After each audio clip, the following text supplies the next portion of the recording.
different frame of mind. Right here in my arms, away from all harm. You'll be safe from all the flares, although I know you don't care.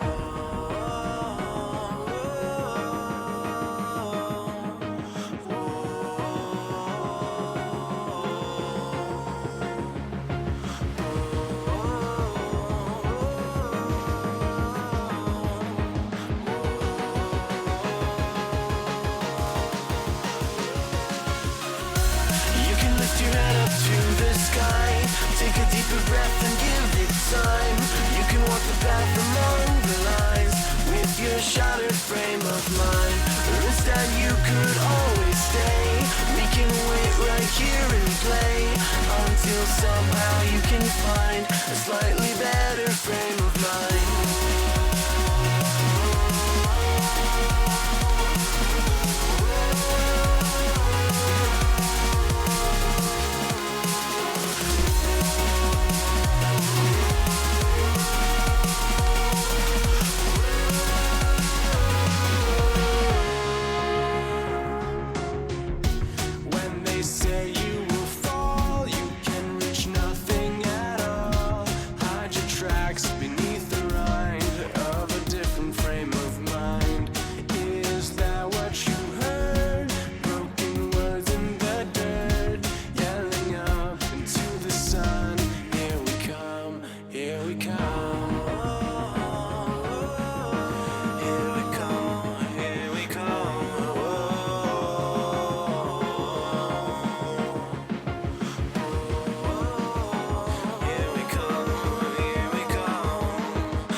Take a deeper breath and give it time.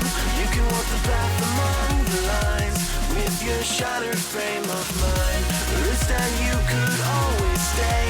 We can wait right here and play until somehow you can find a slightly better frame of mind.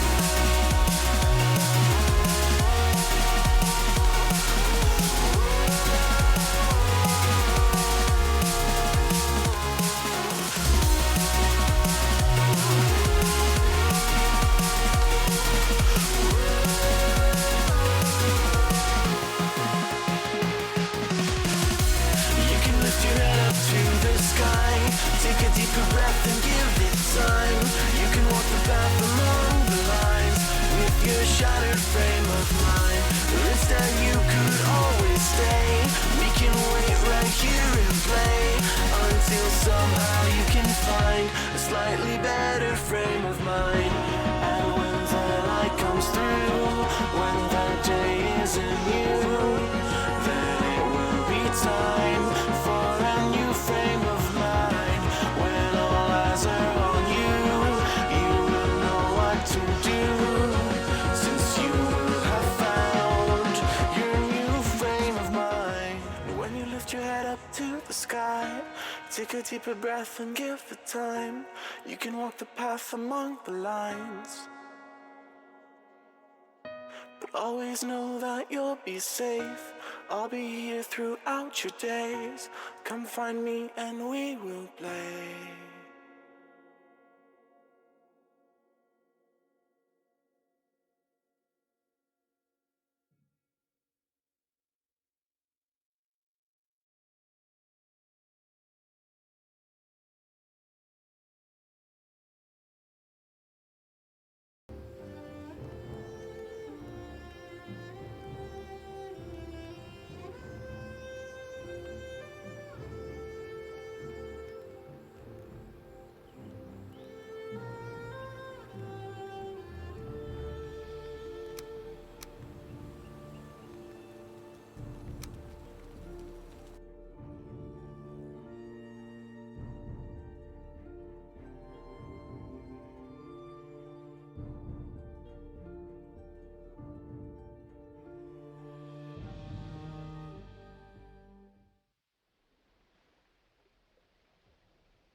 everybody, and welcome back to some Valheim after a day where things didn't go quite according to plan, to say the least. But hey ho, things happen. The trials and tribulations of modern day living. What a day it was. I'm absolutely pooped today, like genuinely actually quite pooped. Poopalooped. Right, how are we doing on FUD? Let me see. We have no FUD for some reason. Now, is that because we actually don't have any? Let's say we've got crops. I bet we're low on mushrooms, aren't we? Oh, we must have done a run. Meat's not too bad. A game sort of died on me booting up tonight. I don't know if there's been a patch since I've been away, but yeah, it kind of froze on me. Not sure whether that was just a part of my crappy boot up sequence this morning, but if we get a crash though, we'll know why, won't we? Good morning, Permarin. How are you doing? So, how's the health, Permarin? And what's the outlook on what's the outlook on the computer? I did sort of try the recipes, Permarin, but like I said, to be honest, mate, it's pretty much what I do anyway. It's a fairly standardised recipe in it for a base curry mix. But yeah, I still haven't tried the chocolate yet. But yeah, so I did a nice one for the. I did like what was it? A vegetable kind of bargee thing for the girlfriend. It was quite nice actually. Potatoes mainly. You're right, Max Bet. You're right, Fripster. Good morning, Alison. I hope your dad. I hope he has some luck today. Mine's all right, Alison. It's just absolutely just blood pressure through the roof, mate. So. I kind of knew, you could probably tell from the time I posted on Discord yesterday, I was kind of putting off the inevitable, really. But I ended up having to post in the end. I just thought, there's no way I'm going to get back here and get settled in. It was just never going to happen, so... I suppose it was better just to cast the day away, really. But better to get checked than not, right? Good morning, Commander Yan. Good morning, Clavin. Good morning, Wookie. How you doing? How's the Chucks doing, Wookie? You're right, friend. How's things? Good morning, TM. How's the old garden going, broski? Mine's looking all right, actually. I'll get some pictures up. Obviously, not really had a chance the last 24, 48 hours. You right, Land Dragoon? You right, Moog? You right, Missy? Nice to see you all. Oh my, let's get some coffee. A very warm welcome to Gold Sub, Miss Nordic. Hey, Miss Nordic. Just remember not to toss a coin to her witcher. Loyly. Turnips. Is she the new voice to text to speech? Didn't we have an imposter from Streamlabs for a short while? I'm sure somebody else butted in for a week or two. That is a strange platform. That is its own. Good morning, Miss Nordic. How was your weekend, my friend? So the health's good, doing all right, is it, Perman? No news on the agricultural job yet, so no update. Ah, right, okay. So. Not guaranteed just... I see Doc slowly piecing his Ryzen PC together. Entering the modern world. I never thought I'd see the day where I saw Doc owning a piece of equipment that had gaming on it. What is the world coming to, man? Did you have a nice... Oh, hang on. Did we miss Sunday? It's Monday. No, hang on. What day is it? It's Tuesday, isn't it? You know what? You know what's really scary about that? For some reason I've been thinking today's Monday and that we missed the Sunday stream. Holy wow. That's actually really scary. My god. And that's actually like really deeply embedded in my sort of consciousness as well. How bizarre. How totally bizarre is that? I mean, I know it isn't, but damn. That's kind of freaky actually. That, I think I just tried to flick through the butt end of Discord. It looks like that did Serdi post it? Something called Dead Pixels. Something to do with like it looks like a sort of comedy, comedy-esque show. I don't know whether it's a satirical thing on top, but it actually looks really good. It looks like a group of people that play an MMO. I mean, and other than that, I don't really know, but it actually looks pretty decent, to be honest. I might have a look at that. I started watching Dark. Obviously, I had a bit of downtime yesterday, just out and about. Reception was bloody terrible, so I had to watch it sort of at a pretty low res. But yeah, Dark. I have seen a little bit of Dark before. It's I don't know. I mean, obviously it's dubbed, but it's got a real haunting kind of might watch a bit more. I know a lot of you recommended it. Sap. I tried to watch some more of that. What's it as well? Shadow and Bone. No, not feeling it, man. Just not feeling it. Way too child focused, I think. Young teenage romance with a bit of fluff around it. Just not my cup of tea, I don't think. Yeah. Oh, I miss you too, Miss Naughty. Oh, I hate it when honestly, I was putting it off. I just thought, there's just no way. You know, I knew from about 4 o'clock in the morning it was going to be one of them days. But so you got your greenhouse up. Oh God, what? As in actually up and running? And you've even found a patch of garden for your potatoes and carrots. Oh, nice one, Alison. I tell you what, you got that up quick, mate. Are they fairly straightforward? A very warm welcome to Gold Sub Shades. Shades! Good morning, Shades. I actually forgot about that. I was going to look into one of those like plastic ones, wasn't I, Alison? I think Shades or someone found them. Was it you, Shades? Found them on Amazon. I'm not sure what size I'd need to get. I need to have a look into those because obviously I don't want to get one that isn't going to fit. You know what I mean? Maybe to grow some. I think we were talking about chilies and things, weren't we? Everybody wants something they can. Oh, I just said he had I wonder if I got I have returned message out to you, Missy, because now that I'm thinking about it, I know my phone. I just suddenly realised my phone's not working. Hang on. No, it's not. There's no Wi-Fi connection. Why does my phone have no Wi-Fi or data connection? What the hell's the matter with that? Shall we turn it on and off again? I was going to say that's not good. Especially not, I mean, I don't care about actually data, but it doesn't look like I actually have a phone connection. Let's do a reboot. That's a bit strange, isn't it?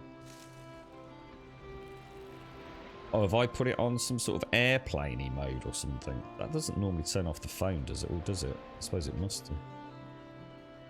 Oh, I think I have. Hang on. Yeah, I don't want to be. I don't want to be without a phone today. There we go. I've got a bit of Marshmallow alone playing in the background now. Look. So it's up. It's not being. Sorry, it's up and will be filled by Thursday. Oh my God, you are kicking ass, mate. Nice one. I'll tell you what we'll do. We'll start. I don't even know what to do with this today. Where were we? I think we were trying to get some wolves back, weren't we? So let's start with the farm. Let's go and do the farm. Get that out of the way. I got a tickle in the back of my throat as well. Some more of that dry air yesterday. I almost feel terrible the day after, don't I? It's like super dry over there in the hospital. Horrible. Absolutely horrible. So yeah, let's get that stocked back up. We'll take the silver with us. Do we have any wood? So that, and that can go in there. So that's another 10 silver, isn't it? I suppose each time you do that, it's essentially an upgrade, isn't it? Although I'm sure the raw armor's probably... I think some of the weapons were like 30 iron, weren't they? Where are we going, boys and girls? Where are we going? Back through the portal. No way, is it your birthday, Jan? You're at NHL. How are you? It's your happy birthday. Yeah, so you're not on our Discord, are you, mate? Happy birthday, me old mucker. Happy birthday. What's the plans today, then, Jan? Are you treating yourself to an extra, like a gargantuan-sized pizza or something, dude? No resin, I'm afraid.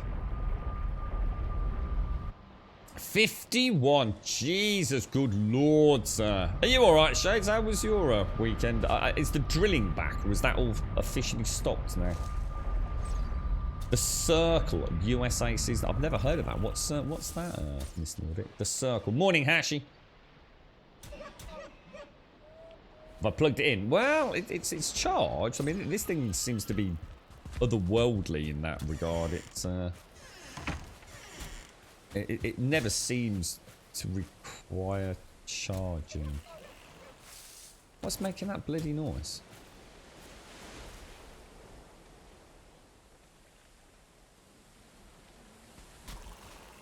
What's making that bloody noise?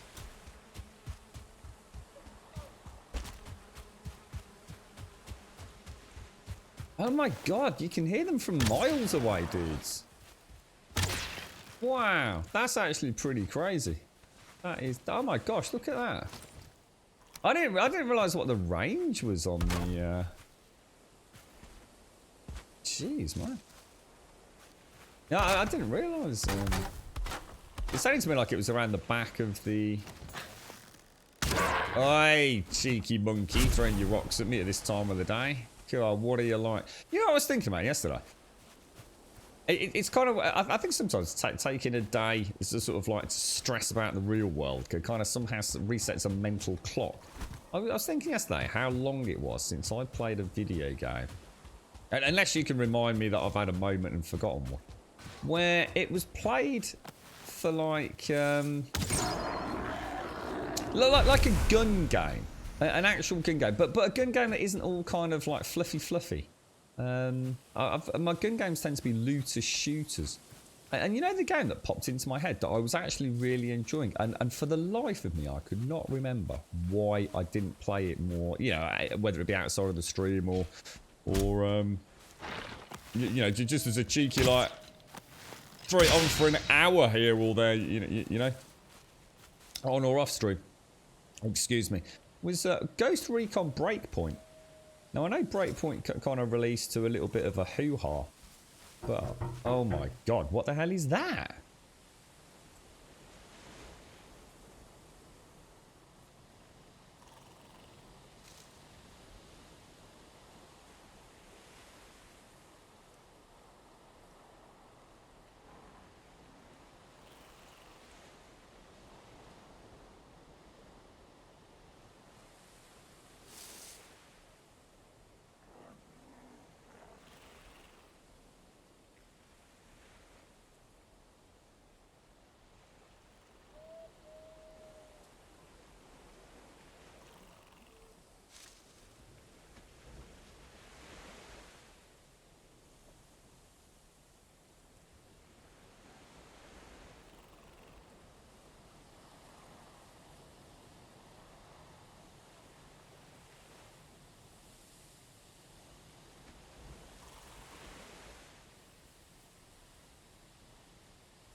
Oh, I tell you what, you couldn't make shit up, could you? The girlfriend looks like she's got a freaking brake fluid leak on the car now. I tell you what. I tell you what. If the pub was open right now, fuck it. I'd just be over that. I'd just go and get smashed for a day, I think.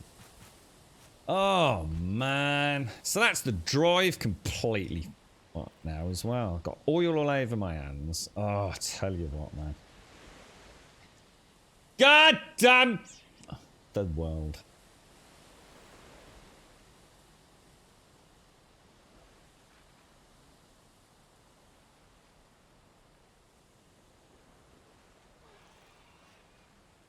I'm just sitting here drinking coffee, thinking about whether to just like destroy things. Oh, god damn it! You right, Obsy? How you doing, bro? How's things, mate? I am in a shit fucking mood right now. You got no idea how much of a shit mood I am in. You are permanent. Yeah, you'd love a greenhouse in the yard, but it's way too small for anything worthwhile. I know I'm hella too. I'm looking at one of those. You know, like you get those like wardrobes. Those like portable wardrobes you can get. Like, but they're made out of sort of like a plastic sort of thing, permanent. I don't know if you can fit one of those up like against the wall or something like that. You know. That's all I'm thinking of. I mean, obviously a full-blown greenhouse probably requires a lot more effort, and probably a lot more. I don't know. I mean, are they expensive, Alison? I mean, if you just bought one, I mean, if you had to like pay for like a construction or I don't know. I mean, I suppose a really big one, depending on where it is, you'd probably have to think about putting like foundation. Well, not not like steel bloody foundations, but probably something, some sort of slabbing or something, right? So I suppose that can easily add to the cost, can't it? But we'll throw some of those in the old kiln. We might as well start trying to stay on top of that. God damned! I swear to God, guys. Honestly, seriously, it's just relentless. What is happening in the world, man? I just. Happy birthday, Jan. Happy birthday, bro. Are you going to treat yourself to a mega pizza? Or are you going to go for something a bit different today to celebrate? Because you have pizza every day, don't you? Is this where you eat all healthy today, Jan? You actually like eat, like some roast potatoes and things and some fresh fruit? Because that's like the inverse of what you normally do, right, bro? A healthy day. A healthy day. You're actually going to give away or throw away 2 greenhouses? Really, little Chris? I suppose somebody will take them off your hands, surely, right? I mean, again, I don't know. I mean, they're normally just like... I mean, over here, most greenhouses that I see in the UK are pretty basic affairs, really. They tend to be sort of like a metal, I guess, aluminium frame with some glass, or even probably in this day and age, probably not even glass, is it? It's probably some sort of laminated perspex or something. But yeah, I mean, they're presumably relatively flat packable. As long as you've got, like, I guess a few bricks or paving slabs down, I should imagine you can stick one pretty much anywhere, right? As long as it's got some sunshine.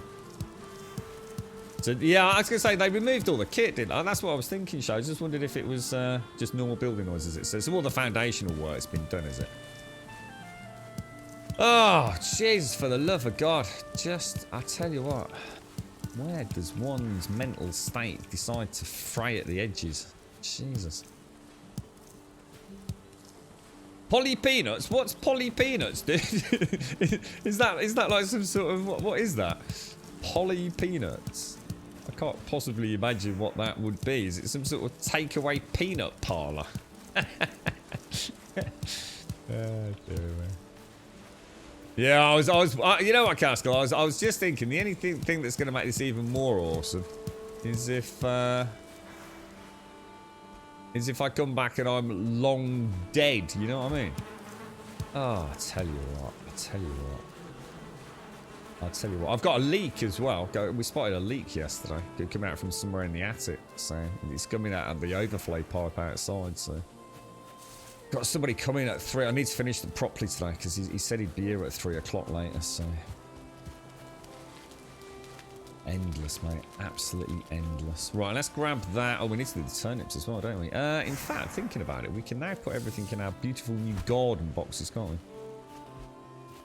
I'm being tested. The thing is, I don't mind being tested, but can they stop testing? How long does the test have to go on for? It feels like it's been like close to a year now, man.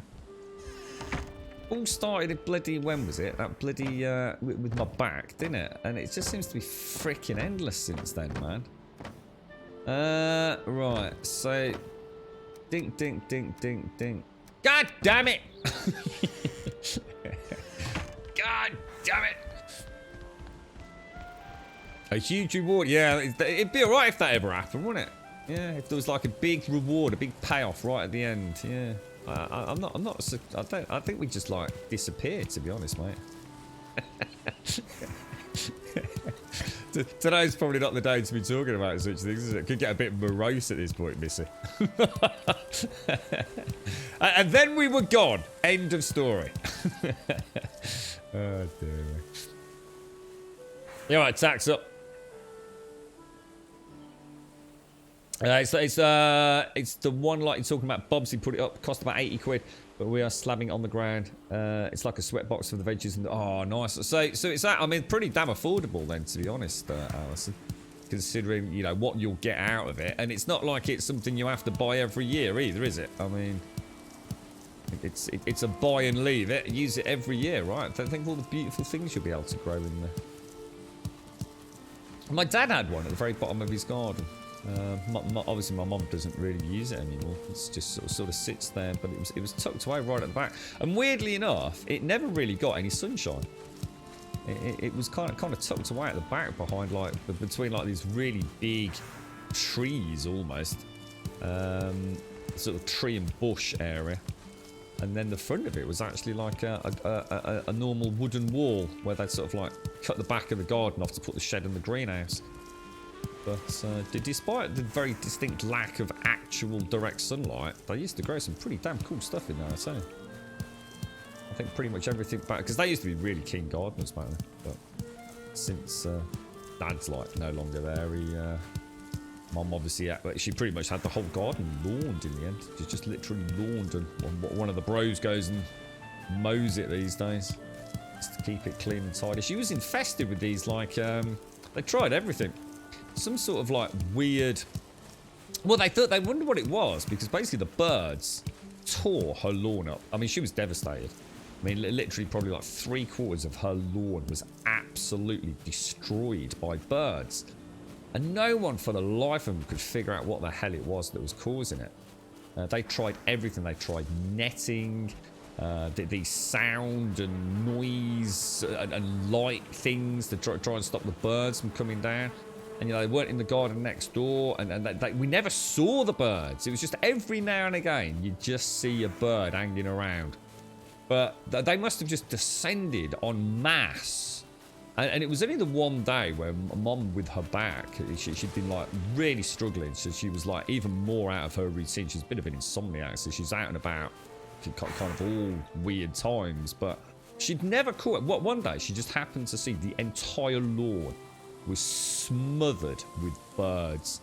And it was only then that they really put two and two together. Originally they thought it was some sort of like fox or some weird badger thing. You know, they were trying all sorts. You know, there's like, what are they called? Like subsonic sound things to scare cats and stuff away. And anyway, it got on for months. The garden was just being devastated. And then that one day she saw all these bloody birds. And put two and two together, started paying a bit more attention to it. And yeah, you know, started noticing a lot of bird activity at certain times of the day. And sometimes they would just come down almost like a sort of ocean of birds would just land in the garden for no more than about 15 minutes. And absolutely, it was ferocious. She described it like what, you know, like when you see huge trawls of fish, huge fish sort of catches. And you see the fish like all just slithering around over top of one another. She described it like that, as if the birds had gone like completely mad. And it turned out to be, of all things, and I can't remember the name of it, but it's essentially some sort of grub. some sort of like maggot grub thing. So I think it might be a beetle or something like that, and the larvae, some sort of like little maggoty worm thing. And that's what the birds were coming down for. Apparently at certain times of the day or something, they come up to, I don't know, to do whatever they do, and then burrow back down. And that's what was causing it. Absolutely destroyed, like literally destroyed the lawn. And my bro got some kind of... It was like the only way to get rid of these things, you can't do it chemically. You have to put something else down there, some sort of like, you know, organic bacterial bug that kills them. And like in the space of like just literally that summer, they were completely gone. They got like a really fancy name as well, like a really fancy name, like a nemathyte or nemazote or something like that. You know, crazy though, man. You alright, Tax Up? How you doing, bro? How's things? You alright? There will be cake, dandelions, and mead waiting for us in Valhalla when we get there. I'm not so fucking worried about that, mate. I'm more worried about the life I've been given. If Valhalla's coming anyway, I'd like to have some good time while I'm actually alive in Midgard, to be honest, mate. Bloody thing. Bloody world. Sitting here drinking a coffee. It can't be that bad, can it? You're right, little Chris. All I used to use them for is to germinate a lot of different seedlings and revive cycads. Cycads? What's a cycad? That's ringing a bell. It's a fancy word for something much simpler, isn't it? Oh, is it something to do with Marvel? Oh, a fan of powers because I know how insane them is. Oh, right. I just find it boring, Permery, if I was to be honest, mate. I actually find Shadow and Bone really, really slow burning. And even like those euphoric moments where it's like, oh wow, look what she can. Oh yeah, whatever, boring. Yeah, I just find it too kiddie focused. And it just seems. I love the sections that are more around like the almost steampunk kind of side of things. I think that's really cool. I've got 100 of those, and I need 150, don't I? So that's. But I don't need any more turnips. Ah, that's why we weren't going to plant any more turnips. That's why. That's why. I thought something had gone wrong. We were just going to do as many. I planted 150 carrots, and well, I think I planted like 67 carrots tonight, so we've got 150 because of the times 3, plus a few extra. We were going to expand our carrot farm, weren't we? Yeah, let's do that. Let's do that. So that's why I'm going backwards and forwards. I'm thinking, like, what the hell's going on here? So something seems like really off. Yeah, it wasn't so much a toilet. Yeah, no, it didn't destroy the garden like from bird poo. It was literally the birds literally just dug it up. There were that many. They were that ferocious. It was like a feeding frenzy. Apparently, they absolutely adore these grubs. It's like literally like the one thing that a bird will do almost anything for. She knew something was up because there's a cat that prowls around, and the birds didn't give a shit about the cat either. So. It goes to show how absolutely just like almost against probably every fibre in their body, the birds love these nematode or nemathyte or whatever the hell they're called, grub-like things. It just overrides all sort of semblance of survival. It is like an absolute must-get kind of feeling or vibe or whatever it is to them. But yeah, she said it was actually really scary the first time she saw it. It's, my mum was a big fan of like Alfred Hitchcock and all that, so of course the things like the birds and stuff obviously was a big part of the conversation back then, but at least they figured it out. Like I said, originally they just thought it was something much bigger because the damage it was doing, and then they started thinking maybe it is birds, maybe it's like a big crow or something, but you know, it would take hours for a bird to have dug up the amount of lawn. Of course, when you've suddenly got a couple of 100 birds to send onto your garden. And it also explains why it wasn't happening next door or anywhere else, you see. Is it that obviously whatever had happened, those larvae must have just been hatched that 1 year in that area.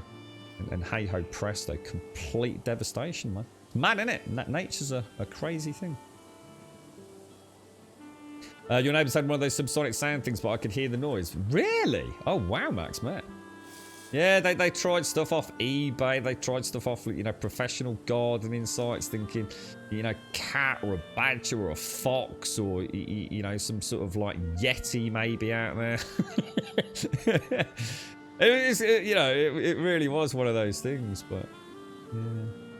No, an air gun would have been no use at all. There were hundreds of them. You wouldn't have been able to lock and reload it. In fact, you'd have been there for weeks trying to shoot them. Hundreds of the things. Have I ever heard of a black sun phenomenon? I don't think so, unless I know it as something else, Missy. I don't think so. So it's a spiky sort of plant, depending on the type. So it's not a cactus then, or do you mean like a cactus? Is it part of the cactus family, cicads? Is it nematodes? Yeah, that sounds familiar. Nematodes, yeah. I'm not sure if that's what was used to kill the bugs, or if that's what the bugs were. But yeah, I knew there was something like that. Yeah, something like nematodes. Yeah. I think that might have been what they used to kill them, though. I think they had to sprinkle down nematodes or something in order to kill these like giant, fat, wiggly grub-like things. No, not a bird brain. I just told you what it bloody was. It was bloody worms in the ground. Yeah, God, it's 51. He's not with it at all, is he? That's it. He's finally lost the plot. He snaps at 51.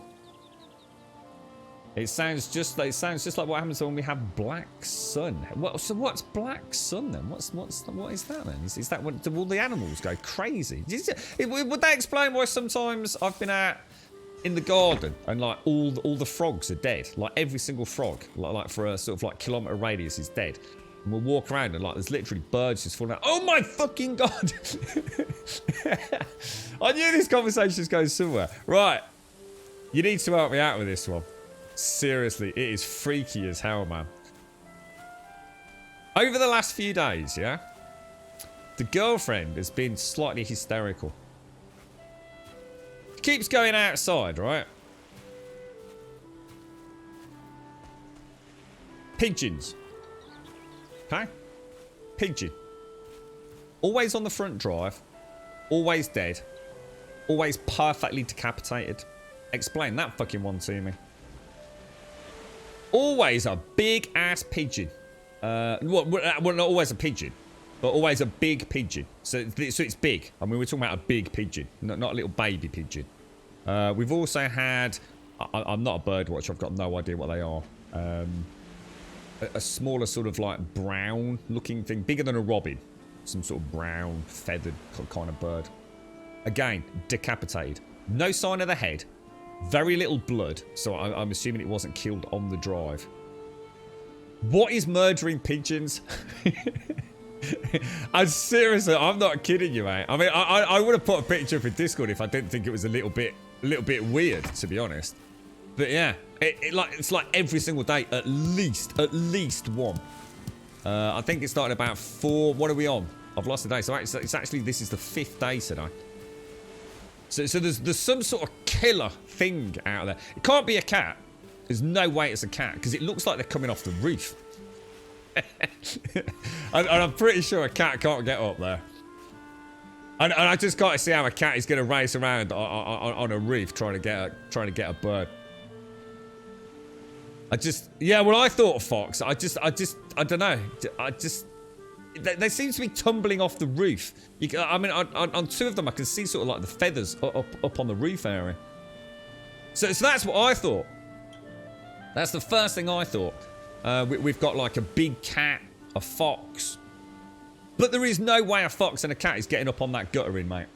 It just ain't happening. So unless... And I suppose this could happen, and it would be rather coincidental. And unless, like you say, it is a fox, and maybe the feathers are being blown around, and maybe just catching the guttering up top. But it just seems weird, doesn't it? But yeah, pretty weird, man. Pretty weird. She's not happy about it. She thinks there's something out there. And whatever it is apparently cut a fucking brake cable and all. You use nematodes. I get from the blueberry farm for getting rid of caterpillars. They're really small now, and in the fruit trees racking up the blossom. Yeah, so I think that's right. I'm pretty sure the nematodes are what they use to get rid of the grubs. So yeah. Oh, I love Gwent, little Chris. Yeah, Gwent is awesome. You're right, Max, mate. You're right, Ceasin.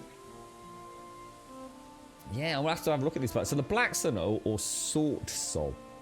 as the Danes call it, occurs in southwestern Jutland in Denmark during autumn from August until the end of October, and in spring from the middle of March to the middle of April, when the starlings returning to the north make a stop at one sea. Oh, is this during the bird migration period? No, this was bugs. This was, yeah, it wasn't part of the migratory pattern. This was just every bird in like a 10,000 kilometre radius just descended on my mum's garden. Get a cat. Well, it wouldn't make any difference, Miss Nordic, because the thing is, we don't have any cats, and normally we don't have that many birds around the front part of the garden because of the dogs, you see. So Toby's quite the proficient little catcher of things like that. But we have a lot of birds down at the one end. They always wash themselves in the in like this water tray thing that we've got, like a statue thing. So there's a lot of birds around here, a hell of a lot, but they tend not to be down this end. So to suddenly see them always on the front, it's almost like they're being killed on the roof and then tumbling off once they've been decapitated. And I just can't think what would be living around on a roof. I thought it might be the owl. We know there's an owl, and I don't know if owls are like sort of predatory. If I don't know, if something's trying to sniff around a nest or something, but yeah, it's a weird one though, isn't it? Oh, we've got loads of foxes around here. Oh, we've got, in fact, we've got a really big fox at the minute. Super brave one. Really got some weight. You know, like foxes are normally quite, well, in some cases, almost sickly looking, aren't they? Quite thin, bare boned. But yeah, we've got a proper beefy fox. Someone's obviously feeding that fox a lot of food, man. Yeah, I wouldn't surprise me around here either. But yeah. Yeah, it just doesn't make sense. Like I said, if it was just like the odd pigeon scattered around in the garden with its head cut off, like I said, my first instincts. Because then, I mean, did someone just say? Because they're known for doing that, aren't they? Yeah, you had 9 chickens. Yeah, because foxes, it's actually a fox thing, isn't it? Why do they do that? Why do they just chop the head off and leave the body? I mean, there's the other thing. If you're going to kill something, right? Normally nature only kills if it's defense or if it's food, you know the normal flow of life, right? It's not often you get something that murders for fun or for just general boredom, is it? So why does a fox kill a chicken or a bird, decapitate it and leave the rest of the body? Does it eat the head? You know, is the head good for it, or bit of bird brain or something, you know, and that's all it's really after, or is it just some weird primal instinct to murder anything with wings? That's what I thought, Beardo. An owl. Yeah, I have actually got. We know there's an owl here, and that's the only thing I can think of that could, if it is rolling off the roof. I just find it very, very, very coincidental. If something's murdering birds on a daily basis, right?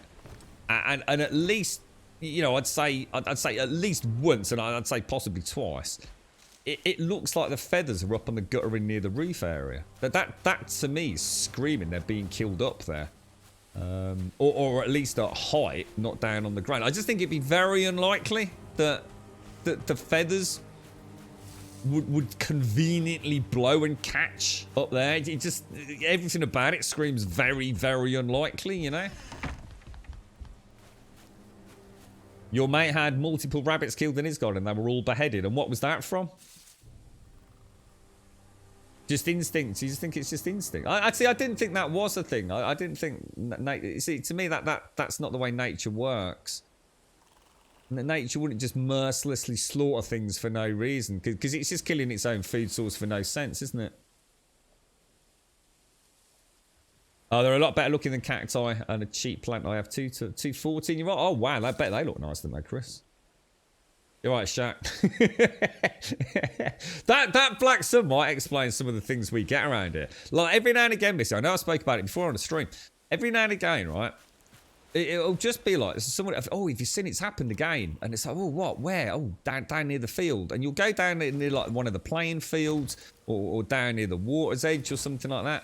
And all you'll see, right, is hundreds of, like, dead birds. Or, the other one that I see quite often is dead frogs. It's almost just like overnight, all the birds drop out of the sky. And they're littered all over the place. You know, this isn't a case of like an animal. I find it hard to believe it's an animal. Would kill so many birds over such a large area. Just in one evening's rampage. And why would the same thing then kill frogs? You know, it's almost like there's something happens. You know, there's like just imagine like there's a vacuum in space or something, and all of a sudden all living things just die. It's so weird. Nearly every year it's happened since we've been living here. Different areas, different times of day, different times of year. Well, I'd say different times of year. Always spring and summer. Is that what they do? So they kill it and then come back to gather stuff later. But it doesn't make sense though, does it? It just doesn't make sense. So you're a fox. You've just killed a bird. You bite its head off to kill it. And you leave the carcass there while you go and have a wander around and come back. It just doesn't make sense to me. Do you hear scratching sounds in the attic at night, Crumb? Well, I've heard scratching on the roof. I have heard like scratching very, very infrequently. It always sounds to me like there's a big bird walking around. It doesn't sound like sort of cat. Always sounds like I don't know, more like you know, like an animal. So sort of is more scuttly, scratchy. Yeah, I don't know how to describe it really, but yeah, I've definitely heard that. Definitely heard that, TM. Yeah, 100%. Wouldn't describe it as scratching though. What's the word for it? More grating maybe than scratching. You know, more of a grating noise. So it's not like it's something walking around. It's almost like something standing in one spot. Maybe like I said, grating something near the roof. Maybe. I always think it's like I don't know. I always thought that was the owl, to be honest. Could it be cuckoo bird? I don't know. Got no idea. I wouldn't know a cuckoo if one literally landed next to me now, mate, to be honest. Big change that it's a martin with it. A martin? What's a martin? What's that, dude? Probably polluted rain kills off the birds in the sky and frogs in the ponds. Do you think that's what it is? That's what we can think of. That was some sort of... one of the theories someone had was like a really heavy isolated hailstorm permanent. That was the best that I'd heard of. Like it would just suddenly be like this really... Because most of the... See, nothing looks dead like it's been eaten, massacred, pulled apart. It literally just looks like a frog, minding its own business, is suddenly dead. And tying that in with heavy rain, maybe with a flash cold spell, you know, where the rain's just literally, even if just for a few seconds, has turned into like really heavy hail.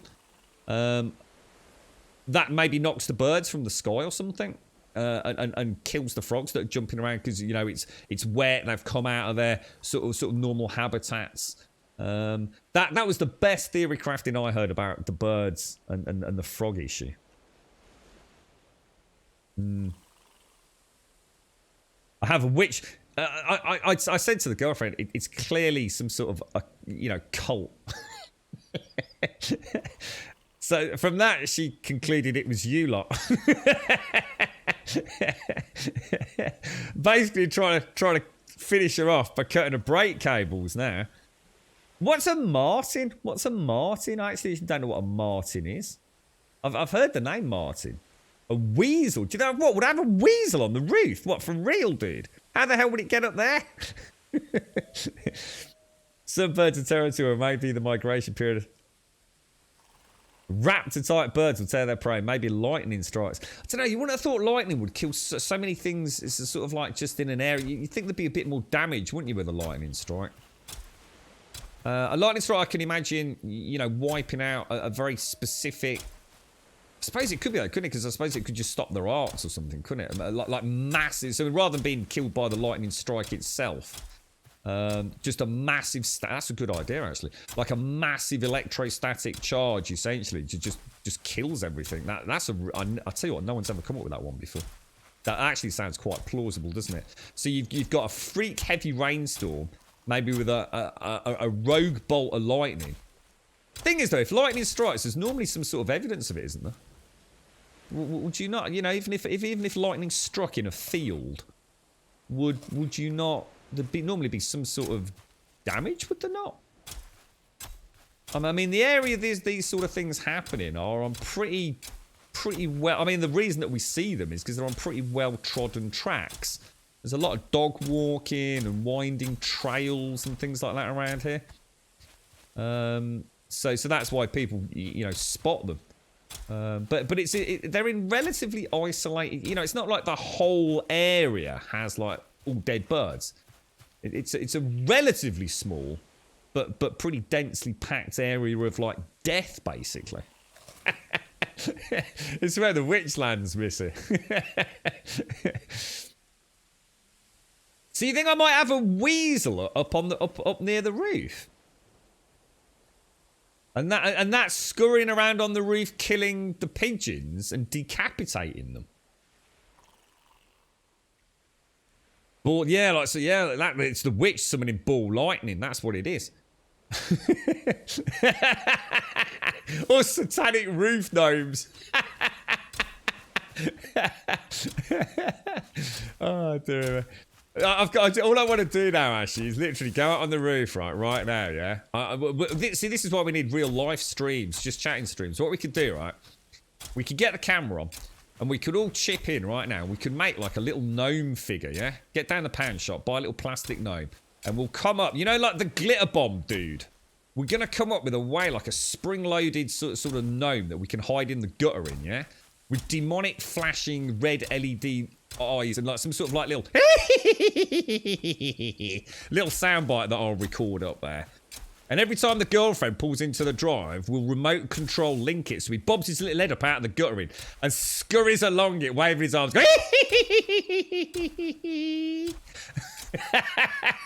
and she'll come racing into the house. No, she'll crash the car into the house because the brakes are fucking gone because the gnome cut the brakes last night.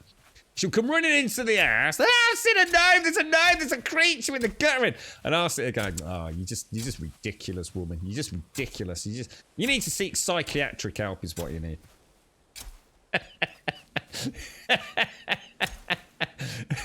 Winner, chicken dinner. It'll be the greatest just chatting stream. Hey, fuck your fucking hot tubs. We got satanic fucking roof gnomes. Fucking amateurs. And on that note, I need to stretch. I'll be back in a jiffy.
Right, that feels a bit better. God, that's not too bad actually. You know, on a positive note.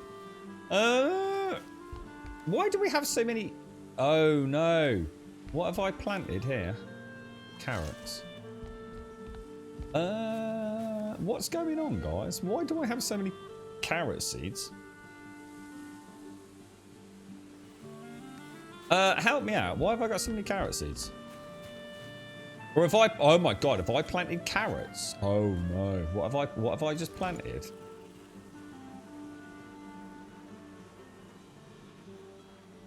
Oh, that's right. How can I have 150 carrot seeds, guys?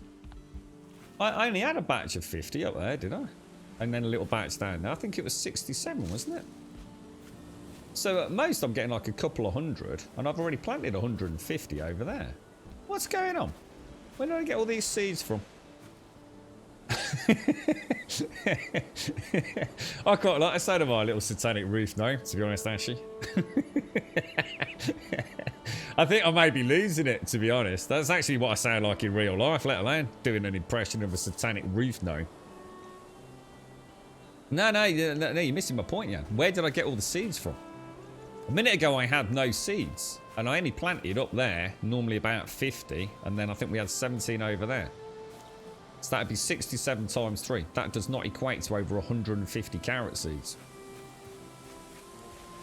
I seem to have ended up with more carrot seeds than I should have done somehow. I'm not going to worry about it, though. As long as I can plant carrots, I'm a happy man. But yes. Yes, the world. So basically, you think I've got a weasel or a marten. Or it could be a fox. But I just find that... And it's just really coincidental that it looks like they're being murdered on the reef. I mean, how will I know? How will I find out? I mean, it's been every day. I mean, every single day. But I'm sure... Because it's Tuesday today, right? So that would have been... Friday was the first inkling suspicions that something was weird. So it's Friday, Saturday, Sunday, Monday. Yeah, today's the 5th day. Yeah. Strange. I tell you what I was quite amazed at, obviously picking up the pigeons. I had no idea how light a pigeon was. I suppose if you think about it, it's a bloody bird, so it's not going to be heavy, obviously. But yeah, I'm really surprised. Really big, chunky. I mean, minus a head. I can't imagine the head weighs that much, though. But yeah, really weird. I sort of took a plastic bag out there to sort of like pick the first one up, and yeah, I was actually like, wow, Jesus, you know, not at all the sort of like weight that I was expecting it to be honest. Very fragile. I haven't really thought much about it, to be honest. Like I said, I kind of figured it was, just kind of put it down to, as you said, like cat, fox, something like that. Didn't really think anything untoward, but as it's happened every day, and the fact that like I said, there's some feathers up in and around the guttering. I mean, I suppose it could be coincidental. It doesn't mean to say that the feathers up there are actually from the dead bird, to be honest. It actually could be. You know, I mean, I came home the one day here. I mean, it was bloody awful. I mean, I literally walked in through the front door, walked through the house. As I went around to the back, I saw the window. I thought, what the hell is that? And honestly, it looked like, you know, like on a, you know, like in a video game. So someone gets their brains blown out by a shotgun. And you end up with that, like, really kind of weird, thick, you know, in a good film or a good horror game, that, like, sort of, like, really quite visceral, general blood and entrails kind of dripping down the wall with a little bit of skull fragment in it. It looked a lot like that. I thought, my first impression, because I got quite a vivid imagination, was, shit, someone shot the fucking girlfriend. And I thought, it's not very likely. She's not got anyone that really, you know, is going to go to the lengths of killing her. And don't really get a lot of guns in the UK. And it's pretty unlikely that I shot her in the back garden up against the window. But it was my first thought. But, you know, that's just me. Bit weird, I know. Yeah, it was a pigeon. Basically, it was a pigeon that had flown into the window and just exploded, man. And you know what I was really pissed off about? It took ages to get the blood and the guts out of it, man. Honestly, freaking ages, dude. It had proper dried on my window. It was bloody pain in the arse, man. Very, very inconsiderate pigeon, all things considered. Yeah, it must have hit it a right old wallop. What we think was that it got chased. So we think it was coming down the garden, like trying to get a bit of height. Chased by the old fox and realised, oh, you know, couldn't pull up. Ah, straight into the bloody window, mate. Didn't quite make it. So what are we going to take? So basically we could take, I'm still have to plant another 50 of those, aren't I? Yeah. Very scary. What's that? Sounds like Grub has an insurance policy on Pamela. Dodgy brakes, now planning to give her a heart attack. Yeah, well, it wouldn't take a lot with the old heart, would it? I mean, all jokes aside, mate. I mean, let's be honest. Probably best to stay calm. She does get, she does do my head in a little bit, mate. I'm not gonna lie, look. I mean, what do you want me to fucking do about it, darling? I mean, something's killing birds. But what is it? Is it gonna kill us? No, it's not gonna kill us, mate. It's not gonna kill us, is it? What are you gonna do about it? I said, I'm not gonna do anything about it. I'm just gonna pick the pigeons up and put them in the bin, mate. I've got other problems on my mind at the minute. It's horrible, it's horrible. Go and have a look. Look, it's, I don't want to look. I don't want to look. I've already seen 3 of them. I know it's going to be exactly the same as the other ones. But it's not normal, it's not normal. There's something out there. Look, yeah, alright, I know. But what do you want me to, honestly, what do you want me to do about it? What do you want me to do with it? It reminds me of the, I read a book, a Jasper Carrot book. I think he did a stand-up sketch of it as well. Where he was out mole hunting in his garden one night, and he got a shotgun, and he sat in like one of those swivel office chairs with a torch strapped to the end of his shotgun, swiveling around trying to take pot shots at his mole in the middle of the night. That is why it's not working, isn't it? I'm picking the wrong button. Yeah. You remember having the opposite experience when holding a giant owl in the Czech Republic? It was freaking heavy. I should imagine things like an owl. I mean, an owl is a badass, right? An owl. I mean, owls are. I love owls. I think they're freaking amazing, man. Proper. I need to be an owl so that I can swivel my head around when the girlfriend comes in via the squeaky door, like you said there. I can just go, ha! Fooled you! I know you're there, darling. Yeah, owls are mad. It's their beautiful eyes, man. Owls have got like beautiful, well, haunting, scary, soulless eyes, but still hypnotic. Are you sure those carrots on the one side, they look bigger? I don't think they are, no. I don't know what I've planted, mate, honestly. I think we'll just wait to see what comes up like we are with the allotment in the back garden shades. I think the less attention we pay to what I'm doing today, the better it's all going to go, mate. I think you're absolutely right. Let's just see what grows. We'll probably end up with fucking courgettes, knowing me, mate. It'll be a mystery harvest. I think that's the best we can offer chat today. Is to barely get through the stream, hopefully without murdering anyone or offending too many people. Oh look, courgettes and tomatoes. They're not in the game group. They are fucking now. Whoa! Garden gnome. Look, beehive gnome. They sound a bit different to roof gnomes. Roof gnomes are much more evil than beehive gnomes. Well-known fact. True, right, Hashi? Yeah, God knows what's happening. I went abroad once, right? It is a fucking... yeah, hey, there's another... I swear she's a right fucking one, isn't she? I went abroad, right? I can't remember where it was. I think it was in Gran Canaria, yeah? Pretty sure it was Gran Canaria. Yeah, whatever, anyway. Went to one of these bird shows, you know, like orcs and things, right? And then they brought on this freaking, I don't know what it was. Some sort of mutant lobster creature. It was basically like a large herring. Is it herrings? No, that's a fish. Heron. You know those big heron things, yeah? Massive mother fudger, right? Freaking gigantic it was. Like seriously, probably like about 5 foot high, yeah? With one of those big long beaks, like as long as your arm, and that big floppy, flappy gut hanging out of its like bottom of its jaw, yeah? Gigantic monster. Any volunteers in the crowd? There's me, head fucking down, mate. I'm one of them, I am. You know what I mean? Any volunteers? I'm like the invisible fucking man when someone says something like that. I have this ability to like shrink in space and time. Girlfriend? Ah, yeah, pointing at me. This one will come up and up. You fucking whore. So there's me in this massive arena, right? It's fucking huge, yeah? There's hundreds and hundreds of people in there, right? Tourists, local people, the work. So kids, you name it, right? Oh, blah, blah, blah, blah, blah. I don't understand what you're saying. I'm fucking English, all right? So she's like pointing at a seat. There's this like wooden fucking seat, yeah? Square seat, sit on it. Pointing at it. And I'm like, I'm pointing like, sit. Comprende? Speaky fucking English. Don't want a beer. First that, and then she starts pointing at my hands, going, no, and her eyes have gone bright, really wide, like, no. And I'm like, I'm quite a gestury person. She's, no, hands. And smacking her hands, like, what the fuck? Put your hands behind your back. I'm like, well, I don't want to put my hands behind my back. There's a reason I've got hands, and that's to protect fucking weird shit happening up front, innit? Can't see behind. So she's like, no, put your hands behind your back. I'm like, I don't want to put my hands behind my back. And the girlfriend's sitting there pissing herself laughing as usual. So I eventually put my hands, but you know what she fucking does?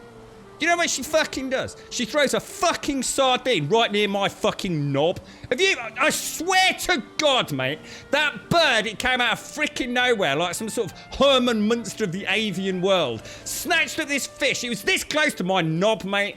This close to my knob. I screamed like a mother. Everyone's pissing themselves laughing. I'm sitting there thinking, you funny fucking, I tell you what, this is why bad things happen in the world, this is.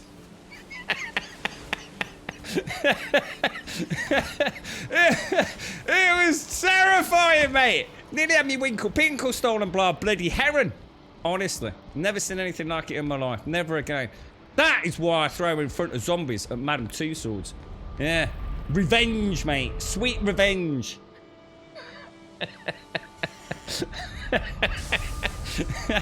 Yeah, I think that's funny. Yeah, I'm looking at every motherfucking one of you. I'm going to remember down the beach later. Oh, it was not. Honestly, it was terrifying. Terrifying. No wonder she wanted me to keep my hands behind me back. Yeah, class, mate. Yeah, that's the sort of relationship we have. Anyway, the brakes have been snipped. We'll see what happens. We'll see. I reckon I've got a little bit of, you know, the occult going on. You know, make her feel a little bit ill at ease. You know, she's a little bit, you know, oh God, it's like weird. It's like weird. It's like birds with no heads, mate. It's like proper strange. And she's got a leak on the tyres. Yeah, my master plan. My devilishly hatched plot. My most cunning of plans. Oh, Jesus. Yeah. No, I didn't enjoy it. I don't like it. Does anyone else like it? I hate that. Can we have a volunteer from the audience? Well, we could. Don't come near me, though.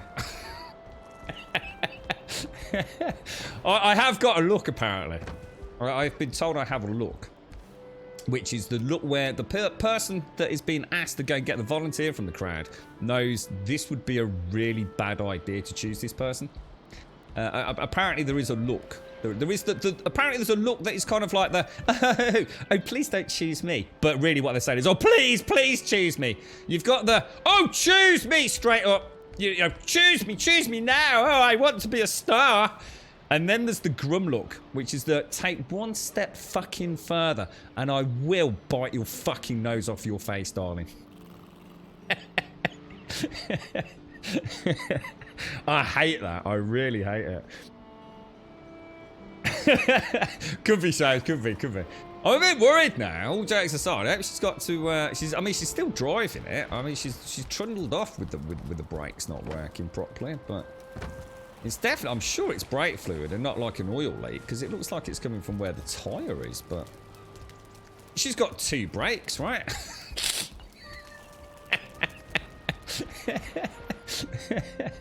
Oh dear. You're right, Scary Billy. How you doing, mate? Oh, well, technically four, I suppose. You're right, Scary Billy. How's the world according to you, my friend? I hope you're well. Ah, well, there you have it anyway. Tails with grum. Now, heads. Let's put this. So we've got a harvest in, right? Let's go and put this away. Oh, hang on. Did I not actually bring? Oh, hang on a minute.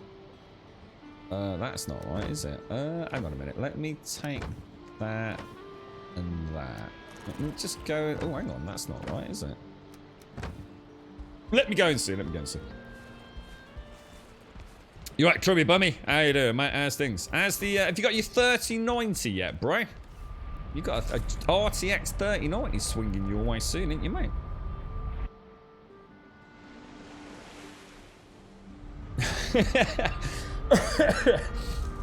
She's got a picture of me doing that. One was not impressed, TM, I tell you. One was not impressed. Anything could have happened.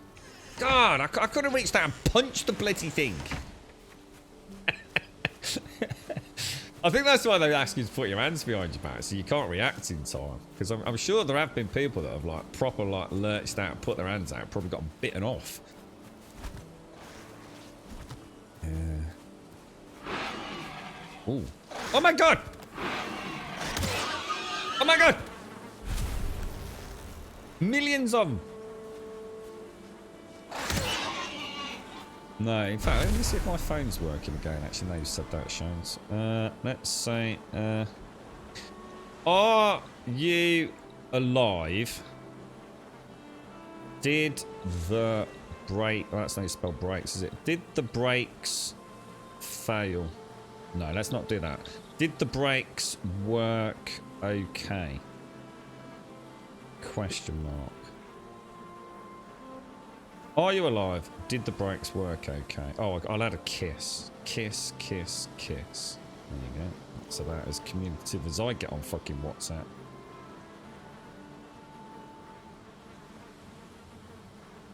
There we go. Are you alive? Did the brakes work okay? Kiss, kiss, kiss.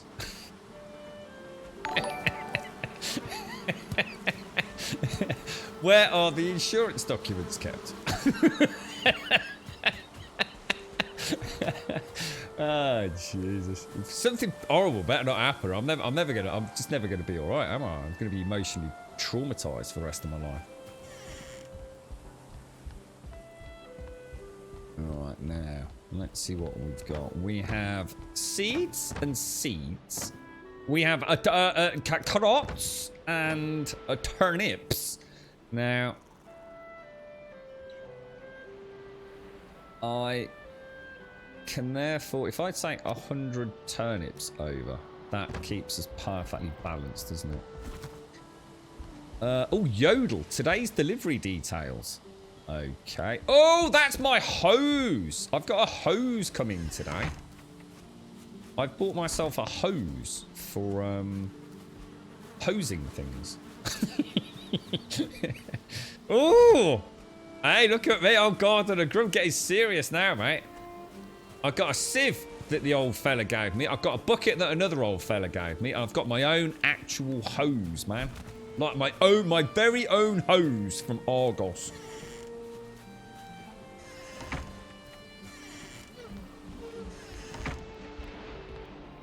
Yeah, I suppose it all looks like a bit of a ploy now for insurance purposes, doesn't it? And it's like, well, he wouldn't, you know, if he was trying to kill her, he wouldn't have sent her a text message or a WhatsApp, would he? Sort of like sending her kisses and hugs. I've just made it worse. Now it looks like I am actually trying to cover something up.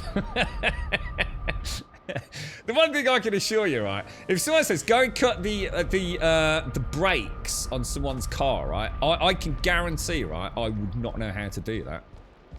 I know nothing about automobiles and cars in general. Like literally, I wouldn't even know where to start, mate. I'd probably end up hurting myself way more than any part of the car. He visited an eagle resort when the kids were small. It was frightening when the man told us to keep our small kids close. I think he was 2 to 3 years old, so the birds did not fly down and grab them. It's at this point, Shane's considered a refund to the family day out. I don't know. I mean, maybe some parents take their kids there specifically for that reason. You know, just on the off chance. Oh no, little Daisy just got snatched by an eagle. Oh well, never mind. We could go on holiday next year now. It's getting expensive with freaking kids, mate. Alright, carrots in there. Maybe it's all part of a couldn't get rid of your child scheme. Oh dear me. Specially trained. I need take the kid with a dandelion tucked in its freaking collar. Oh, I love it. Yeah. A hoe's not a hoe. No, I've got a hoe as well. I've got a hoe coming. I'm going to send you a picture of my hoe. I've got a Dutch hoe. It's called a Dutch hoe, mate. Yeah, I didn't realise Dutch hoes were important. Yeah, I've learnt about Dutch hoes. Dutch hoes are the bollocks, mate. Now, I've got a Dutch hoe coming. I don't think that comes till Friday at the earliest, though. My hose is coming today. Yeah, man. I am. I'm getting serious, bro. I'm getting serious, mate. Right, what have we got going on here? Food. So we're going into the mountains, and there was a reason we had to come back down anyway. Can anyone think what it was? What did we... Oh, banners, wasn't it? We were going to take some stuff up for, like, banners and things. So... Furniture. Blue banners. So we need fine wood, leather scraps, and blueberries. So we'll take a stack of those. We'll take a stack of those. And we'll get some... We're quite low on fine wood, aren't we? 15 fine wood. It's only 2... Yeah, that'll be alright. What else were we going to take over there? I suppose we were going to want a chair. I need to go and get some fine wood.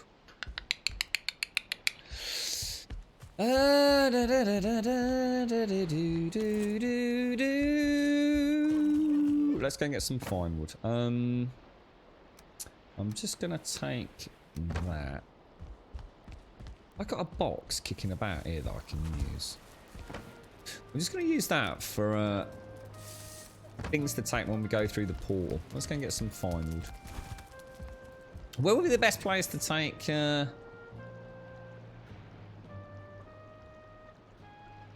Yeah, it's getting a bit...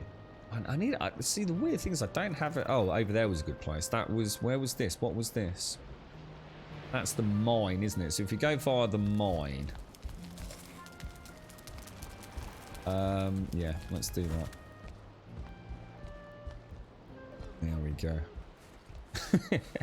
I just started guided by having to make a fence to keep out the pet pig. He eats everything. What, have you got a pet pig, mate? Or do you mean your neighbours have got a pet pig? A pet pig as in an actual pet, or a pig that you're, you know, growing to nibble bacony goodness at some point. Mine. The biggest bird they showed off was a sea eagle. They can get a wingspan of up to 2.5. They are amazing, aren't they? Birds of prey. But they are incredible.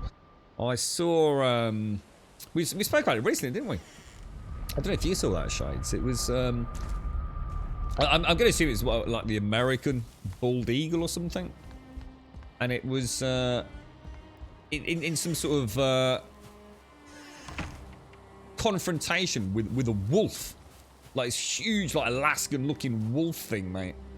And I've got to admit, although I know those things are big, and I can appreciate that they're probably a lot bigger than I ever thought they were. You know, when you're looking at things, you know, on National Geographic or whatever it is, the, you know, David Attenborough shows and things, and the natural world around us. But seeing that particular picture made me realise just I always, you know, although birds can be big, I always think, but you know, it's still wings, right?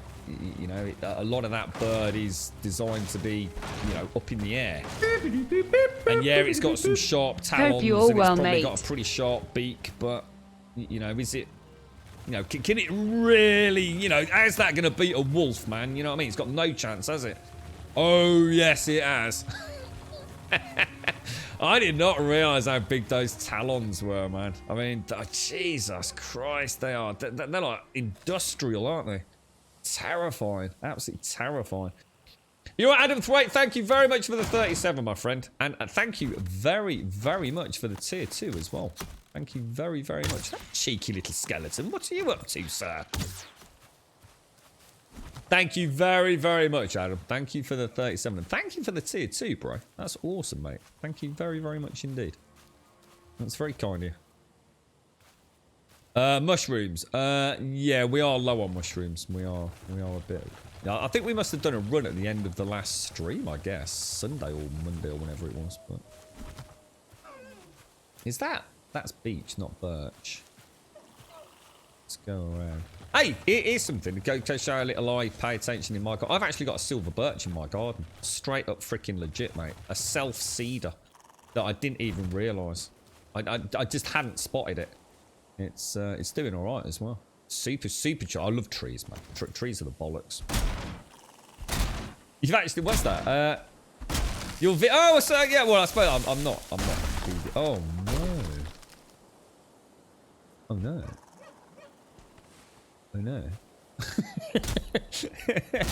Oh no, no, no. Oh no, no, no, no. Oh no, no. My diet's been really good recently, by the way. I know I don't eat a lot, but I have been eating super healthy. Oh, apart from the 6-year-old vitamins, I really need to sort that out, actually. I had one earlier today, and it was split in half. So you can see like all the granular stuff inside it. I'm pretty sure eating 6-year-old vitamins is, yeah, it's probably not doing you any harm. It's probably not doing you a lot of good either. I read a funny one, literally on the shitter this morning. This is what a crazy world it is, Irons. I was looking for multivitamins, and I thought, well, I could get them from eBay, but I might accidentally get some like dark web equivalent, and you know, end up smacked out my tree on multivitamins or something. So I thought, well, Holland and Barrett are pretty well known around here, so I went on Holland and Barrett's website, and what's the first thing multivitamin pops up? See, the internet knows that I'm sort of like, you know, a bit of a planty dude now.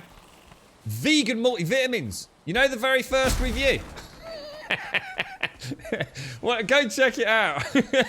One of the very first reviews for Holland and Barrett vegan multivitamins is that they're massive, like they're the size of small poodles, so no one can swallow them.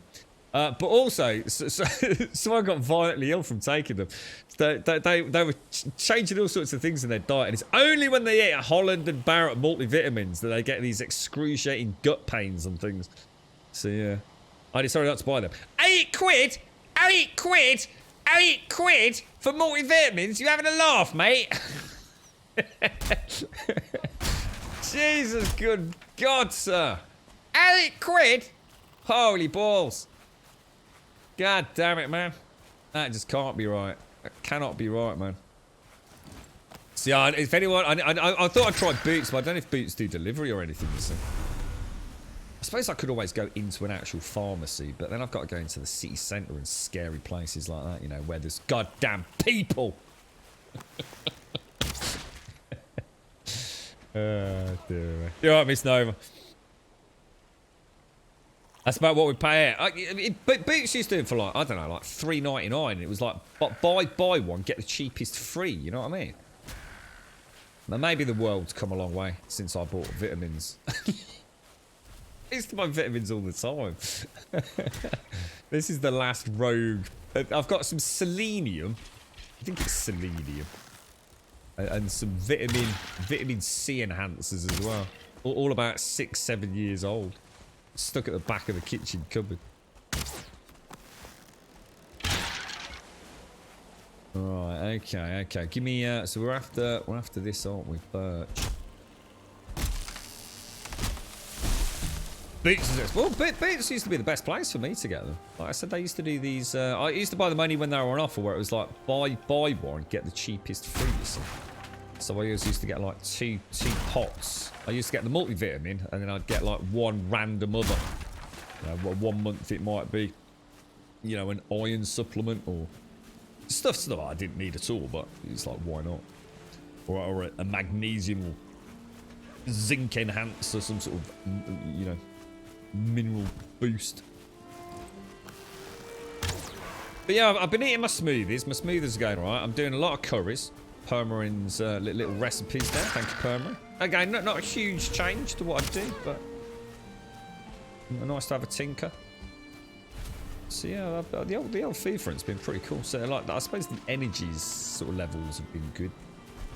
And I am desperate still trying to walk. I walked around the hospital a lot yesterday. In fact, I actually got told off by a security guard yesterday. Not because I was like doing anything wrong. It's just that, you know, like, just sort of like, who are you, what are you doing kind of thing. I'd sort of gone right around the back, sort of like, I can only assume where it's used. I mean, it had a lot of the, you know, like the corrugated shutter door areas. I did have to wiggle through a bit of a fence to get into there, so I can only assume it was like loading bays for deliveries of whatever hospitals get deliveries of. Dry sheets, linen, food, all that kind of stuff. So I don't think it was technically off bounds, because I think it's largely used as an overflow car park when it's really busy. But I did sort of like Are you all right, sir? Can I help you, sir? Are you lost, sir? Well, now you mention it, I am a little bit, mate. Yeah. Do I take any omegas? What, as in like omega-3 oils and things like that? Only what's in the multivitamins. I used to have like things like olive oil capsules would be one of the other supplements I'd get on and off as the secondary one. But no, like I said, I mean, for over a month, I've not even been taking my multivitamins. So it's so weirdly spooky how that became part of a routine that is the inverse of the routine I used to have. I just simply stopped thinking about them, to be honest.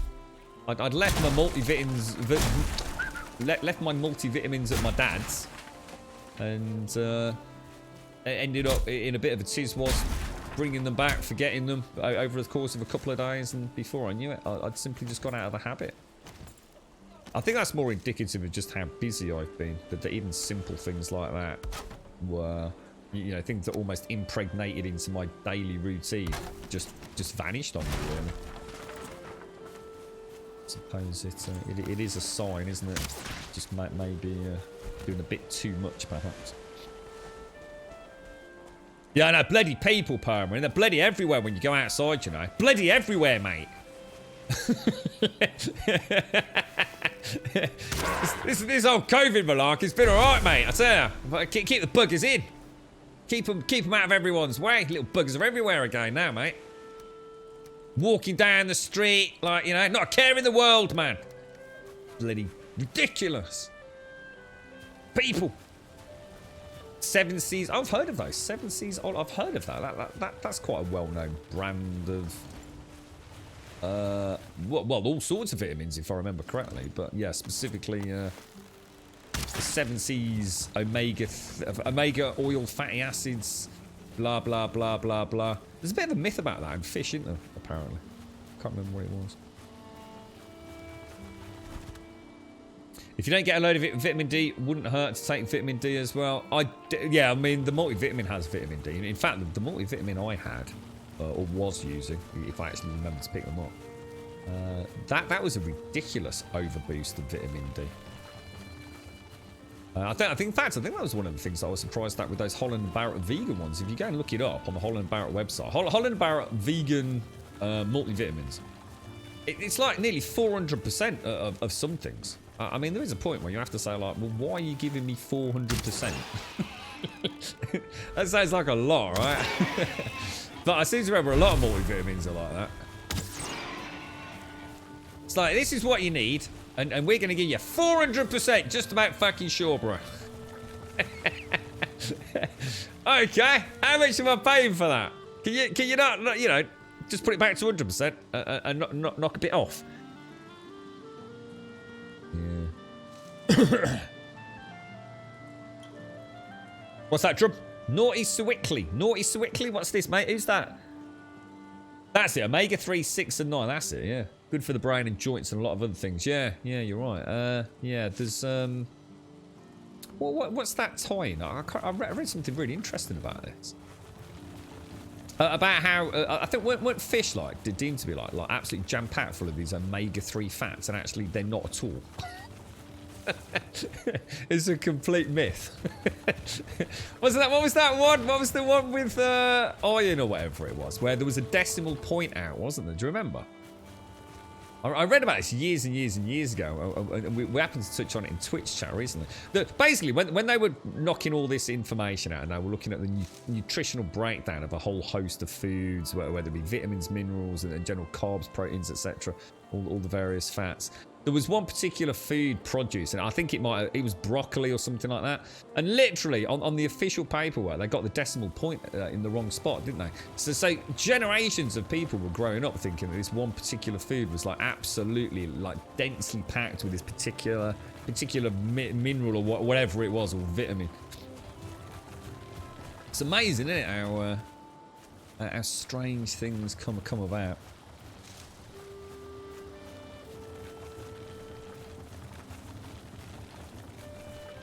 That's right, Mr. Yeah, we were talking about this. Ruthie was in hospital or had a checkup recently, Miss Nova. she was having all sorts of very similar symptoms to what I'd had about 18 months ago with her leg and just general sort of day-to-day things are not right. And yeah, she's hoping the diagnosis given to her was that she may simply be vitamin D deficient.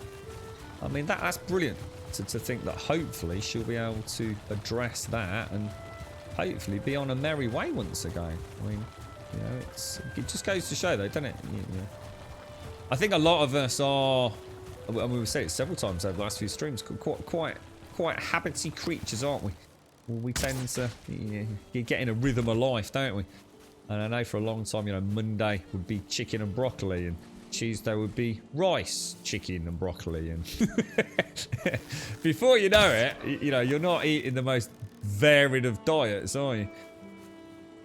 But yeah, a little bit of sunshine, just a little bit of sunshine each day. I get that every day anyway. I used to get a lot of it, but that's part of the reason why, even if I go out for my morning sort of wobble half attempt at running, well, I should say walking quickly, should I say. I don't mind, even if I don't get as far as I'd like to. At least it's out in the sun, I suppose, early morning sun. And I try and do it these days after the stream as well, after sitting down for so long, which is what I used to do anyway. But yeah, it's not like you've got to go out there strict start bollock naked and sunbathe for 3 hours a day in the middle of the baking afternoon sunshine, is it? Oh, I've just thought I'm going to lose. Oh God, where's the cart? How much fine wood have we got? I don't think we've got a lot, have we? Do a little bit of hunting though while we're here. That was part of the plan. So if there's no real trees, are there? That's still counted as meadows behind us. Let's go down there a little ways. You're right, Buck. How you doing, bro? You're right, Kidge. Biting off some. Yeah, I can just imagine that. I'd really, you know, to get some vitamin D in me, I'd really like to go biting salmon heads. Yeah, it's just the way I want to live my life. Or I could just take a multivitamin and get a little bit of sunshine, right? And not eat whales and salmon. I'm never eating salmon again as long as I live. Not that I like salmon anyway, but having watched, I would never eat salmon from Scotland unless honestly, if you paid me, I wouldn't eat salmon from Scotland. Mortified to read about all that up there. Absolutely, just unbelievable, man. Unbelievable. It's like everywhere I went as well. I was thinking, oh, this has got to be a wind-up, mate. Oh, Jesus Christ. It was like the more I looked at and the more dodgy shenanigans I found out. I couldn't believe it, man. Crazy. Absolutely freaking crazy, bro. Do not start looking into Scottish salmon farming practices, whatever you do, Miss Nova. Stick to just eating salmon. You don't want to know, mate. They literally have colour charts for the colour of the salmon for the shit that they feed them. Oh, dude, honestly, it is a whole around agriculture and general farming. I wish I'd never. Honestly, I wish I didn't know what I knew, mate. And I was so desperate to debunk it. I was thinking, no, I don't buy it. This is a lie. This has to be a lie. And there is so much information out there about it as well. It's like the amount of people that have broken into those salmon farms. You know what I mean? If it was just like one show, you know, like you always get this one show on Netflix, like everyone, oh, so I'm becoming vegan, mate. They watch one documentary, it's enough to convert them for life. I'm not a believer in such things, but when it came to salmon farming, I thought, nah, there's no way, bro. There's just no way that can be like that. And then I started, then I watched The Good Guys. Oh, it's not like this at all, you know. It's all scaremonger tactics, or it's part of, you know, it's to try and badmouth the salmon industry here in Scotland. And oh, you know, you should see it in other places. And then you go look at it in other places, and it's just as bad. And then you go to this local farm, and he's saying, oh, we do it all properly, none of that. And then someone breaks into his farm that night. Under cover of darkness, and literally there's like just rotting salmon being devoured by other salmon. It's like, oh my god, make it stop, bro. It's honestly, it's unbelievable, man. It really is. I mean, I would not recommend watching it. I really wouldn't. It's not nice to watch, man. It is not nice. I mean, I've watched all sorts of horrendous things, and I'm a firm believer in you know, if there's money to be made, and you know, alternative agendas behind it, someone will, you know. Don't believe everything you read. You know, it's like, what was that thing on Netflix everyone was banging on about a few years ago? So it's like all of a sudden, it was like the vegan film. It's like everyone suddenly just overnight decided to become a vegan. Was it like Big Health, or what was it called? It was something on Netflix, wasn't it? Everyone was banging on about it. What the Health, something like that. But yeah, I mean, don't just like watch one thing. You know, go and have a look around. You know, go to some of these independent sites, and you know, actually go and find someone that's got a YouTube channel that isn't just focused on bad mouthing something. You know, there's some really cool people out there that actually, you know, live in these local areas and, you know, see what's going up on a day-to-day basis and actually live there and can tell you what it smells like, and watch them chucking these fish back in and grinding them up. And oh man, honestly, it's like anything though. You can take any industry, any agricultural element of this massive sort of super industrialization of food production, and you'll find horror stories. You will find horror stories about everything. So, you know, it's not just about salmon farming and things, but, you know, I think sometimes, you know, as they say, I mean, you know, at some point you've got to say, like, pretty much everything's probably a bit dodgy. Even growing your own veg in the back garden could be bad, right? You don't know what your neighbour's chucking in their garden, do you? Could be anything, right? You like tuna? Yeah, I used to devour tuna. I just never liked salmon, really. So I suppose it never really bothered me watching it, because it didn't make me think, oh no, of all the salmon I've eaten, I didn't know. Yeah, I used to love tuna, man. I don't know what it is about tuna that makes tuna so awesome, but it's quite, I suppose it's quite, it can be quite a meaty fish, can't it, if you buy nice tuna? I've always liked it in things like pasta salads and things. It's a very nice fish. 15 minutes of food. You've got parmesan potatoes, the additional recipe I sent you. And, oh yes, I forgot about those. And some red curry with meatballs. Nice, mate. Nice. So I take it the tummy's feeling a bit better than Permarin, yeah? You right, Joshua? Yeah. It's been better, Joshua, but you got to carry on, ain't you? Good morning, Mario. Has anyone else noticed that cans of tuna has shrunk? One used to cover 4 to 5 people, now it just covers 3, only just. Oh, I haven't bought it for a while, Scary Billy. What, do you think that's like happened? I don't know. Is that like maybe COVID related? You know, I don't know if they had to start. Are they not bringing in as much, or people stockpiling tinned foods or something? I don't know. Not noticed it myself, but that's because I wouldn't, because I don't buy it. But you're right, but you killed your first drone. Congratulations, mate. Congratulations. So the paleo are the fast you synthesize vitamin D in the sun. Yeah, you don't need to blast yourself, do it. You just can't always be sure to get enough sunshine here. Half the year the sun is not strong enough. So what do you do then, Missy? So you take a vitamin D supplement. What else do you do to guarantee production? Or I still can't quite remember the tie-in with sun and whether or not you need that. Don't you need the sun to produce vitamin D? So if you take a vitamin D supplement, you don't need the sun. Is that right? Or do you still need the sun to help you? If you like actually digest it, if you like, to actually break it down, get it into the old system. Your last blood work, I was so low in vitamin D that I was put on a prescription strength of it. Wow, really, Cammy? I think you were saying, Shades, weren't you? Like, what were the first symptoms? I think I asked in chat, and it's quite interesting, isn't it? Vitamin D deficiency can lead to a whole manifestation of sort of physiological ailments and things. Did you feel bad or anything, Cammy? You know, did you notice a difference as soon as you started taking a vitamin D supplement? Is this like Seaspiracy? Seaspiracy. Now that, I have seen that, because I think Z recommended that one. Oh, I have seen Seaspiracy. That's the ones with the, oh, what the hell? What's the organisation called? They're amazing. Oh, gosh, what are they called? They're like badass pirates for good. I can't remember the name of the organisation now. Hashi and Chucky would tell me. Yeah, I've watched Seaspiracy. Seaspiracy is a bit of a strange one because it's almost like two tales in one, isn't it?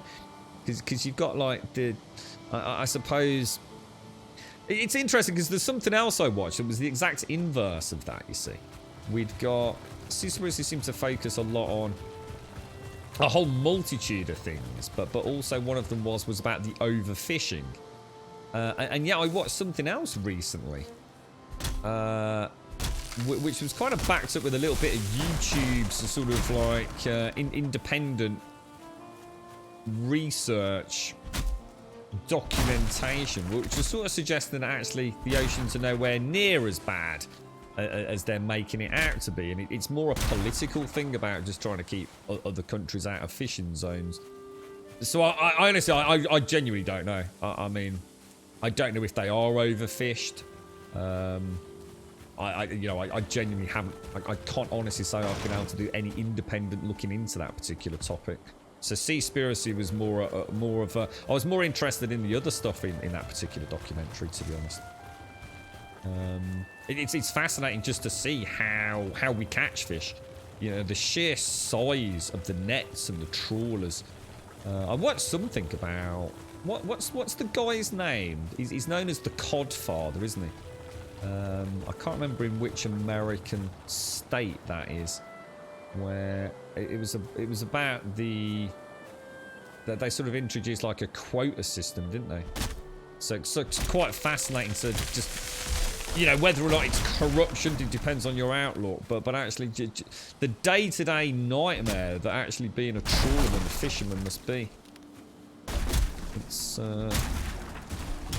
you know, I think that so many of us still have this idyllic picture of, you know, independent fishermen going out in their, you know, their own individually owned boats, almost like or, you know, you think of it as a generational thing. You know, father has a daughter and a son, and they grow up, you know, together, you know, working the boat with their dad, and then dad can afford his own boat, and off they go, and daughter ends up getting her own boat, and it becomes a family business, and before you know it, you know, you've got this almost idyllic image, haven't you, of these smaller vessels going out, still with these big nets, but bringing in, you know, their catch and selling it at market.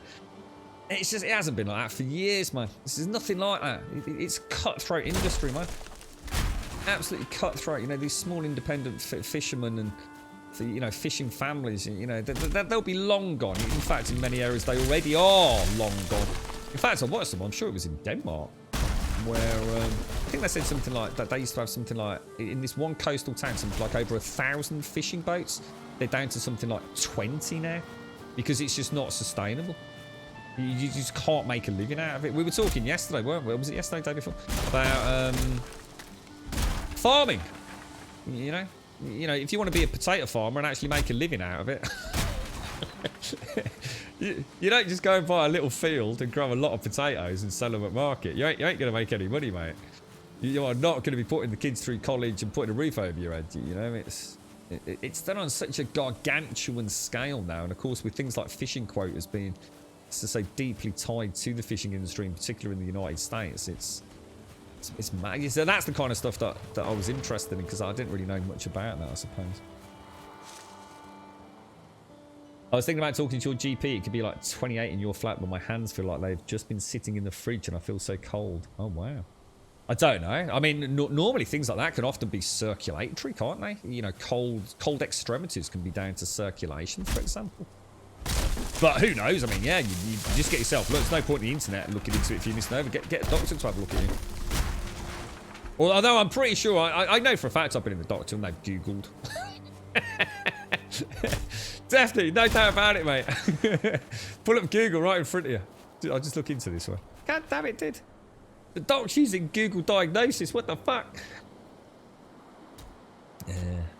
You can't call fishermen men. I can. Fishermen. There you go. I just did it. Right, I'll be back in a sec.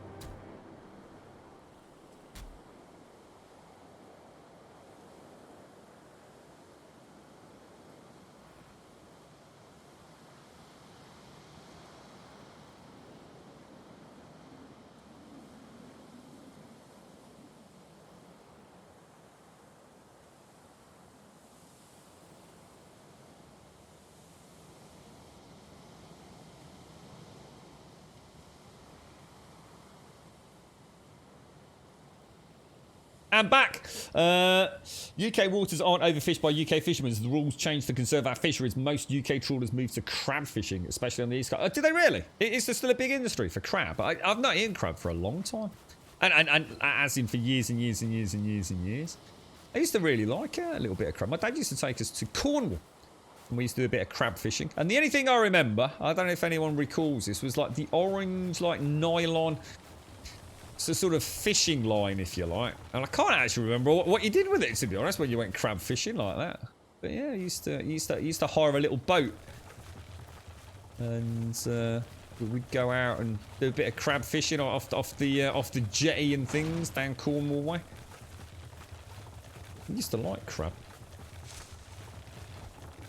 I used to eat quite a lot of seafood back in the day, but that was mainly because my dad worked so much in and around the bull ring, so there's a lot of fishmongers, you see. He used to get some really nice quality fish, and of course my dad's history with his mum and dad having a fish and chip shop. So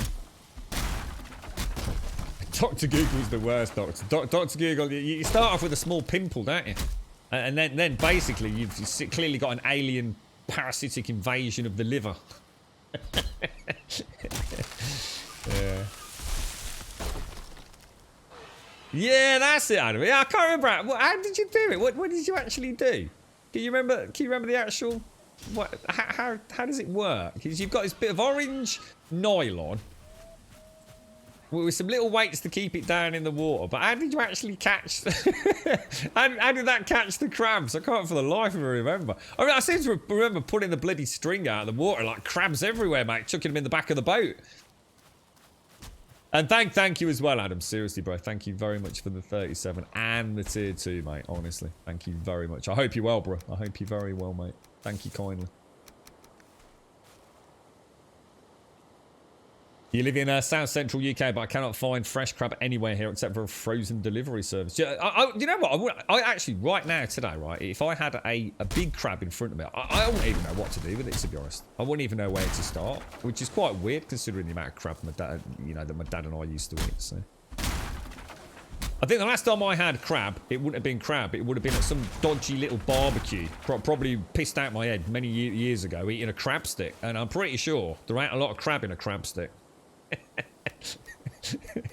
In fact, I'm pretty sure there's virtually no crab in a crab stick. But probably very much the very definition of false advertising, no doubt. Right, who's that? No one else. I think we'll leave it at that. It's a bit of a shame I can't. Let's just go and see if I can pick up that last bit of debris over there. So you actually need to take calcium with vitamin D. Ah, right. Right. So Alaskan fishing's a bit like that, is it? But the commercial fishing, yeah. Oh, it was really. Well, what's the name of the area in America? It accounts for a huge amount of domestic kind of fishing. We're talking like just one small room, from that Seaspiracy thing, literally like a living room sized area. It has like $500,000 worth of like fish stock in it. The guy's name, he's known as the Codfather. He's been indicted and all sorts of, huge criminal record. But he essentially bought up all the smaller fisheries in order to have the stock. Does anyone know what area of America that is? It's right on the tip of my tongue, but I just can't think. I just can't think of it. Yeah. You're right, Mischief. We live next door to a tiny harbour that has a few independent fisher folk that supply the local fishmonger. Oh, see, that's cool. That is really... Isn't that the way it would be so cool? If your local farmer grew... your local farmer just grew enough potatoes for the local area and you paid a decent price for your tatties. And you get your fresh fish from your local fishmonger that actually supports the local fisher folk. It just don't happen anymore. We just live in too densely populated areas, don't we, for it to be manageable? I mean, there's a reason it can't be done, and it's not because of anything other than the fact I guess logistically it's very difficult. As you get further inland, that fish has got to come a long way, and oh my God, what the hell? Hang on.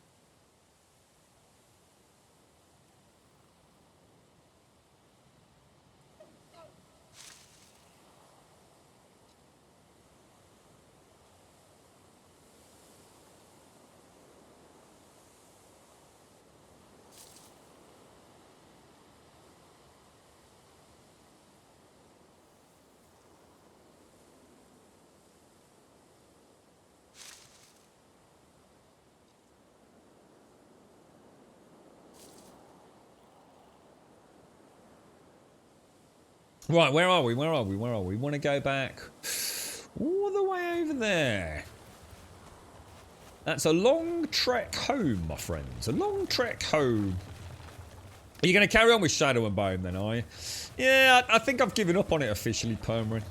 I had a little bit of an opportunity to watch some of it yesterday, and I ended up not in the end. I ended up started watching that Dark everyone's been telling me about.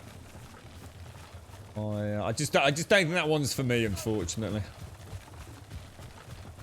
I've given it a reasonably good shot. This is water here, isn't it? Can I get across that or? Oh gosh. That looks pretty shallow there, doesn't it? Wait, let me just tune into where we're off to.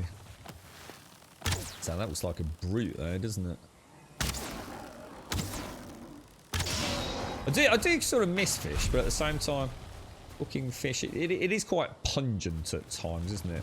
Especially the way I like some fish. I used to love things like kippers, you see. Kippers in a little bit of butter. But it is, you know, it's a pretty strong smelling fish, especially smoked kippers. Oh my god, what a beautiful breakfast. Or even mackerel for breakfast. What a cracking start to the day, you know. Very tasty. Very tasty. How are you doing, Valiant? How's things? Yeah, all right, mate. How's it all going? How's the water? Has that all been fully resolved now? Have you got hot water now as well? Fish sticks in breadcrumbs with fish flavour. What's that like? Is that something you have or? You're right, badass. Good morning. Good morning. How are you? Crabline had a weight and a hook. Hook had muscles on it. Is that what it was? Was it literally just a hook? I can't remember that. I don't remember the hooks on the line. Was it loads and loads of different hooks? Yeah, just like loads and loads of different hooks all along it. And the weight's like you were saying, Adam, just to pull the damn thing down in the water. And the crabs just latch onto it, don't they? Then they hang onto it while they're eating the mussels or the cockles or whatever you put onto the hooks. And when you bring the line out, you're just knocking them off. It doesn't hook them, does it? Like a fish hook. The hook is just to hold the bait, isn't it? The meaty bait. I think that's how it works. God, that's a long time ago since I did that with my dad. That's a real blast from the past, that is. Yeah, that's good memory, that is, Adam. Good memory, that. Yeah, I seem to remember the reel, and the reel really was. It's going to sound a bit silly. I mean, quite a disposable throwaway. It was literally almost like four lollipop sticks. for want of a better attempt at describing it, it really was. It was just like a triangle of wood. Sorry, a rectangle of wood.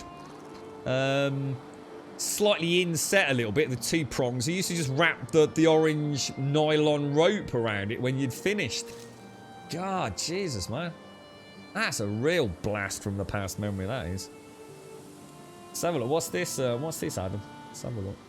Good morning, Alagon. How you doing, sir? Did you have a lovely weekend with the, Oh my god, that's... That is exactly what I'm talking about, bro. No way. Is that still the way it's done? Holy shit, mate. See, it's weird because I remember the orange nylon, you see, not like black rope. And mine, whereas that's like the orange, probably plastic, is it? Mine was just like wood, like 4 lollipop poles, mate. Obviously, you know, it wasn't lollipop poles, but you sort of get the idea of how cheap he made it was. Oh my god, nice one, Adam. Nice one. I'll have to have a chat with my dad about that. That'll make him laugh, that will. See, I still have some memories. So the Codfather's New England. Ah, Codfather is New England, and that's the big sort of fishing conglomerate these days, isn't it, over there? Millions and millions of dollars of fish every minute pouring through that place. Incredible. Sheer logistics, the amount of ice they get through, it's honestly, it's insane. Fascinating, absolutely fascinating. Did you have a nice weekend, Alagon? I know it was, he said it was birthday weekend. I know Wentex's, I think Wentex's was on Saturday. Hope you had a nice one, bro. Nice to see you, mate. So you got your vampires from the Crimson Court box. And now you're just petrified to actually paint them. Oh, just do it, mate. Do it. What's the worst that can happen? Yeah, he's alright, Badass. Yeah, he had, it was basically a really scarily high blood pressure, which hasn't been an issue for some time. Not like that, anyway. So, I knew something wasn't right in the early morning hours, but I think I was erring on the hope that, you know, he'd have his medication like he normally does in the early morning hours, and, you know, it's just one of those, you know, we have our good days and bad days, we all do, don't we? But yeah, I kind of knew, mate. I was putting it. I must have opened Discord like about 3 times, like 4, 5, 6 o'clock, and thinking I'm just gonna have to cancel. But I was hanging on. But yeah, it's all right. I mean, obviously something's going on, but all the other tests I ran yesterday seemed to be reasonably in line with expectations. So who knows? And he seems fine. You know, as fine as one would expect. he's not out there in the pub, you know, having a bit of a boogie or anything, but yeah, he's doing alright. He's doing okay. Egg and red caviar. I don't think I've ever had caviar, mate. Is that roe eggs or something like that? I've never had caviar. Not because I didn't want to. I just don't think I've ever had an opportunity to eat caviar. I'd give it a go, you know, just to see what it's like. I can't imagine it would be something that I would be, you know, super impressed with. But then I've never had it, so I'd certainly try it. I don't know what the difference between like sort of like what I'd call normal caviar, which I always thought was black, and what red caviar. I don't know what the difference is between the two. Yeah, that's what my dad's always made, Scary Billy. Yeah, he makes a mighty fine, as you'd expect, with his background. A mighty fine platter of fish and chips, mate. Mighty fine. So you were doing archery again with your eldest after the... Oh, wow. Yeah, I suppose you've had to take a break, haven't you? Basic course is finally happening. Oh, brilliant. So there's enough people financially viable. Oh, that's brilliant. Also, can I post a link to another stream, Grummer? Why? Why are we posting a stream? It's not. We're not linking to hot tub streams, are we? Oh, call me suspicious if you will. After your history on Discord recently, Elegon. God damn it, dude. I'm sure it's Roe, isn't it? Is it Roe? Is it from Pregnant Roe, the Roe? I don't know. I could be wrong, yeah. I don't know, man. I know I should just paint them, but I have hyped them up so much in my mind that I've psyched myself out of being ready to try and put paint to plastic. Don't you sweat it, mate. As soon as you start, you'll be getting into it like you always do. That beautiful feeling you've got as all the colours start coming together and the little details start coming out. You go for it, Valiant. You've got to do it because I want to see some pictures on Discord, mate. So crack on and all that. Crack on. I'm not sure I want to click on that, Elegon. I'm actually not sure I want to click on it. Let me have a quick look.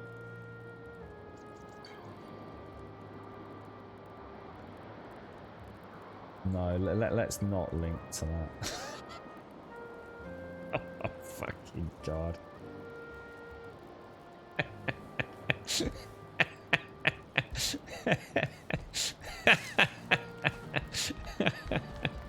No, you can't. I'm making a ruling. Right, what are we doing here? We are throwing down that and that and that.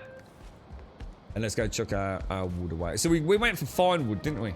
How'd you find such things, Alagon? You clearly got too much time on your hands, mate. So now it's go, oh no, but please, Alagon, please. It's all part of our cunning plan. If you send 500 bits to me, Elagon will then send you the link. We gotta start thinking bigger, Aragon. We need to start the process of monetization here, mate. I tell you. Good plan, sir. Good plan. It's working well. Right, let me grab some. What we'll do is we'll just bring back all of this and we'll take it from there. So several kinds of black caviar. That is not the Russian stuff. The Russian stuff is specifically from sturgeon. Oh, is it sturgeon? Sturgeon. Ah. I was going to say, yeah, I mean, but black caviar isn't exclusively Russian, is it? I mean, that'd be ridiculous. Yeah, I mean, in theory, you can have caviar from anywhere in the world, couldn't you? I suppose, like anything, there's probably regional, do you like, it's like things like champagne, isn't it? Which is actually a region in France. Champagne. And things like Kentucky bourbons and things like that, right? Yeah, did it all go well yesterday? I've not seen Advina. Did you all have a fun game night? I actually didn't get a chance to even come on Discord yesterday evening, so I didn't even. I had actually completely forgotten. Because normally we'd have done a load of shout-outs in the stream yesterday, but it wasn't until I managed to get onto Discord earlier. Pop that in there. Pop that in there. Heads, thistle, and gold. So most of that's over here, isn't it? Looks like we must have done a run at some point in that other cart and not emptied it all. Thistles there, isn't it? Thistles, bones, and a few more troll hides. Oh, that's not troll hides. Oh, oh my god. We are gathering a lot of troll hides, you know. There's two things in this game that we need a sink for.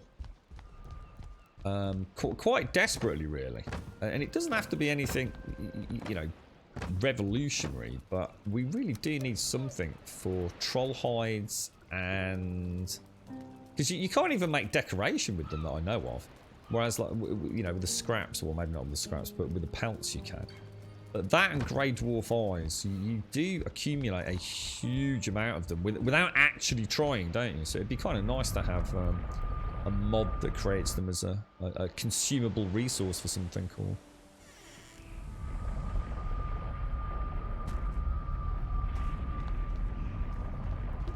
Protected designation of origin products around the world. Yeah, is that what they call it? Is that a thing, is it? PDO.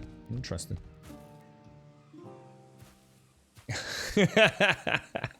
just takes a while for people to get in the general flow of things, does it, Elegon? Definitely, we'll empty both. So the epic loot mod allows you to make trophies from hides, and then the trophies can be made into enchanting materials. Nice, nice. I like the idea of that. Yeah. The more I hear about epic loot, the more it sounds like something I'd really like to explore, to be honest. It does sound like... It sounds like a lot of the things we talk about is covered by that, or Valheim Plus. And from what I can understand, those two work quite well together out of the box, don't they? So if you were to install Valheim Plus and Epic Loot, you'd probably be good to go with a pretty different gaming experience, from what I can gather, unless anyone can tell me otherwise. They seem to be very robust and pretty comprehensive overhauls. Has anyone seen the new 7 days screenshot they've posted out? Can't say to me it looks any better than ever before, really. In fact, if anything, I'd say that's probably one of their worst screenshots recently. I mean, yes, it's got the new zombie policeman, but we've seen that. You know, it just looks like their typical washed out, nasty anti-aliasing screenshot to me. But I suppose after the backlash from the last ones, which were good screenshots, just a little bit of artistic license in there. In terms of zombie positioning. But yeah, it didn't exactly... Apparently the new RWG is supposed to be really good though. But since I couldn't give less of a fuck about RWG in that game and never have done. In fact, one of the most vocal parts of my commentary around the game is it's just pointless. But I suppose for the masses that are picking up the game for the first time, that's got to be a good thing. They work really well together. Most of the mods do, to be fair. It is actually quite surprising, actually, Mr. Over, how compatible everything seems to be. Yeah. Wonder if we'll. How long do you think before this next update for this one? Do you think we've got long to wait? The new troll style update and whatever else they're adding. I don't think it's going to be long. Next couple of weeks, I would have thought maybe. So we went for fine wood, and we've got 150, which is, I don't know if we've got any more, but that's pretty good. I'm quite happy with that. Because you don't use a lot of it, you just need some, don't you? But normally you use like 1 or 2 fine wood for each of the furniture pieces. Unless it's the bed and things like that. You played some Monster Hunter World with Z and Evil, and I'm proud to tell you that I still suck at the game. How did they get on with that, Elegon?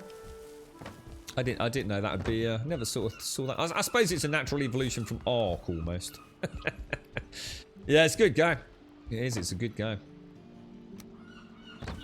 I was talking earlier, Elegon, about how long it's been a long time since I played like a shooting game. And I mean that as silly as it sounds, as in where we just shoot some guns. But there isn't like a kind of heavy, focused looter shooter. Yeah, I think Simpson posted up a while back, and I've been racking my brains. God, what the hell? Every time I come out of that hospital, I get this. Every time for about 48 hours afterwards. That air does not agree with me at all, man. You can, in fact, if I ever tried to be quiet and not tell you where I'd been, you'd know within like a day, wouldn't you, with me streaming? Every time. It's horrible. I get all gurgly for some reason. But yeah, a shooting game that is actually about shooting. As much as it is just bullet sponge looter grind fests. And I suddenly realised that I actually sat there yesterday and I was thinking, why did I start playing Ghost Recon Wildlands and Ghost Recon Breakpoint? Now I know Breakpoint had a pretty rough release. You know, there was definitely some serious issues with it, but I do remember reading an article, probably just post-Christmas time, where I think it came out in, was it 2019, that game? I think it was. And apparently they've done a lot to, quite a lot to resolve some of the early issues with it. And I seem to remember that one also had that option to go into a more, you know, less gamified mode as well, didn't it? I'm not sure whether I actually quite like the idea of a light RPG system on the guns, but I might boot it up again. I kind of miss that sort of stuff. I looked into Crysis Remastered,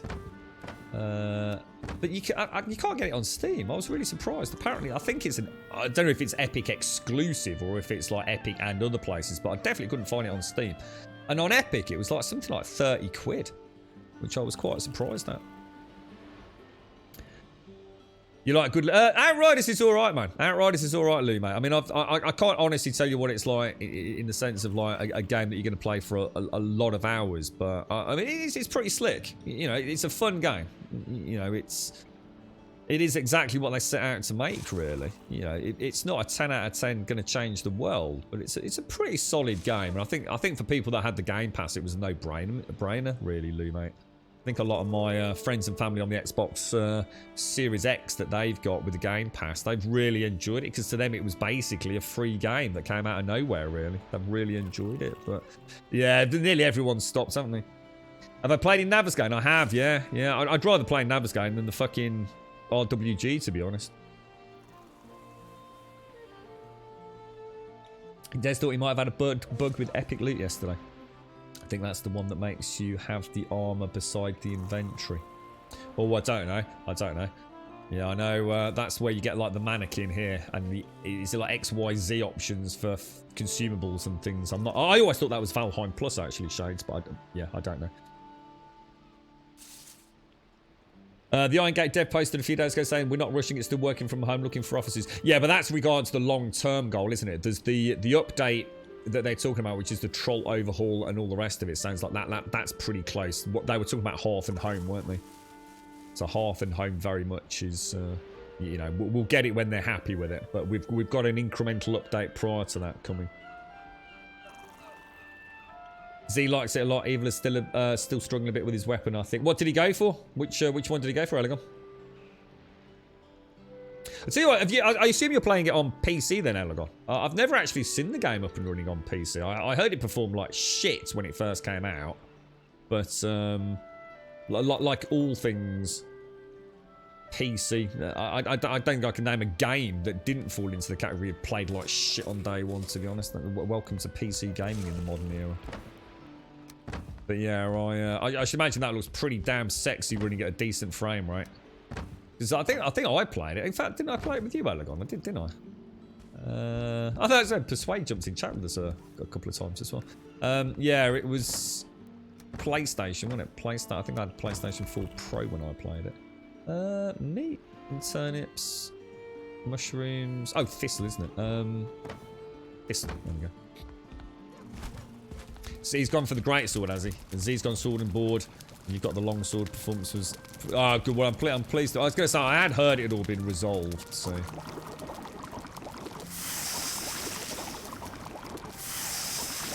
So it is kind of a forever game, that one, Elegon. I've always been quite surprised at people that really enjoy it and then end up shelving it. To me, it really is like a chance to become almost godlike. Especially with all the DLCs and all the extra things you can do in the game. There's a lot of content there. A hell of a lot of content. And it's one of those games where you get a real genuine, for me anyway, a real genuine sense of satisfaction getting to know the game. And I think one of the beauties of it is getting to know a good team. You can cause one another immense problems in multiplayer, can't you? And actually, you know, playing it solo versus playing in a team and playing well in a team, I think it adds an immense amount of diversity to that game. You know, but playing with somebody with the bows versus playing somebody with the hammer, you know, you've got two almost completely different experiences, haven't you?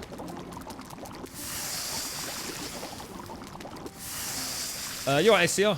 How you doing, mate? How's things? Good morning. How's the family? Did you have a nice weekend? So you've installed and played Anthem for a good 5 hours the other day. So dead, couldn't get a dungeon to match, mate. But free play is a good crack.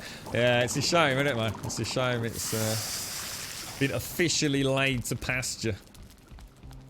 Yeah, it was a good game. I did enjoy it. No doubt about that. But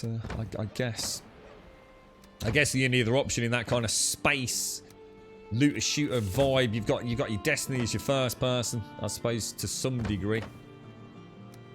Although with much narrower scope, you've got Outriders. I mean, you know, I've not played Destiny. Destiny 2 since the big update. I've got no idea how that plays at the moment, but I'm sure it's a bloody good game. Like all things, I suppose, might not be for everyone, but it can't be a bad game, can it? Valheim didn't run like shit day one. It did. It ran like shit until the last patch, mate. now that the terrain deformation's been fixed, then yeah, we're doing all right. That was a much needed change, to be fair. Right, so where are we off to? Where are we off to? Back to the mountains with some goodies, weren't we? We wanted some fine wood. And that was just for banners, wasn't it? Was there anything else we were going to take up there, or take that, and that? Take a full stack of fine wood. I suppose we could take, if we take some, if I take a full stack of that, we take some hides as well. We could hides. Wolf hides. Do you need anything to make a rug? Or is it just... No, it's not. Sconce and things metal, so we can't really worry about that, can we? Iron... Oh, we can make some iron nails while we're here. In fact, have we not got some iron nails over there? Probably not. Let's make some.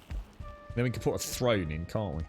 So if I take 10 iron nails and let's say take 10 bronze nails. What else? What else do we need to take up the mountain, guys? That's fine wood, that's fine wood, that's 20 fine wood, that's quite expensive. That's 6, that should be okay. That's the table. I might just take a little bit more fine wood over there. It wouldn't hurt, would it? Take that, pop that in there.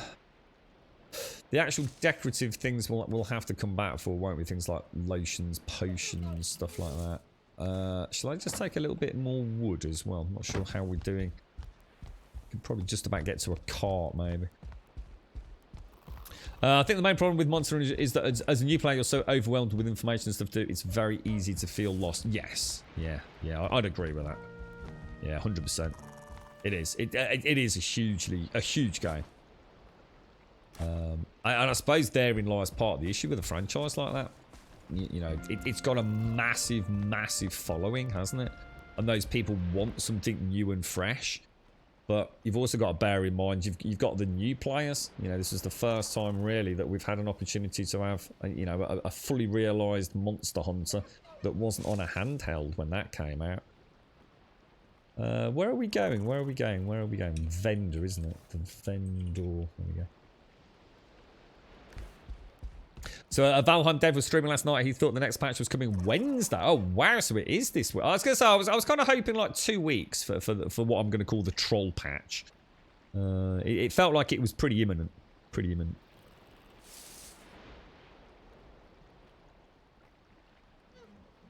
What do you mean, Mac? What's that? What's that about, dude? Yeah, all right, Danielle. How are you doing, mate? How's things? I've got the berries. Yeah, I've got the blueberries. I don't know, to be honest, kids, because that's one of the reasons I played completely vanilla, to be honest, mate.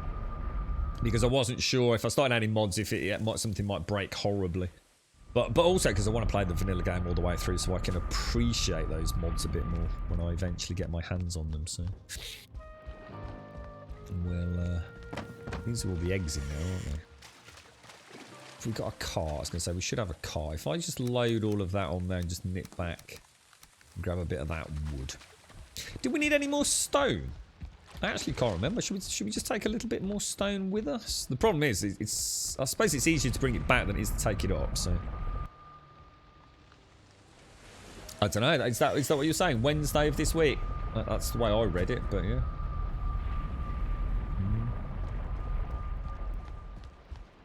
Yeah, I quite fancy giving a Breakpoint another go. I might boot it up just as a little game that I play outside of the stream, just to see how she runs. And I know that's the kind of game that's quite nice. I kind of miss the old school slow-paced tactical stuff. I think the Division was as close as I got to. I don't know. It's almost like a shooting MMO in some ways. I mean, obviously it wasn't an MMO, but I liked it. It's a bloody good game, The Division. Not sure.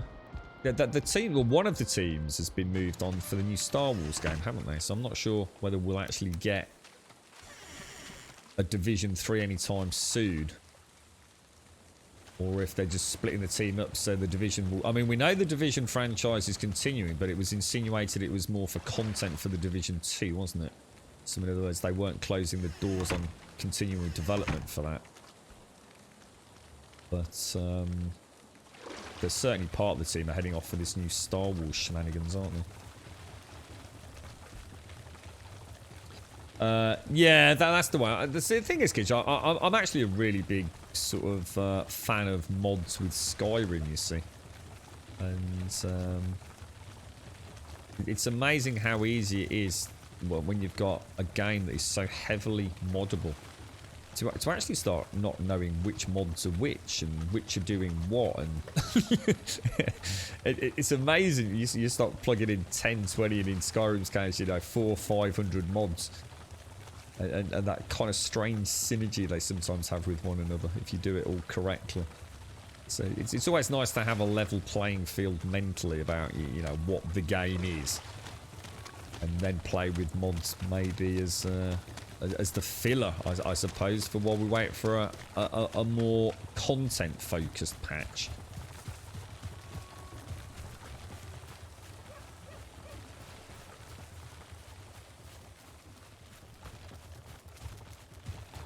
Try and drink my coffee going up here. It's going to end very badly. Very badly. Mate, you did so what did you have, Furbury? 2.5 hours left out until I go home. What are you doing when you get home, mate? What are you doing? You seeing your friend, are you? Or? Yeah, it was kind of weird because I know there's a lot of shooters out there, but a lot of them are, you know, they're battle royale or PvP focused in some way, form or another. And I suddenly realised it's been a long time. See, I used to play Crisis, in particular 2 and 3, believe it or not. I never got that far in 3, but I used to play Crisis 2 a lot, and I used to love games like Killzone. I used to play them like all the time. And I sort of realised it's been a long time. Apparently Titanfall's in a resurgence. I think that's what started this little train of thought off. I don't know what's going on with Titanfall, but I'd always heard that it had a fantastic single-player campaign. Like really short, probably no more than 4 hours, but you know, really is a fantastic experience. So I was just thinking about, you know, it's been so long. I mean, the last kind of action-packed game like that, where I didn't play a multiplayer mode, was actually Call of Duty a couple of years back, I think. Where I just played like the first half of the single-player campaign, and it was amazing. You know, I've got to admit, it really was absolutely fantastic. Yeah, I mean, so someone was saying that you could get it just literally a week or two ago. Apparently, you can pick up like Titanfall. Is it Titanfall 2? But for like about £2 in one of these CD key places, whatever they're called, CD keys or CD all shops, whatever they are.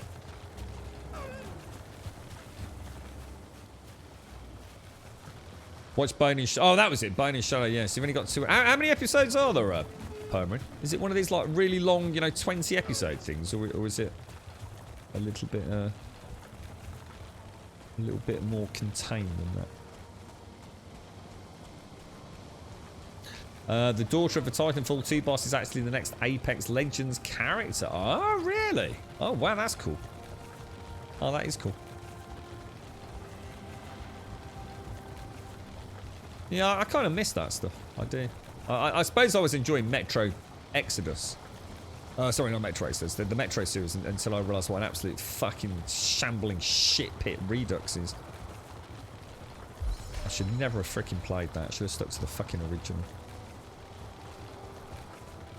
8 episodes? Oh my god. Is that it? Really? 8 episodes? Wow, that is a short series. I assume there's more to come then, because there's no way they can wrap that up in 8 shows. Sure. You know, I might watch it. Then if it's only 8 episodes, I might give it a bash. I mean, it's harmless. You know, it's not like there's anything actually the matter with it. It's just that, you know, sometimes I want to watch something with a bit more depth to it, I suppose. I suppose I'd like to know the grand finale of at least season 1. You're right, Doc. How you doing? How's the Ryzen build going, bro? I was saying earlier, Doc, I never thought I'd live to see the day where a man like yourself posts up a picture of his motherboard and it's got gaming written on it, mate. There's no hope, is there? Everything gaming edition, OC edition, Alpha Mega edition, LED RGB edition. We glow faster and brighter than ever before. Super Gaming, OC edition, Ultra. Oh dear me, the joys of PC technology. A sconce is missing some resin. It's extremely likely. I think they all are, aren't they? I only put 2 in, didn't I, last time, so I was getting a bit short. Actually, you know, I'm just suddenly realised I'm running through here, right? I haven't got my helmet on. My stamina's low. My food is low. Tomahawk or gaming, yeah. How's it going, man? Is it all? I only caught like the back end of like it's just about each section really. Just flicked through it really quickly when I was beating the stream up today, Doc. So did I read something about bending pins? Did you have to bend pins on the CPU or something? What was that all about, bro? Oh, I like the sound. I'll take one of them to you. Can you send one over, mate? I'll take the RTX 3090 variant of that.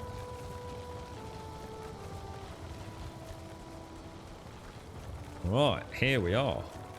Well, I might actually knock that obsidian out, actually. Now, maybe we don't want that little bit of obsidian. Right, okay, so.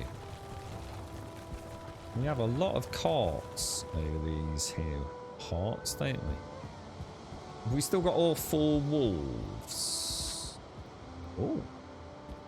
We do. All 4 wolves are still there, so that's good. Right. I'm just gonna drink some coffee and then we'll have a think. So you bought a brand new Ryzen CPU, and some of the CPU pins were bent. That is, I've literally never had that myself, Doc, ever. I've seen people fucking bend them themselves from being, you know, careless and things. But yeah, I've literally never ever. I've never had one out of the box, bro, with bent pins. I'd have sent this. I'll tell you what, if it'd been me, it'd have gone straight back, bro. Straight back. Ain't no way on God's green earth I would be installing a CPU with bent pins. Have you fed the wolves? No. They're only 1 stars, mate. And it's already more than I need to get back, so. Did you make the road yourself up towards the mountain? We did, crazy. We did. We've got roads all around. No, it's not a no portal playthrough, but it's a light portal playthrough, I suppose. If I build a portal, I tend to have a fairly significant build in or around it, I guess, is the way I see it. I'm not sure what to do with those, though. Let's just have a quick look, because that's the level there, isn't it? So it would stick out, wouldn't it? We could try doing what we did up top. Let me go and get some stone. Just knock that out. Pop that. Let's pop that out there for a minute. Let's get... What have we got on these? One of these is... So that's just for the forge. That's for wood. Oh, we were... Oh my god, we're out of stone. Oh no! No! Are we actually out of stone? Is that for real? That's not good. That's not good at all. That's terrible. Well, the thing is, Tim, I know that, and you know that, and like I said, if it was me that had done it, or it was a repair job, but there is no way on God's green earth I'm paying for a brand new CPU. Because there's no way for that to happen. There's no way that a brand new CPU should have bent pins. It just shouldn't. I would immediately be assuming that is not a brand new CPU. That's what I'm thinking. Is that someone's scamming me. That this is actually a second-hand CPU. Or it's been in a pre-built and someone's making a fast quid off it. There is... I must have installed... I dread to think how many CPUs I've installed. And I've never... ever had one with bent pins out of the actual box, OEM or not.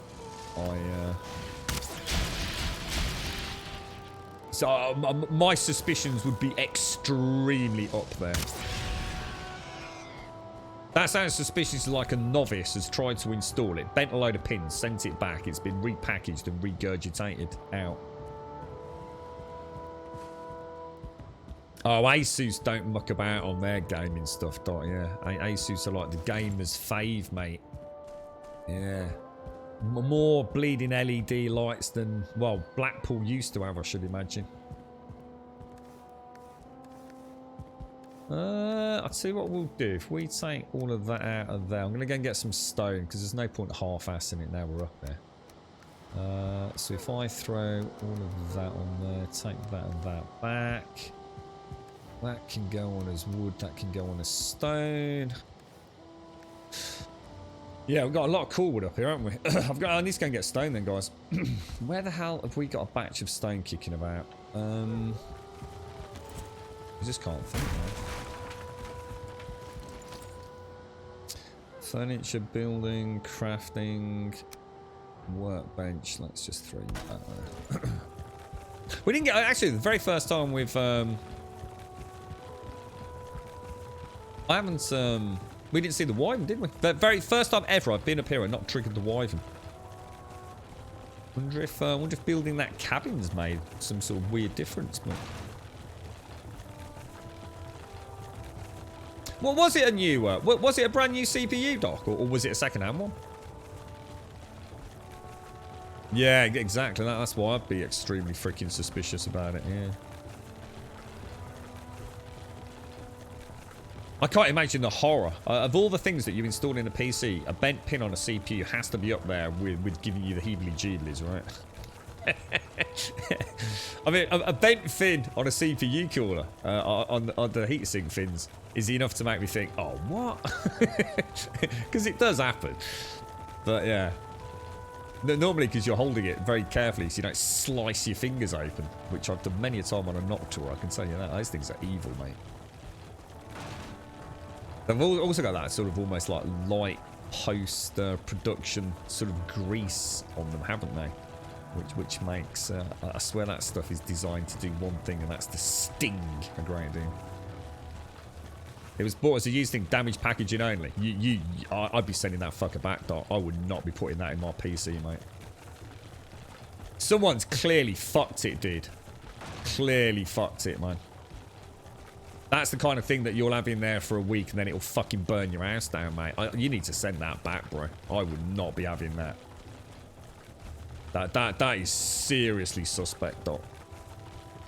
Damaged packaging only. See, what that is inferring, right, is if it's damaged packaging only, in other words, if the seal is intact, that packaging has taken such a massive blow that it has done the one thing that packaging is designed to do, and that is not make sure the pins don't get bent. That would be packaged, sent back, PayPal refunded. Fuck you, seller, you asshole. Forget it, mate. You seriously don't want that in that Mobo, man. You could have fucking all sorts of issues, man.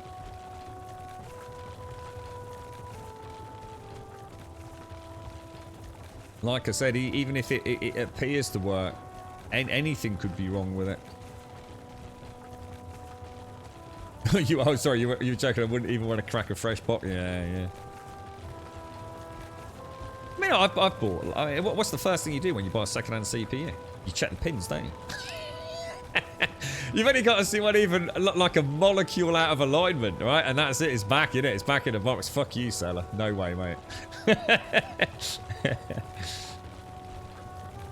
Yeah. Yeah, that's it. Give him a whack with a good... Make sure you use a wooden mallet, right, TM? Just don't use a metal mallet. Use a wooden mallet. Give it a couple of taps. Get it really, really in that socket, mate. Spread a bit of toothpaste in with a thermal paste. Nice hybrid coolant for that minty freshness.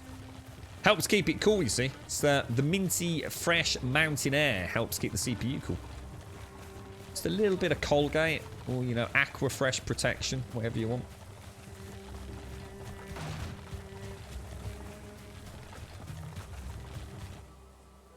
Right, have we got any stone?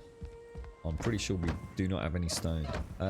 Where have I got a lot of stone, boys and girls?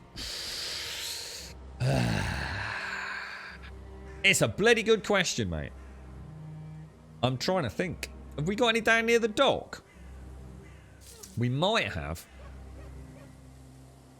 But I don't think we have.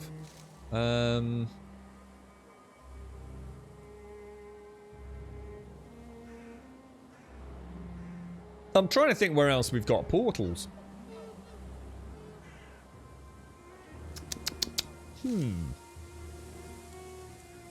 You'd think the mine would have had a lot of stone, wouldn't you? But I didn't think to check the box earlier. What's the best way of getting stone if we wanted to actually farm some stone for a big build? I suppose the large non-copper rock nodes, right?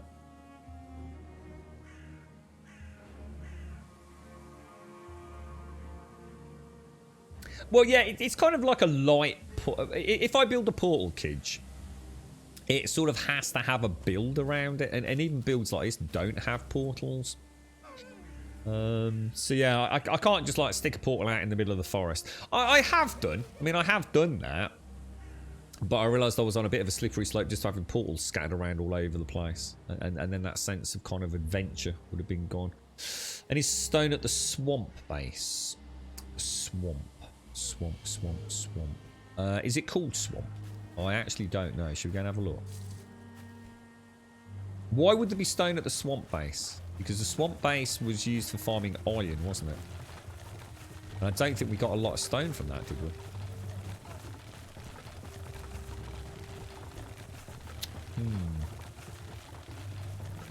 We can actually do with a little quarry somewhere, couldn't we? The obelisks things in the plains. Oh, I know what you mean. Oh, do you really? Oh, that's a pro idea. Ooh. So you mean the ones like I've got at the main base? Like as I call it, the Stonehengian circle of... Is it 6 large stones? So if you just hack the base out... Ooh, I didn't know that. And that's a full cart, is it? Ooh. Ooh. Well, we could mine the mountain. We could mine the mountain, but I don't think you get a huge amount of rock just from terrain deformation, do you? And was there another silver vein up there?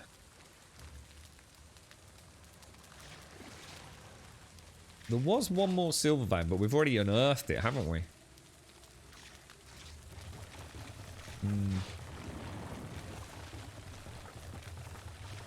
Yeah, they are. They're stone base, cool wood pole, wooden overhang on the sconce.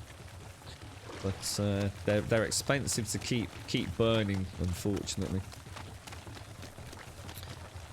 Definitely one of the mods I'll consider on the next playthrough will be like the Everlasting Torches mod or whatever they call them.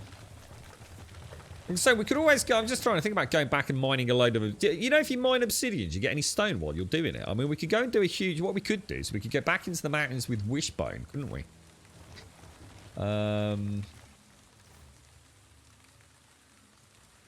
Should we do that? Sorry, guys. Yeah, let's go and do that. Are we okay for food? We've got that. We've got healing potions. We've got some arrows. Yeah, all right. Sorry. Yeah, let's go back. Let's go back. I actually quite like the idea of doing the stone circles, like I said. I've not done that before. I didn't realise it was so efficient, so I thought we'd go and test it. But, well, we can do that at another time, can't we?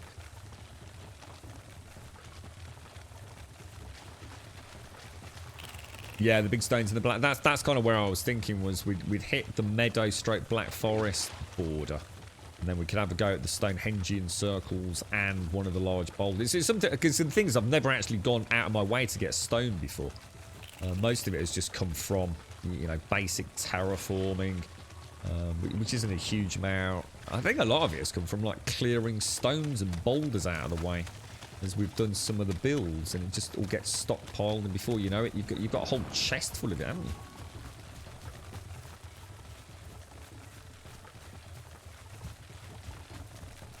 Yeah, with the stone golem. Yeah, I'm not such a fan of doing that sort of stuff, because then my pickaxe skill doesn't go up. I'd rather do it manually, personally. See, things like that are quite handy, aren't they? Those sort of rocks up there. Oh, sorry. Oh, sorry. Did you say plains? Oh, sorry, Shade. Sorry, guys.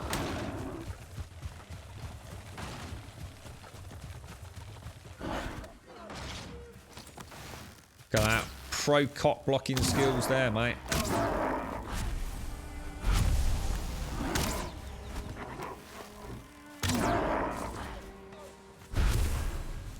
And I didn't let the cart slide all the way down the hill. I suppose a little grey dwarf farm would be pretty handy for stones as well, wouldn't it? Yeah, so sorry, Permin. Yeah. So sorry, I didn't click when you said, or whoever it was said plains. Yeah, I've not been. I could, yeah, but plains is a dead end. I'm not doing the plains.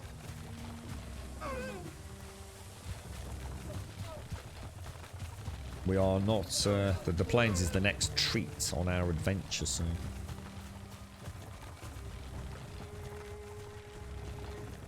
Oh, is that like the prefix and suffix system of epic loot? Is it, Miss Nova? So you actually can get extra durability. It's 28 seconds. I suppose we could probably wait that one out. It's not too bad, is it?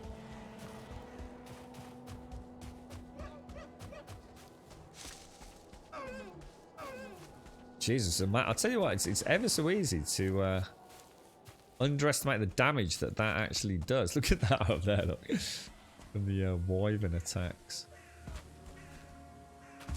Kind of really weird, because when you jump, it's like he actually lifts off from the ground. So if he's on an angle, he actually does lift off at an angle. So it's quite a nice little touch there.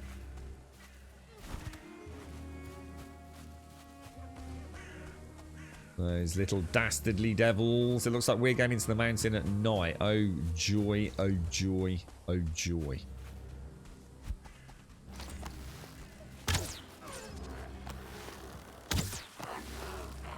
Oh, you stopped, you asshole. Really?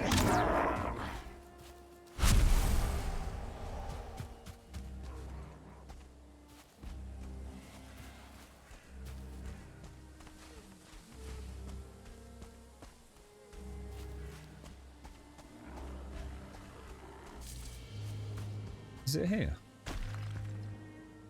Oh no. It's not rolled down, has it? Oh shit, where's the cart gone? Is the cart... Did I get further than I thought? Or is the cart rolled away? Maybe it was back this way.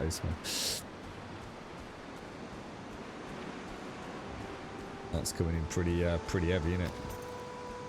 No, surely it wasn't this far. Oh my god, it was. Wow. That just goes to show how completely lost I just actually got, doesn't it? Oh, and we still haven't done the road. Jesus Christ, we need to do the lights along here. It's ridiculous that hasn't been sorted yet. I'm starting to think just use the grey dwarf wards or whatever they are. At least it will be something to sort of illuminate the way, won't it? I mean, I don't know if they actually do glow in the dark or anything, but it's that or the circling cores in the same way that we do... Oh, sorry, circling trophies in the same way we do the yellow shroom road. So we could do the circling head road, couldn't we? No. Well, I didn't lose... The car is always the dodgy corner up here, isn't it? The loop back. Because it's right on the edge of a wolf spawn. So I quite often end up having to detach myself to just coming up here, isn't it? This corner here.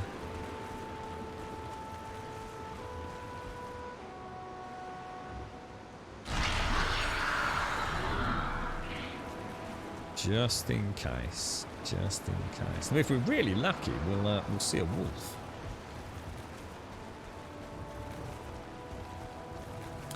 The eyes glow, but they don't give off light. The stone golem trophies. Have I got any stone golem trophies? I'm not sure I've got one of those, you know, dude. I've killed a lot of golems, but I don't remember seeing... the trophy, mate. We've got some Fenring. Oh my god, look at that. Look how dark that is over there. Holy wow, that's incredible, guys.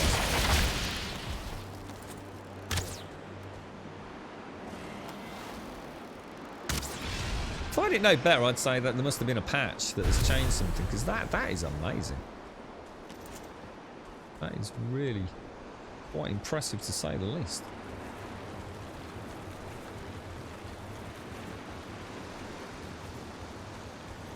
Quite haunting down there. Could be anything down there. Wolfies for a start.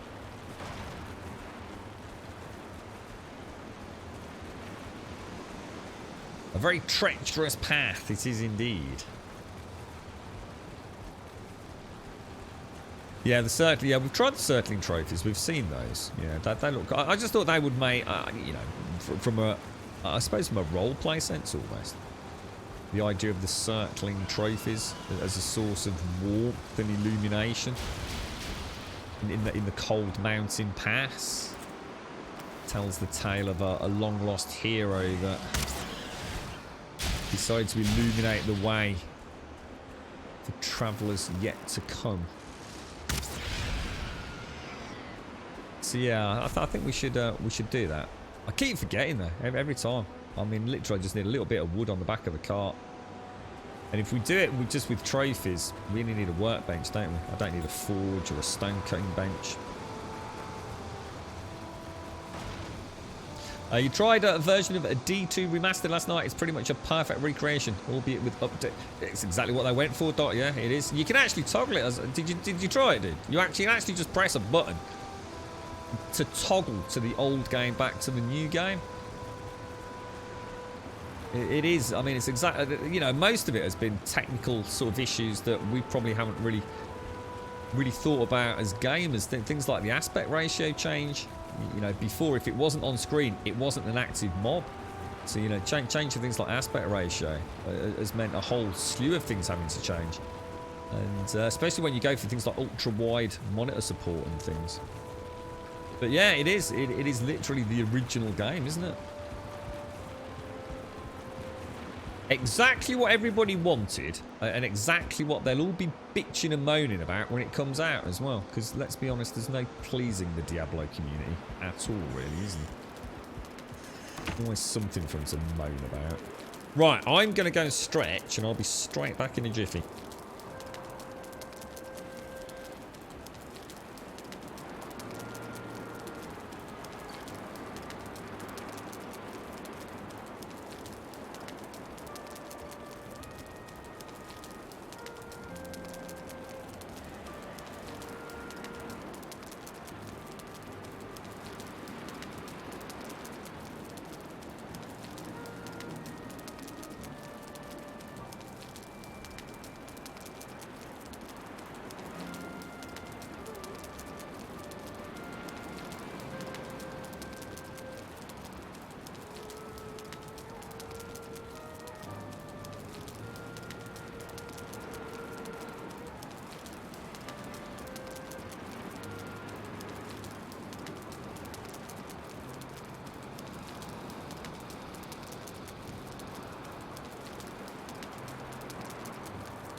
Right, you alright, Yeti? How are you doing, fella? How's it going, mate? Yeah, so we just want a little bit of stone, really, don't we? We get 11 minutes rested in there already. That's amazing. Let's go back around here. Where you been then, Yeti? You just been out and about, or? I'll leave that there and that there, and we'll pop on Wishbone. Switch that over. Where can we go? Let's have a look where we haven't been to search for silver. Mainly over here, isn't it? It's quite interesting because Jan was saying, I mean, in theory, if we come out the back of there and hang a left, we need, which we sort of can do, can't we? Because I mean, we can go in the wolf pen and out the back of the wolf pen. And literally, we can hang a left, can't we? That is base camp, like right there, man. I mean, what about this here?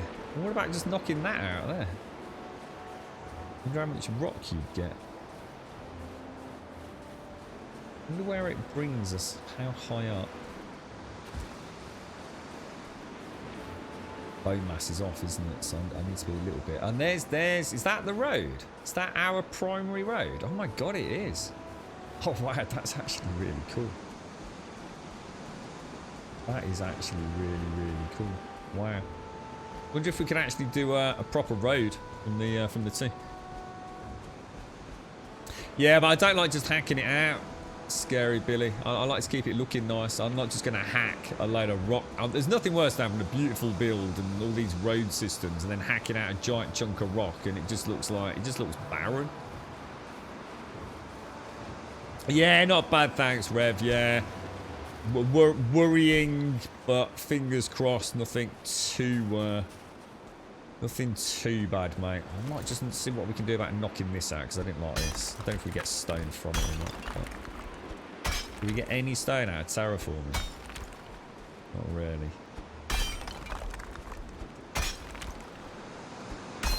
No, I'm not going to get anything on. I'll knock it out anyway because at some point I'll probably have a play up here. It's a nice little area for a tower or something. I'll probably take that back and terraform it off. You get a little bit, don't you? But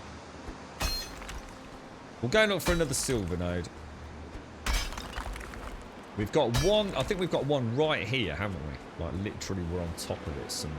Is it up there or?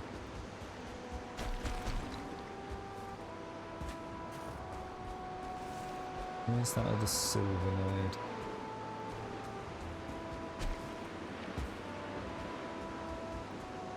Oh, did we get... Is it down? Oh, shit. Oh, gosh. Is it here? Did we knock out the other silver node, guys? Maybe we did. So, in that case... Oh, no. I didn't mean to do that. Let's mark that as silver. So what is it to mark it? Oh, okay. Interesting. That must have been the one that we found out ages ago that was right on the edge then, right? I thought I was saving that for a rainy day. How do you drop and pick up stuff from your inventory to a storage without having to drag it over? Yeah, just a control fox. So you can either like control chuck it out and it'll throw it on the floor. Or you can shift click it, as I'm sure you know, just to change how much you want to chuck out. So you can sort of shift click, split it all up. And if you want, you can sort of chuck your rocks out. And if you hold down your right mouse button to turn in the block, it will always throw in that direction as well. So it's a nice little tip for throwing things out of your inventory where you want it to go, as opposed to like lobbing it accidentally off a cliff, but also for throwing some placeables down. You know, if you want to throw some gold coins on the floor near a workbench for a little treasure pile, things like that, or throw food into taming pens, and breeding pens. So yeah, it's quite a nice little touch.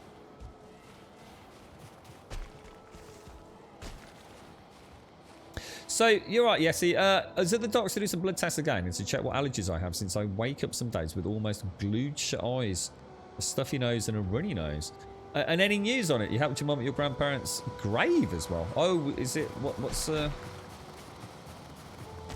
Is that like a celebration of the death day, is it, mate? Or...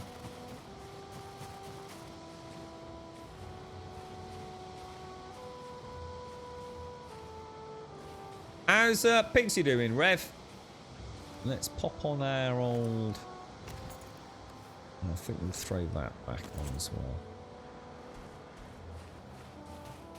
Got any new games, Rev? You managed to hit anything up? I know you were playing your Disco Elysium. Anything new? Yeah, the log piles are really good. I actually had a weird, like, almost dream-like, lucid thing about stone piles. Now you mentioned that, Billy. And I can't remember what it was. Possibly something to do with a lamppost. Using, like, piled up rocks around a bit of wood to create. I seem to remember thinking, I wonder if it clips. We'll have to test it out.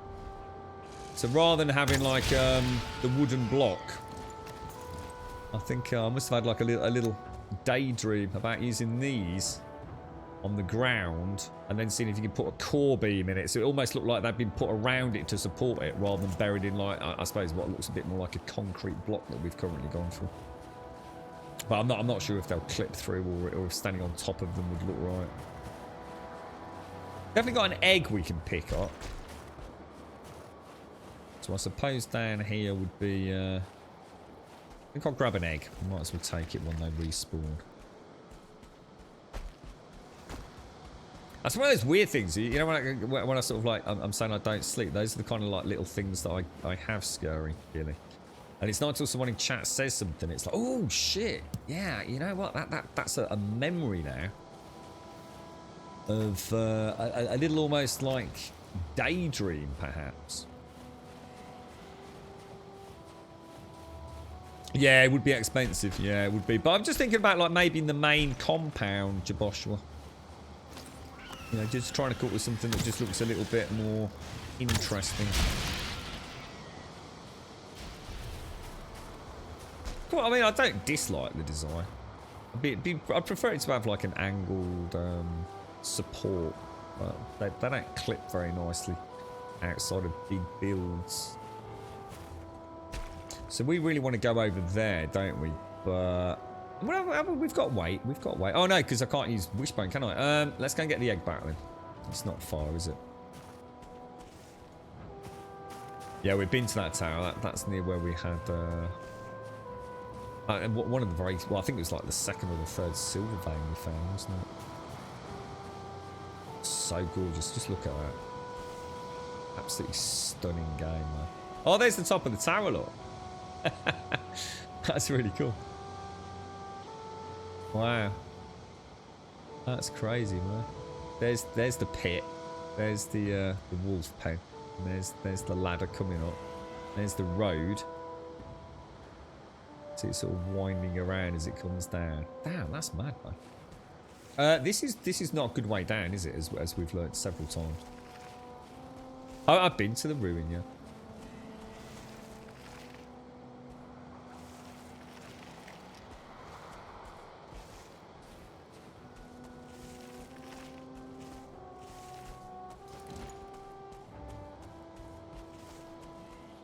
Should be okay coming around about. Ooh.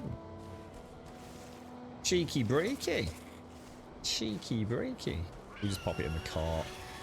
Ah, now that could be.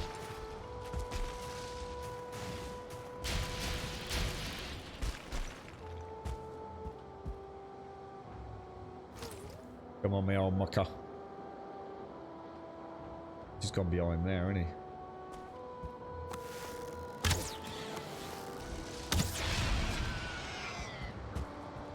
Nice. Very nice. That's so cool. Yeah, I think I will knock this bit of obsidian out, actually. That one there. I like the way the snow's kind of patterned over the top of it as well. Looks nice.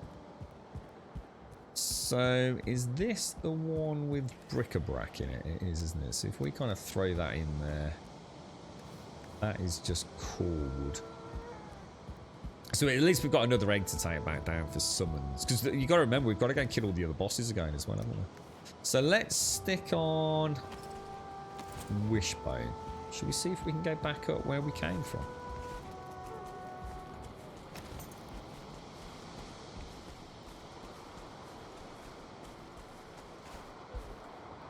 Kind of cool because you can't actually see the smoke, can you? Coming out of the chimney. Oh, I need to put another. What's it in there? Look, little pillar.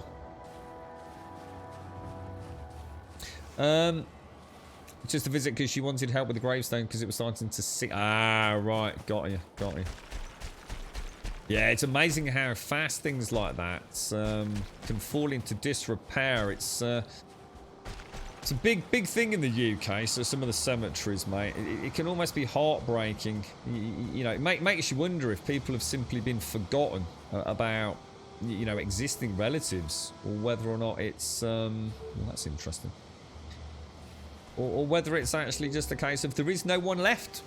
Yeah, the first thing I always think of, you know, when I see a sort of like a tombstone or a particularly overgrown area in a cemetery. You know, and then sometimes it doesn't look like they're necessarily that old. I think styles have changed for tombstones and graves, haven't they, over the years? And it's almost sad in a way to think that maybe there is no one left in the family, or that it's like me, you know. If I think about back to my grandparents, you know, sort of visit graves sort of around Christmas time and things, but you know, there's still members of the family that go a bit more regularly than I do and just keep them in generally good condition. But you know, the next generation of our family will probably never go there. And you're not around for long, are you? You're a fleeting memory in this life, really.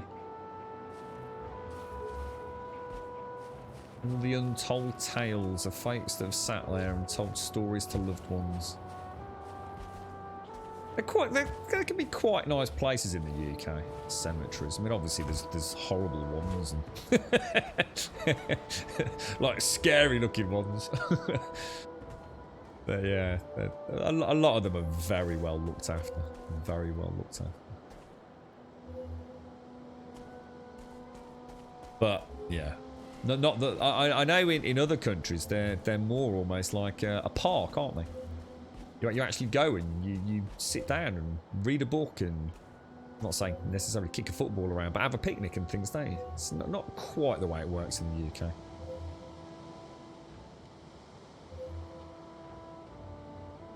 Pixie's doing great. I've felt the baby kick a few times now. Right now, it's just World of Warcraft. I suppose get it in while you can, Rev. Right, get that grind in now, mate. I'm glad she's doing well, fella. Pass on all our best. How do you tame the animals? It's all you need to do is you need to get 2 animals of the same, obviously, species in close proximity to one another, Foxy, and feed them. It literally is no more complicated than that. There is more to it than that, but that's it in a nutshell. So if you can get like a wolf in a hole and then get another wolf in a hole and throw in some meat, you'll get a baby wolf. But boars are the same, really. It's not complicated. But as far as I know, you can only tame boars and breed boars. You can tame wolves and tame wolves. And that's as far as I've got. I'm not sure about locks. You can't tame deer, though. But yeah, in order to tame it, you just have to get it somewhere where it can't run away, throw in some food, and let it de-aggro from you. And basically, it will eat the food. So, for example, for a no-star wolf, it ate 4 necktails, and it's a tamed wolf. And you should get a notification on your screen. So, if you want us to tell you more, we'll happily go into it, mate. But yeah, it's pretty simple. Concept behind it. Actually doing it, of course, is a completely different kettle of fish. But imagine how many lives have lived and are being lived. There's such a wealth of human experience that we as individuals can experience a drop in the ocean of it all. We can. It is. You know, it is nice at Christmas. I mean, Christmas and I suppose sunnier summer days. The cemeteries are reasonably busy, as in my area. You know, the cemeteries that I go to. Well, not in my area as much. We only go to the one here for the girlfriend's mom, and that is a really nice cemetery. But the ones I go to are in Birmingham, you see. So normally I only get a chance to really visit sort of around Christmas time. Did we ever actually do anything here? What the hell? Oh wow, we did. Oh, stone. Oh look, there's the cool wood that we never oh, that's mad. So we obviously, I think this is where I managed to get my butt saved from an emergency AFK, wasn't it, if I remember correctly? Right, okay, that's looking pretty good. That's looking pretty good. So we are getting a bling bling.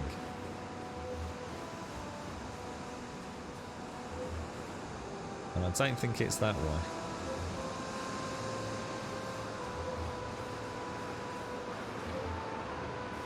World save. So you've got to think it's back that way.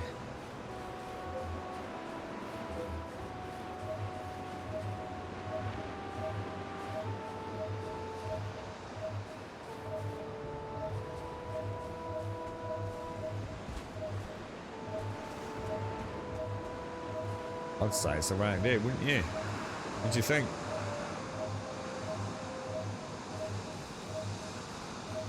Possibly underneath this rock.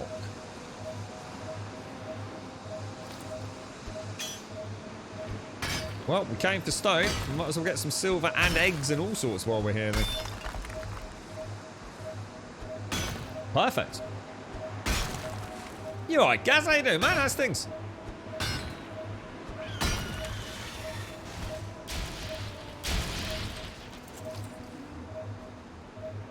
You playing anything at the minute, Gaz?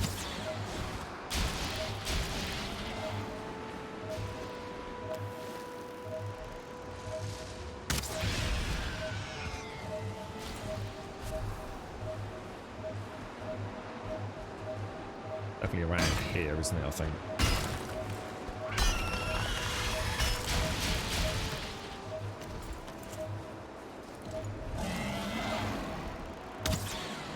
Jesus, that sounded like there's something right behind me there. Bloody hell. At least we know we can go and, have I got any wood on me? Should we go and get a rested bonus? Oh shit, oh shit!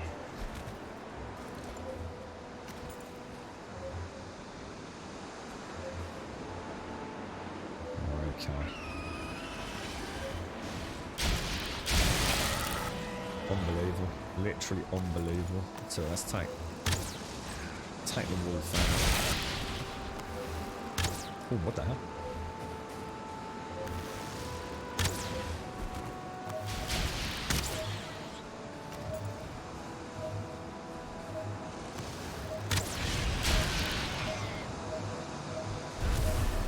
Can get a little bit of wood for a nice rested bonus.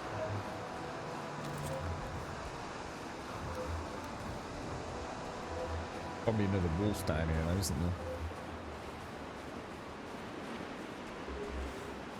there? Ooh. Right, so carefully.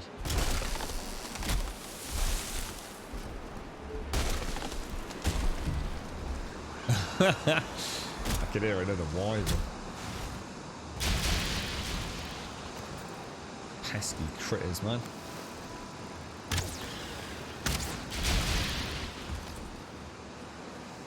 Never likes that second shot, does it? Strange. Never quite figured that out. That's gonna work.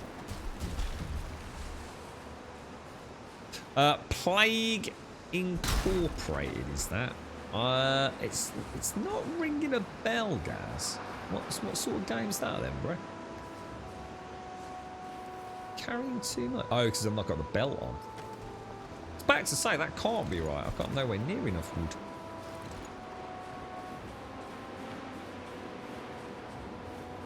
Yeah, it's probably not a bad idea the way things are going, Gaz. Get ahead of the curve, mate. Is that an old one?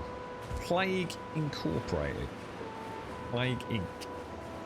It's almost like I've got a picture in my mind's eye or something, but it's quite an old game if that's the case. Is it possible for me to get a campfire in here without a huge amount of fannying about? How much wood have I got? I've only got 21. It would be nice to obviously put... Well, I suppose what we could do, we could just knock that out. No, what can we do to make this a little bit more interesting? Let's grab, what are we doing? We want to just pop that in there, don't we? Could always put the workbench on that side, but I quite like it there, so I think... Leave that there. Is that actually... No, is that... I don't think there's any actual soil down there. Hard to tell, isn't it?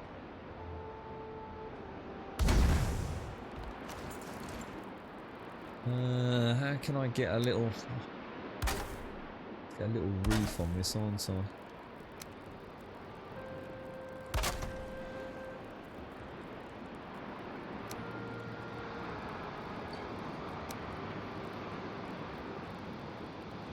trying to think about a really efficient way to do it. I mean,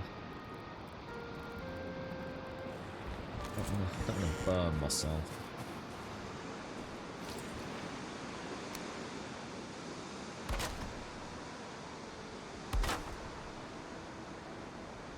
Would I want to go? Do I want to go that way?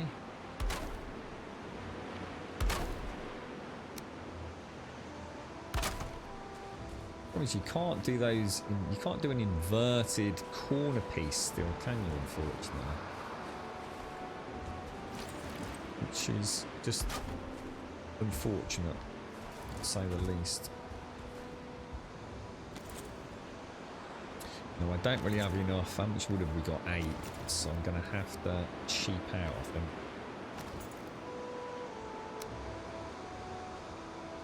I'll pop a... What's the best way to do that? If I...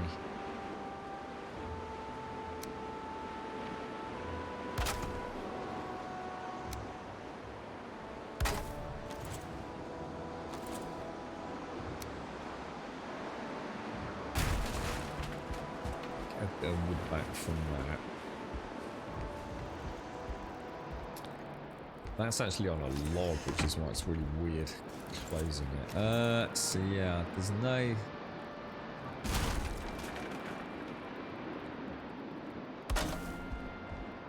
Not gonna have enough wood to finish, am I? Probably have to raise that roof area, I think. And she's gonna get smoke starved, isn't she?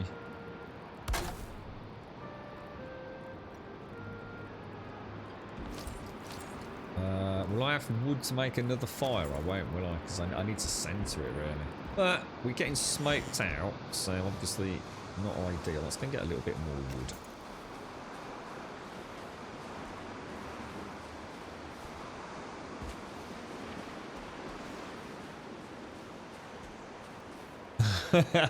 Have you finished that game then, Doc? Yeah. Wiped out humanity.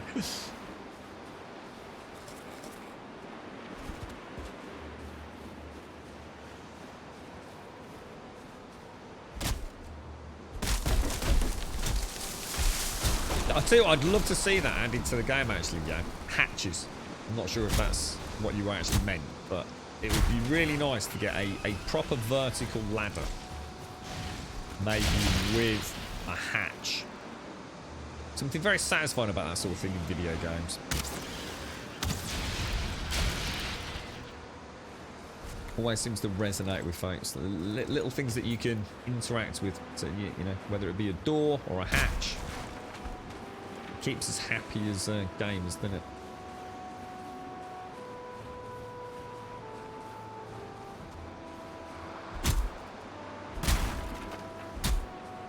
So it's not an old game then. Oh wow, look at that. That must have been a big silver node, no? Take one more. Oh god, I forgot my coffee. Sugar, sugar, sugar. Oh my god, oh my god.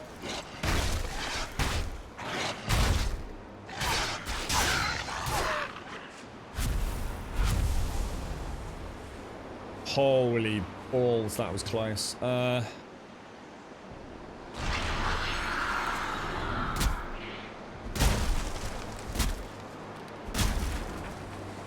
Good job we didn't have a bloody 1-star or 2-star mixed in there, wasn't it?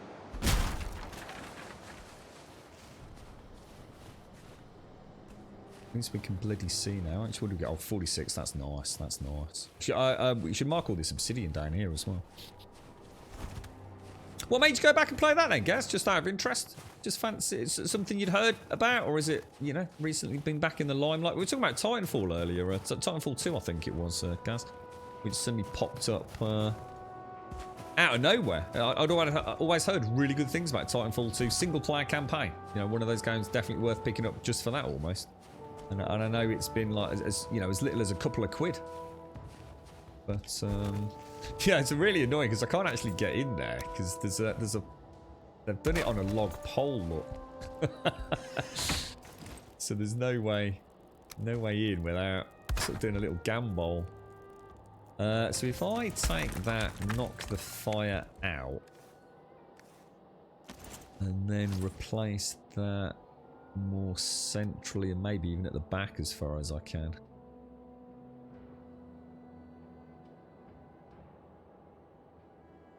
Suppose it would make... Hang on. Before I do that, let's put the light on. Let's add in the bottom section. That's not actually on the floor, is it? Crafting, miscellaneous, campfire. Definitely looks like there's a bit of wood down there, but there isn't.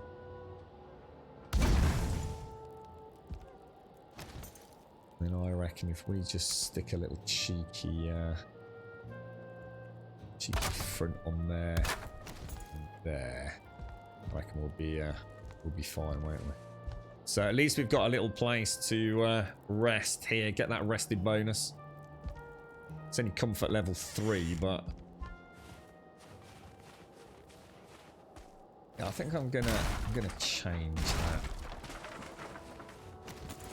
It's amazing what you can do with a little cabin out here, isn't it?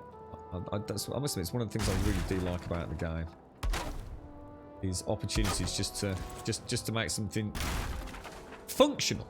You know, so it turns it into more of a survival game than most survival games, to be honest. A very warm welcome to Gold Sub Divine. Divine! How are you doing, mate? How's it all going? How was the chicken curry in the end, Divine? I've not had a chance to really get on Discord. I saw the picture. I didn't get a chance to ask you how it actually went, though. Hopefully yummy scrummy.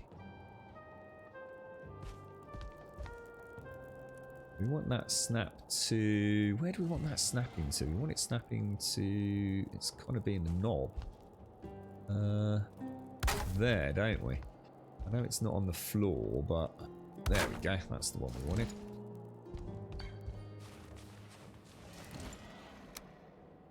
This keeps it a bit neater, doesn't it? We could easily put a spit on there if we so wished, couldn't we? I think we'll finish her off with a nice little crossbeam on the top. Looks nice around there. Nice little step ladder inside. And then I think what we'll do is we'll go into hack the crap out of it all mode.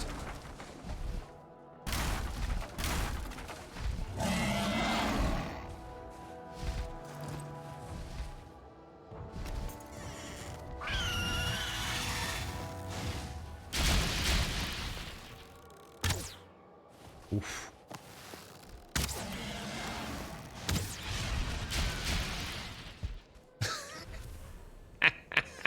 Love it, absolutely love it. Right, and then what we'll do is we'll actually bring this in an extra. Oh, really? Bring this in an extra layer, so we don't get cold feet. We don't get soggy socks, do we?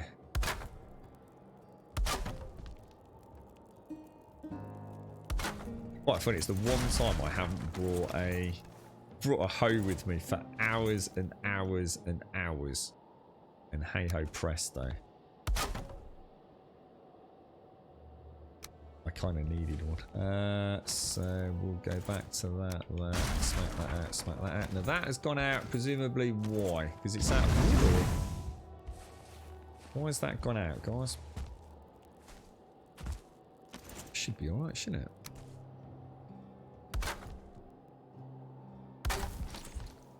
Better.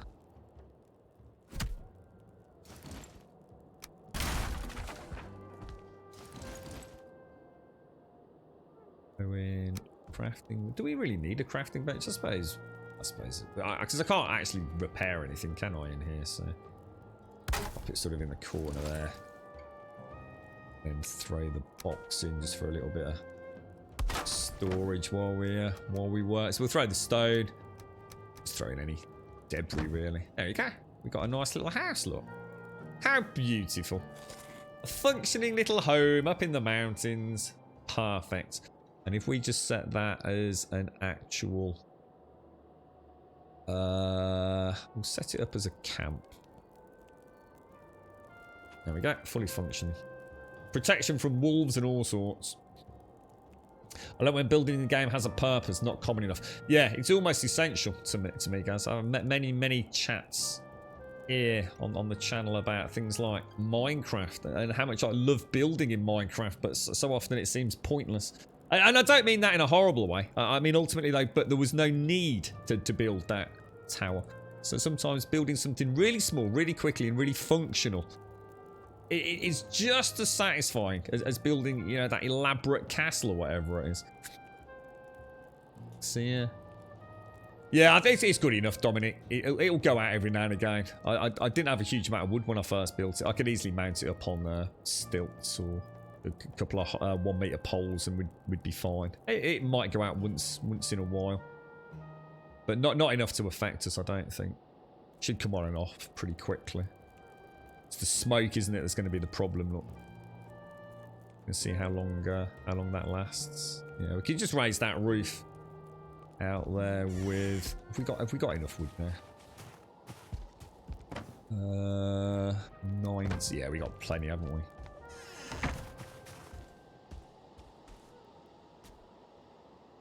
Wonder if here's an idea. Instead of actually doing what I normally do, what about... See if I can get on the top of it. Not that out. I wonder if literally just increasing the height. I mean, you could say... I suppose what you could do, you could... I was just thinking about not... Just... Instead of a full half, which is pretty extensive...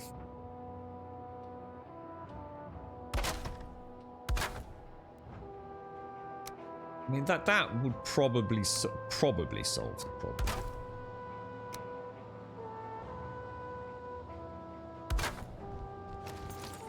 It would probably look better than those old, early designs that we used to have. I just don't like it. It just looks too high to me. So adding in... I was thinking about just adding... So instead of these, just adding, like, say, maybe 1 or 2 of these and replacing them. I wonder if there's like a sweet point where you just have 1 or 2 of those, you know?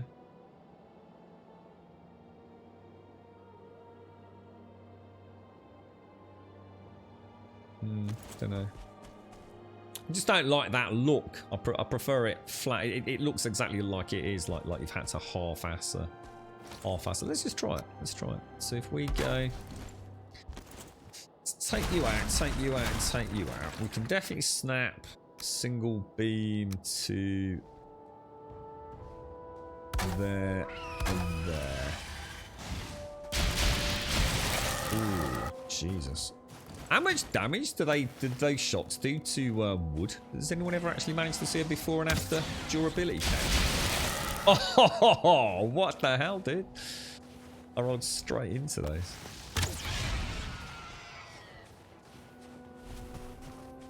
Just tired and dry. Was it a night shift? Was it, Divine? You got a bit of time off today, or you're straight back into the thick of things?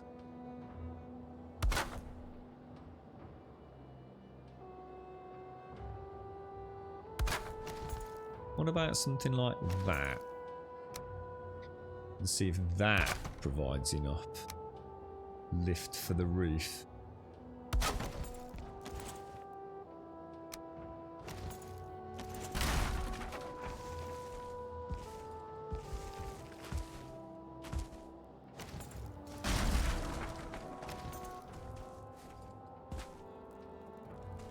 Give it a quick go.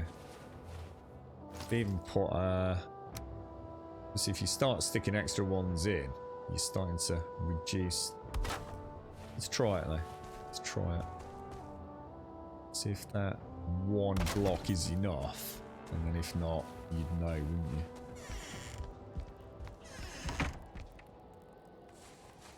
Yeah, it looks pretty smoky to me. Not sure that would work. Give it a little go.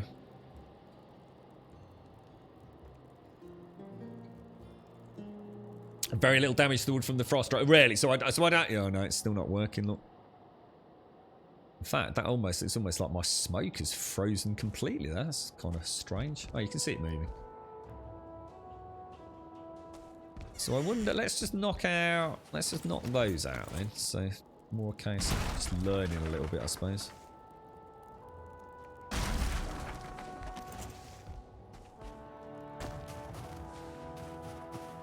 So that's like, well, that's like, I suppose that's like 1.5, isn't it? I suppose.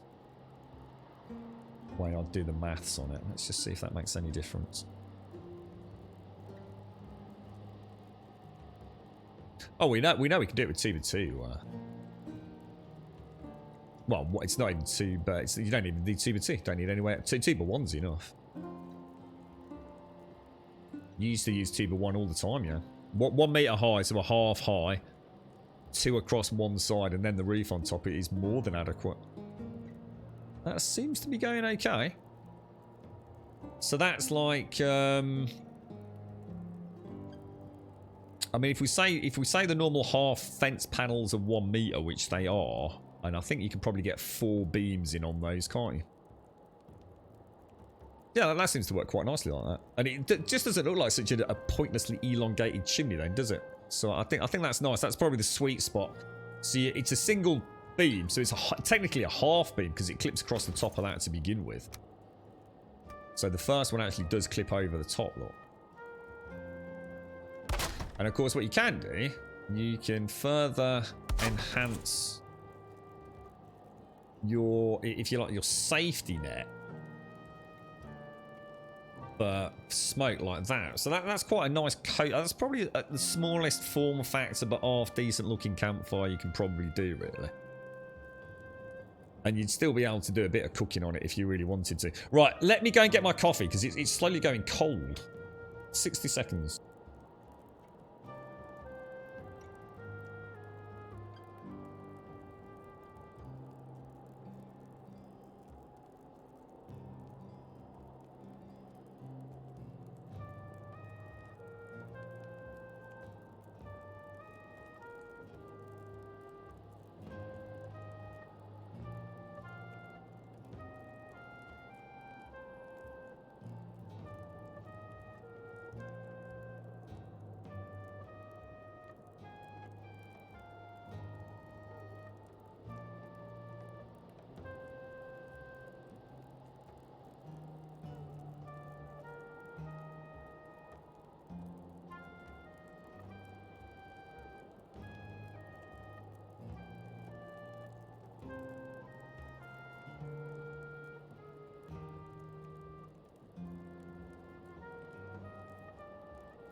Has it gone out at all while I was out?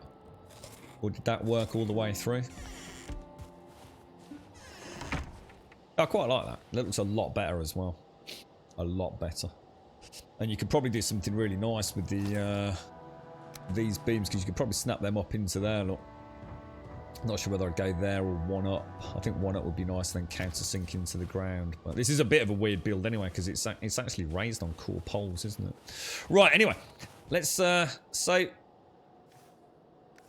Should we get some obsidian? No, let's not get obsidian. Let's focus on getting that, silver we saw.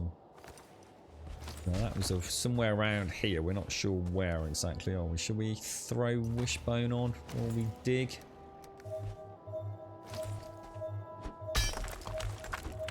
Which they do rounded wood roof pieces. Yeah, I mean... Here's a question. I know we talk about the mods a lot. Has anyone actually added any new building pieces to the game? I know we've got new rotational pieces. So in other words, or should I say new rotations, but do we actually have new, you know, has anyone added in, you know, 1 meter core poles, for example? Because at the moment you only get 2 meter and 4 meter, don't you? Anybody, you know, any of the modders working on anything like that? Has it already been done?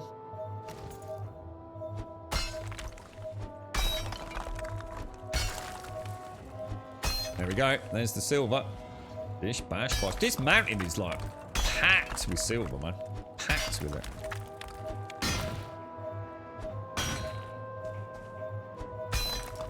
Yeah, I like those ones. Yeah, is that what you were talking about? Using these for the chimney roofs? Yeah, I like those. But it's not the sort of thing you can do with limited wood, is it? I suppose trying to do something like that where you can just, I suppose you can just think about another playthrough as well. Yeah, you know, fun little one. I had so much fun at the start of this game when I realised just how easy it was to build.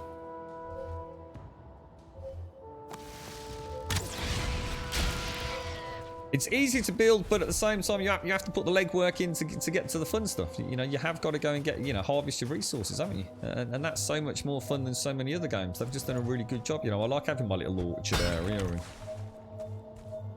And it's been fun, man. What's that? Do the drakes sound like kettles? This is one of those things where I say no, and now that's all I'm gonna hear, Miss Nova. Like every time I hear one, it's gonna be, oh no, it does sound like a kettle.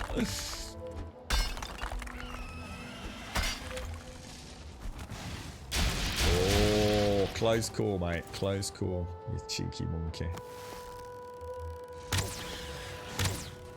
I do not understand how that second arrow misses every time like clockwork.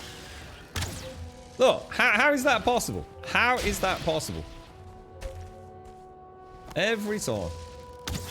Fire a shot, fire the second shot. Can't quite make out what's going on. It's quite hard to see, you know, obviously with the brilliant sort of light and everything in the mountains. That's why I never take the second shot. I just gave up on it. So it's almost like they have a moment of invincibility or something. What's that, Mario? I just did something and got all the ending achievements on Nier Automata in one bat. Is that a good thing, or is that an oopsie-daisy shit? Didn't mean to do that. I started looking into a little bit of Nier, and the first thing I realised was a lot of very scantily clad ladies in it. Which I must admit wasn't what I was expecting, to be honest. There seems to be a lady who's rather into her lacy lingerie. I'm not sure if she's a main character or not. And it was the one I was thinking about. I think I said like little cubes or something. It's like some of the enemies are like, almost like pixelated, as if they're not like solid. It's just like a warping, ebbing and flowing of like cubes. It's definitely something I must have watched somebody either play or have looked into before. And I did remember the book when we spoke about it, so.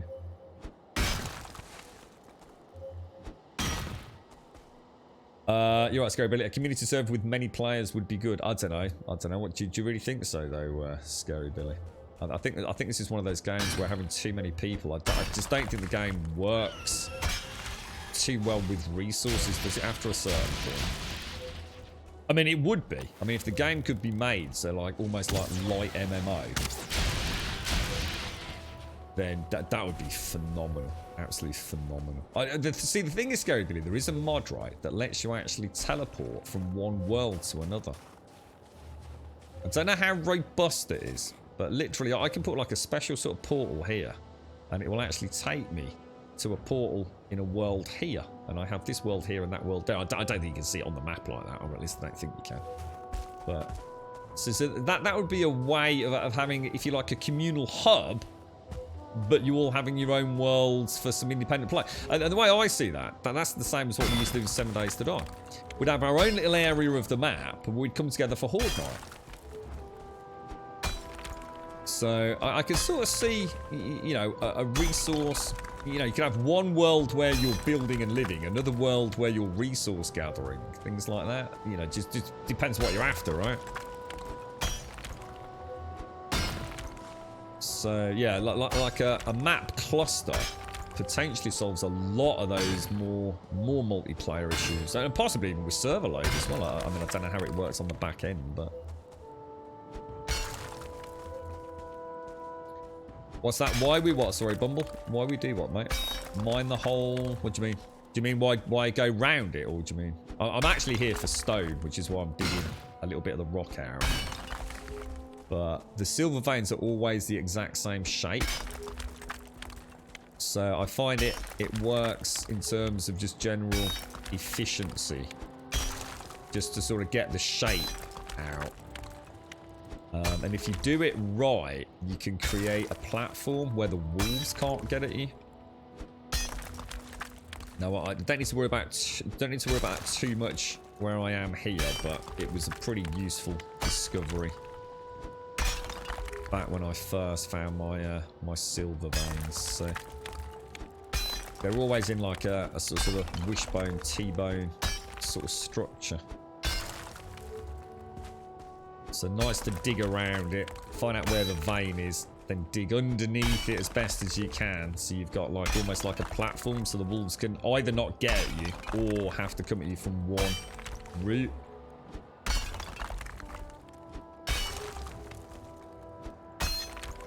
But I am, to be honest, I'll probably go a little bit bigger and wider on this one because, like I said, there's a rather nice rock there, which probably give me some decent stones. So.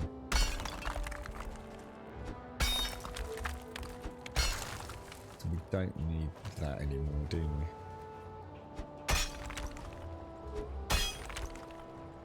Yeah, and it just makes it a bit more efficient on the axe then. I mean, a lot of people walk around with like 1, 2, 3 pickaxes if they're really sort of super into getting the silver.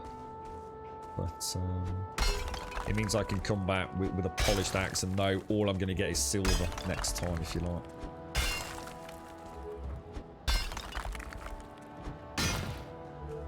Yeah, and yeah, exactly. You're less likely to miss a little bit as well, aren't you? And the thing is, it's not a bad habit to get into as well, because, you know, you are going to play on some servers. Can I put the bell on? Where silver is bountiful, you know, and you can get lazy, can't you? Whereas another seed, silver could be, you know, pretty rare. You want to make sure you're getting in the habit of getting all that silver per node you find. I know some folks have had all sorts of issues with some resources, whether it be iron and a lack of crypts, or just can't find silver in the mountain biomes. I've been very lucky. I mean, my seed has been phenomenal. I've got no point of comparison, but for me, my seed has been absolutely 100% playable. At no point have I struggled to get anything that I need. See, this kind of stuff we can just load up as rocks outside, can't we? Just like bundles of 50 rock, leave them out here, come and get them as and where we need to. I think silver floats, doesn't it? My silver vein has floated, so I can't get it to collapse in on itself. But what you could do as well, if you do it like this, and you could get a golem to come down into it, you can get the golem to smash it all for you. No, silver's just a purely a byproduct, really, Pumper. I'm actually trying to get rock, to be fair, mate. Just need a little bit of rock for the wolf taming temple, really. But I thought we might as well come up here, see if we can find some silver while we're at it. Doesn't hurt to. How you doing, Pumper? How's things? Yeah, that's it, Oriana. Yeah, because you can do that anyway, can't you? You don't actually need a mod to do that, because you can take your character can go to any world, right? I'll just dig underneath that, just purely out of yeah, you see, if you stand up here, the wolf can only come at you if it can get up onto it. Obviously, I'd have to knock that bit out, and it just gives you a nice, you know. I think most of my deaths in the mountain have come as a result of being caught with low stamina while I've been mining. You know, you just keep whacking rocks, don't you? So it doesn't hurt to get in a little habit of making sure they They're having to think a little bit about pathing to you.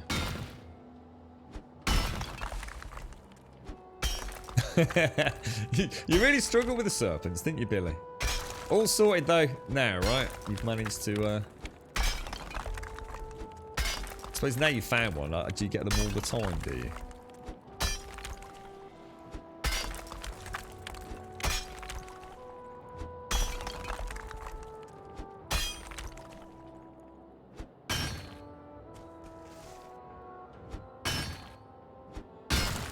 So I think that's the main rock up there, isn't it?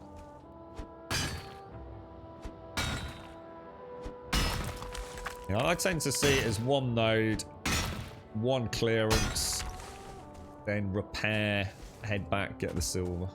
In fact, you know what we haven't done? We haven't actually marked that on the map, have we? Where are we? Silver. I need to drink this coffee because it's already bloody because I didn't put the Yeti mug lid on it. How'd you time ball? So you need a pen. So you need somewhere you're going to put them. And then you need to get the ball in the pen. And there's lots of ways of doing that. Harpoon's one of the easiest. Or just get him to chase you, to be honest. You certainly don't need... Oh my gosh, you certainly don't need the harpoon. And then you need to walk away a little bit so he de-aggrows. So it's sort of like going to stealth mode, walk away, block line of sight, all that kind of jazz. And it's just a case of feeding him, really. So the best thing to do is to create a small pen. Even if it's just like a 6x6. Throw a little bit of... Or throw some mushrooms in the middle or some carrots or whatever vegetative goodies you've got. Throw them into the middle of the pen.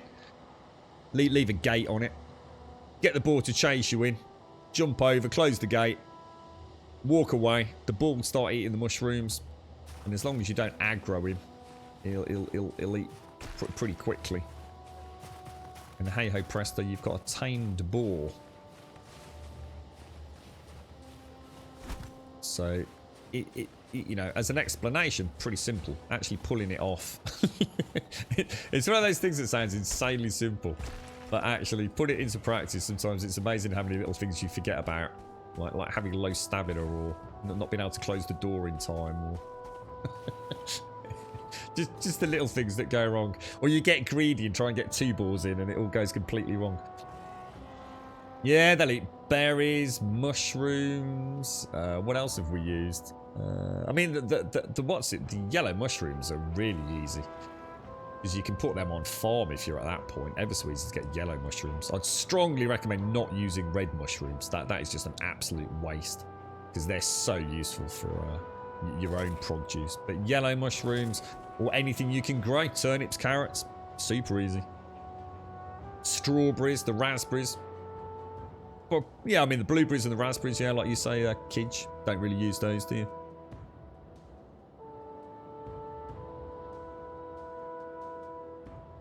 Most people say buck, to be honest, and I'm having done a little bit of testing. Unless you're going to get a 2-star ball, which has a higher return on meat when you harvest it, there is almost no incentive really to tame boar and breed them. They only breed when you're near them, so it's not like you can go and put a boar farm somewhere and just have them infinitely breeding. But you can create an infinite spawn for them, essentially. So if you're going to build it near base and you're regularly back at base, then yeah, you can essentially have an infinite amount of boar spawning. As long as you can keep them fed, which is pretty easily done with a field of crops. The thing is it's only really worth doing if you've got 2 stars. Because they just have so much more I mean, the amount of times I've killed a boar and not got any meat from it as a no-star boar. And to be honest, mate, if I'm going mushroom hunting for myself, for my own food, while I'm out getting the mushrooms, I normally kill more boars and deer than I would just sitting there scratching my ass back at home base. So it works, and it is immensely good fun to do. But I don't even use my boar farm really. It's a lot of fun setting them up though, to make one that will keep spawning boars in infinitely. It's almost like up there with that, like, sort of like buggering about with redstone in Minecraft. It's just fun to come up with a design that doesn't look dull, or if you want to make like a really efficient one, for example. You're right, Fender. It's not Fender, is it? It's Fate Bender. Sorry, Fate. How are you, man? Yeah, he's not too bad, thanks, Fate. Not too bad. Yeah, that's right, Lou, mate. Yeah, this is up there with Ark at times in terms of how fast things can go horribly south. Have to say though, whereas with Ark, it just seems like it's so bloody random. In this, what I kind of like about it is that you start piecing together all the little tricks, don't you? So while I'm up here doing this, I know the one thing that's going to kill me is wolf packs, especially if I get hit with a wyvern attack while the wolves attack simultaneously at night. So in theory, nighttime, I should have bone mass up. I should be keeping my food topped up at all times. I should never let my stamina get too low. Make sure I am ready to switch into defensive mode. And as long as I do all that, and you know, I've got my healing pots, I've got my stamina pots. I'm, you know, at night I really shouldn't be using my torch for that extra armor mitigation or damage mitigation from the armor. You know, the thing is, if you always play smart, the chances of surviving go through the roof. But it is so easy. It's just so easy to take your finger off the pulse. And the game will absolutely train wreck you for it. It's like I said, you know, having somewhere to run. You know, I feel loads more confident here because I've got that over there. But I have also got the silver vein I can jump onto. No wolf can really get me here without really tracking up and along there. So, you know, it's room to breathe. It's room to get my stamina back if something goes wrong. Having an escape plan, a strategy. It's one of those beautiful games that will bite you on the ass given a chance. But you know, you can fight back.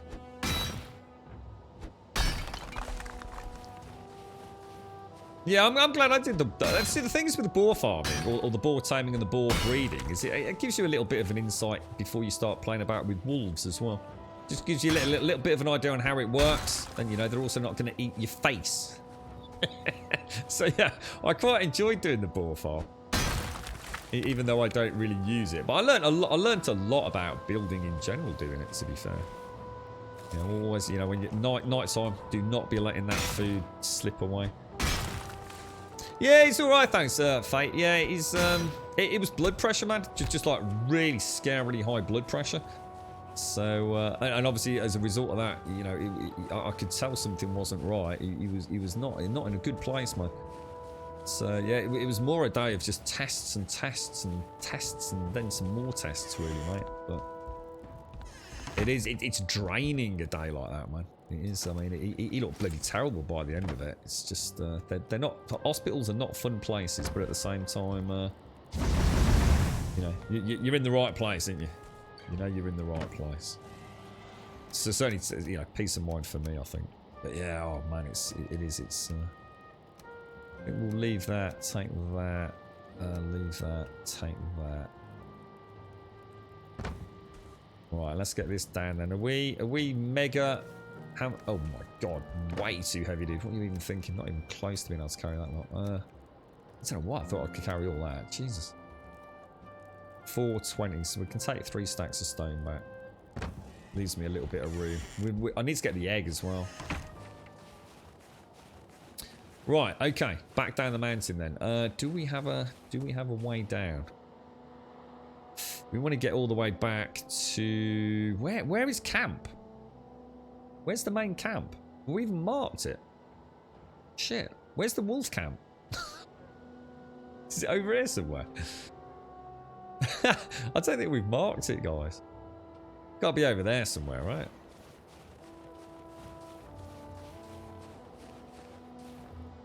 Yeah, cheers, Fate. I appreciate that, mate. Thank you. Yeah, I'm sure they don't, whether or not there is any difference, but yeah, I felt the same. Killing a deer. Oh, my lord.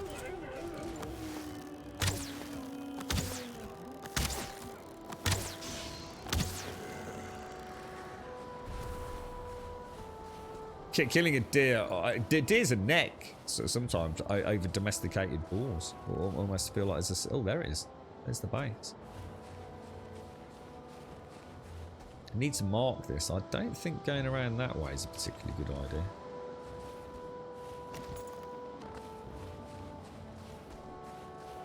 Yeah, almost due west, didn't it, Shades? Yeah, you're right. Can't believe we've not marked it. It's a bit lazy, isn't it? I suppose it's because there's not a portal, isn't there?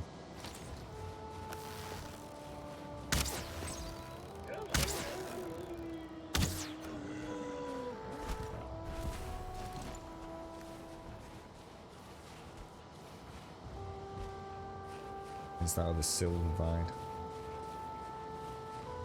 Right, let's head down, man.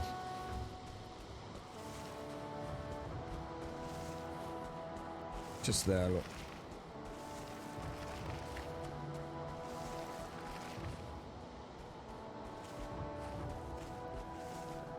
Weather's turned a little bit today. Noticed when I went and got the coffee. It's first day probably in about a week where the sun has not actually been blasting sort of pretty much all day. I mean, it goes in and out a little bit, but yeah, it's quite dull today.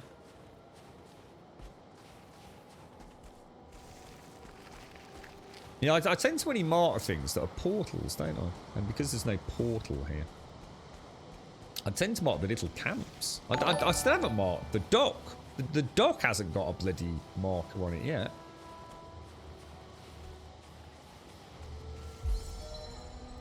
So let's mark this. What should we actually call this a main camp? Or that's extremely inconvenient. Oh, dude, right in my face, bro. How? How does that not hit? How does that second arrow not hit?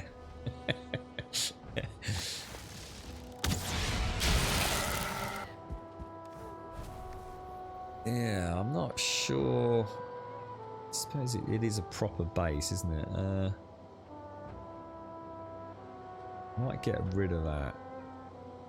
And we'll call it, so we'll call that Wolf Temple. There we go. Drop this off, and I'm going to need to go and repair the... I can make a forge, but I can't make a 2-star forge, which is what I need to repair the pickaxe, isn't it? Which is a bit of a problem. That is stone.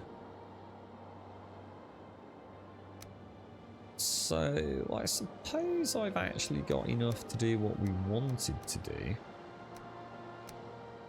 Just need to remember to take those back. So if I take the stone, we should be able to finish the floor off, shouldn't we?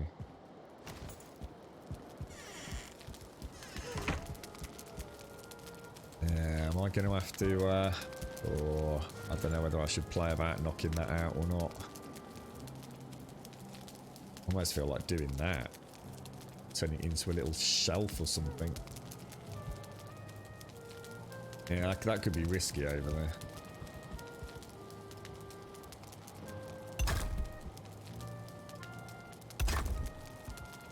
Just have a quick look what is actually out there. If I... It's around the back. You're not... If I flatten it, you're not going to see it. See, the thing is that it can change the contour of that entire slope, couldn't it? So I think we don't do that. What about if we do something like... You're not going to snap in there, or are you?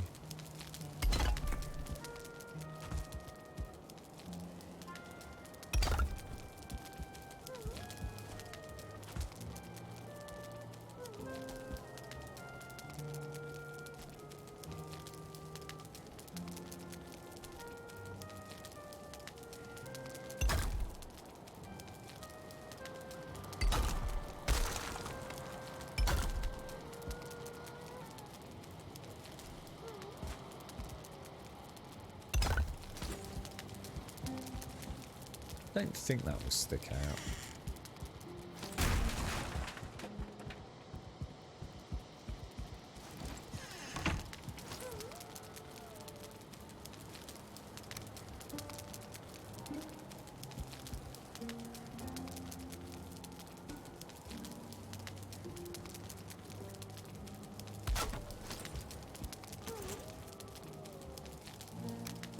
Oh, I've got no wood.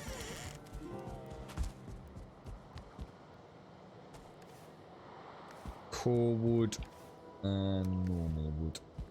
I think that's pretty much everything we need down here, isn't it? Might have to just do a little bit of hoeing there, I think. I might have just put like a big box in the corner there with a couple of the iron.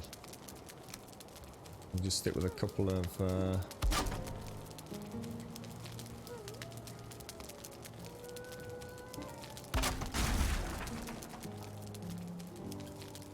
little storage units up there. Quite happy with that. Yeah, I mean, is there anything else we actually need over here? Shall we have a play with that?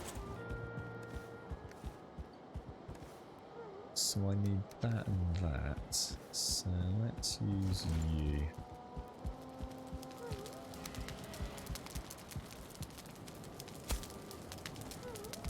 Solves that problem.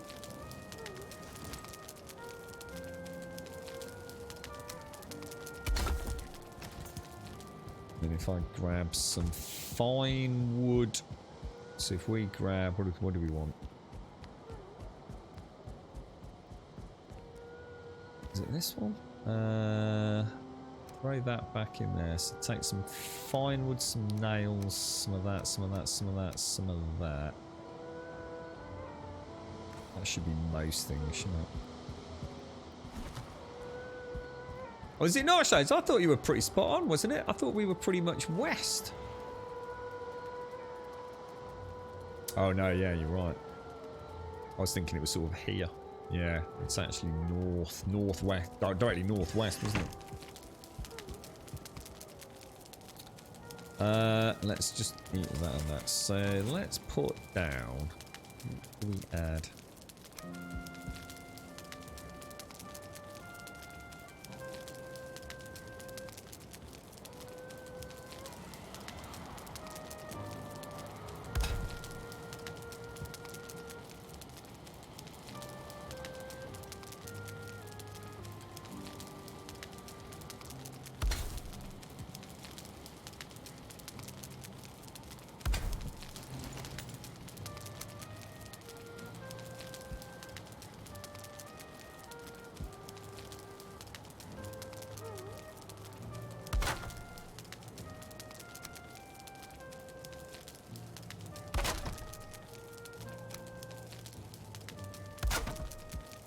Flagging the meat on there later, won't we?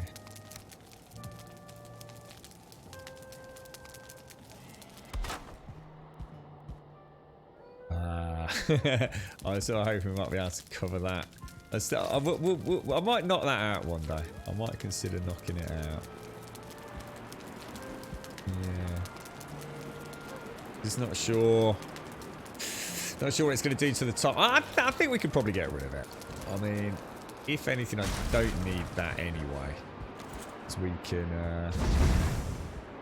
yeah, it's going to go out every once in a while, isn't it? What else did we bring? I suppose it'd be nice to have a couple of... Let's pop a couple of...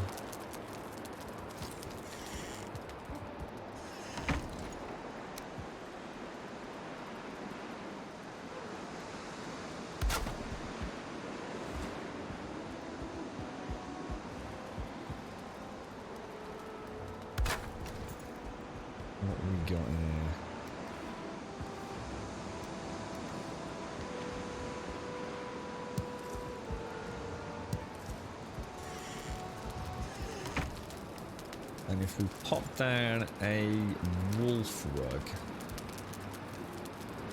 I'm just not a fan of the wolf rugs. They just don't look that cool, to be honest. Very bitty to me, the wolf rugs. I don't think there's any way to almost hide them, to be honest.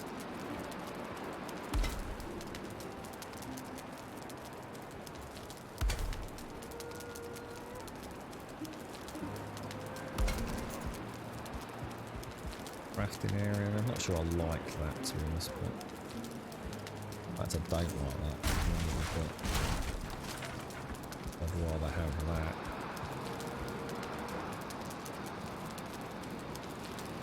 Very bright in here. Is that because I've got the light on? So what have we got there? So that's comfort 10. That's 17 minutes. I mean, that's pretty good. Yeah, it's just a little place. All it is really, Pix, is just a place to sort of stay out of the nightmare, really, that is outside. I don't know whether to try and reduce the smoke from the fireplace inside here. It's kind of weird, though, because that whole build is very bizarre, because it's actually rock.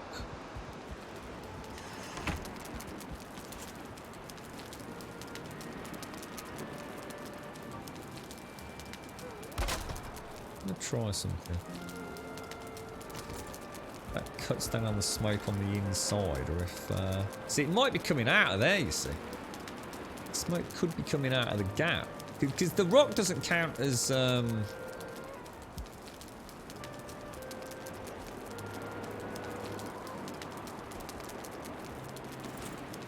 me just go crazy with this for a moment. Let's just see if smoke... Yeah, it's just misty, isn't it? I think just because of the blizzard. I think it just does affect inside a little bit, doesn't it? And whether or not that's because it's classed as being open, I don't know. But I don't think that makes any difference, to be honest, to smoke inside the main room. Oh yeah, we could actually, couldn't we? Yeah, we'd probably be in range, wouldn't we? Yeah, could put it up on the roof. Should we go and see? How would we know? So we're down to comfort 9. That's a good idea, though, Shans.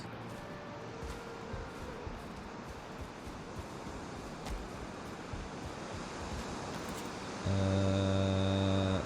mean, I wonder if I could just sort of...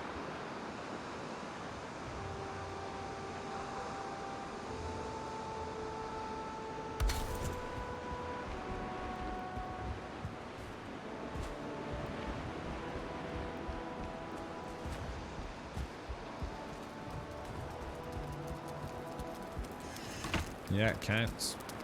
Yeah, back to comfort 10. Look.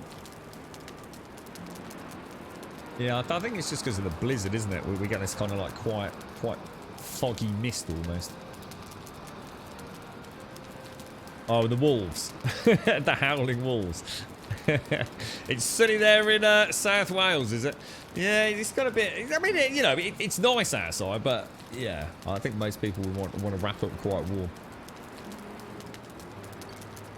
Take care, yeah. Take care, bro. You look after yourself. I'll see you soon, hopefully, my friend.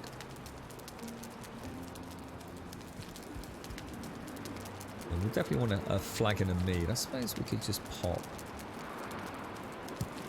that on there now. Nice little potion, right? Is there anything else that we can add? Do these chairs count? Do these chairs count as adding anything? Or I think... Oh, it does, yeah. Comfort 11. I think the table counts as well, doesn't it? I'm sure the table's supposed to be...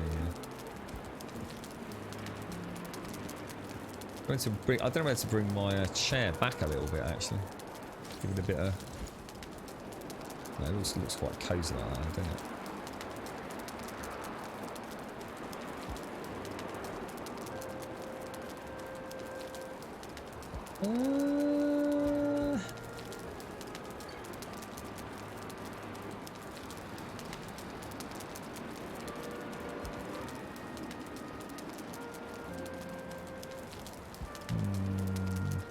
Not sure.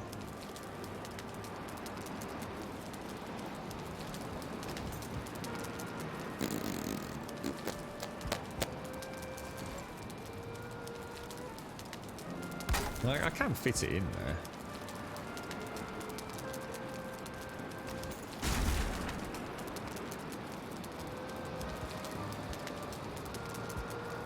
I'm trying to think about another way of doing the chair and everything. So this could sort of fit maybe a bit more in the middle. Some nice spicy sausages and things in Maybe pop it sort of there, maybe. Seems fairly in the middle, doesn't it? Give or take. No room in inventory, really?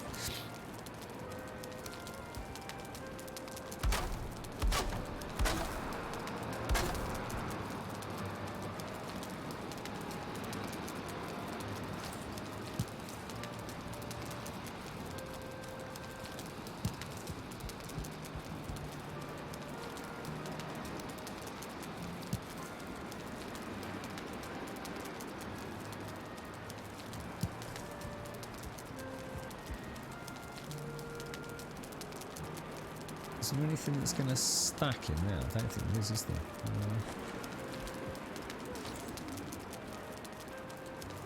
So I need those nails. Why can I not make that then? Fine wood. But surely I just knocked it out. Oh, because I made the table, didn't I? Idiot.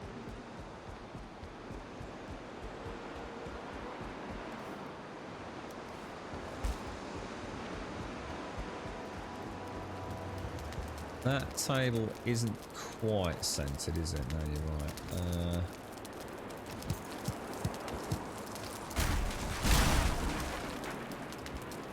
I spotted that with the feet. I did wonder when I did it. I thought the feet looked a bit wrong. Let me just throw in some crap in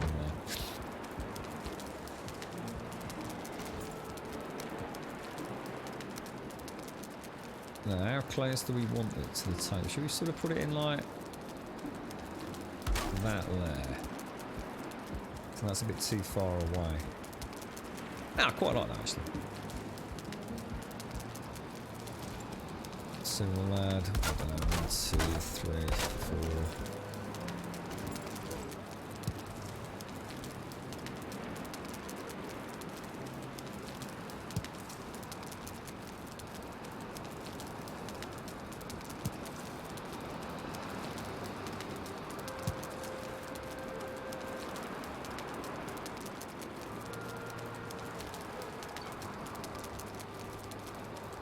Okay, and then we should be able to put the chair in, sort of, think kind of like there.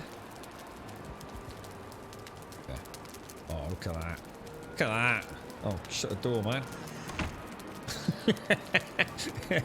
With his doctor, whatever it is, Houdini arms. Yeah. That works all right. So that gives us a 12. What else gives us a boost? Obviously these do, don't they? Ah, yeah, I'm not gonna be able to get out, am I? Do need to remove, so I need to knock that out. How far back will we need to take that then? Maybe put it. If I stand there.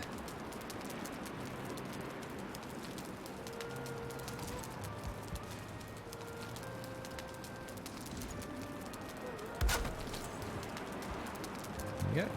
Easy peasy, lemon squeezy. I mean, we were originally going to do the banners outside anyway, weren't we? We were going to try draping them down from the parapet. And I wasn't sure. We have a little play with that. I don't know if we've got enough normal wood to get up there now. What the hell happened then?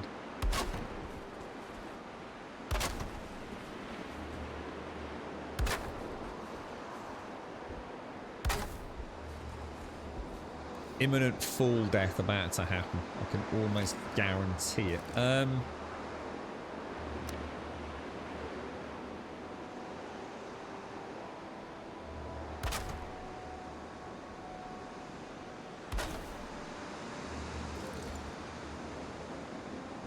Ooh.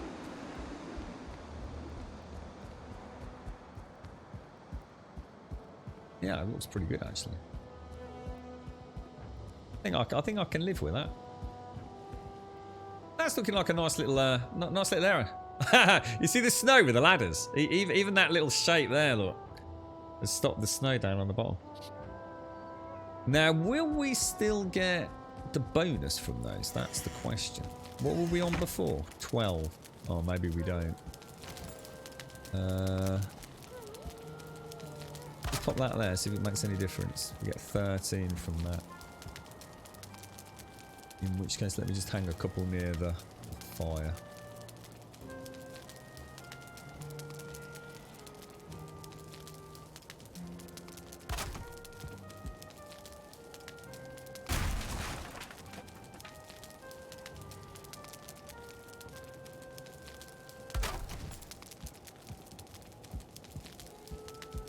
Maybe bring that in just a smidgen. It's looking quite nice, isn't it? And that gives us 13. Anything else that we can put in? We've got most of it, haven't we? Obviously, without starting mucking about with beds and things. And obviously, we can now repair the basics. We just don't have a forge in here, but there's no point because without a tier 2 forge, it doesn't do anything, does it? It depends what it is, but there's certain things that adds to the comfort level. I think the highest you can go is like 19 or 20. I'm going to be honest, mate. As long as if I hit 20 minutes, I'm more than happy with that. Because otherwise you have to start messing about with beds. And I think what happens is for the sake of another 30 seconds here and there, you end up with builds that are going to start feeling very repetitive. That they already do to some degree. But yeah. You know, tables, chairs, thrones, hearths, Good morning. decor. It all helps. Yeah, we've got a wolf rug. Yeah, wolf rug's up on the roof, which did count. So, what have we got here? GCS. Thank you very, very much for the sub. Thank you for the 2 months, my friend. Cheers, GCS, and good morning to you. Good morning. Thank you for taking the time out to use your Prime sub with us, my friend. Thank you very, very much. Yeah, that's the way I see it, Miss Nova. I mean, you know, one day, you know, maybe a main camp. I'll have a fully functioning throne room with a bed just around the back of it, maybe. So, you know, imagine the Jarl. He, you know, he retires from his throne where he's had his feast and, you know, he stumbles into his bedroom just round the back. I think I can make a nice build with that. Just to get a maxed out one. Just out of interest, just to see what we could design. But yeah, 20 minutes it's a good chunk of time, isn't it? It's nearly an entire day, isn't it? 30-minute day, night, 20-minute days, 10-minute night. So just bear with me. Just have to have a quick jiggle. Something's not quite right. Just bear with me.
Right, Sorted.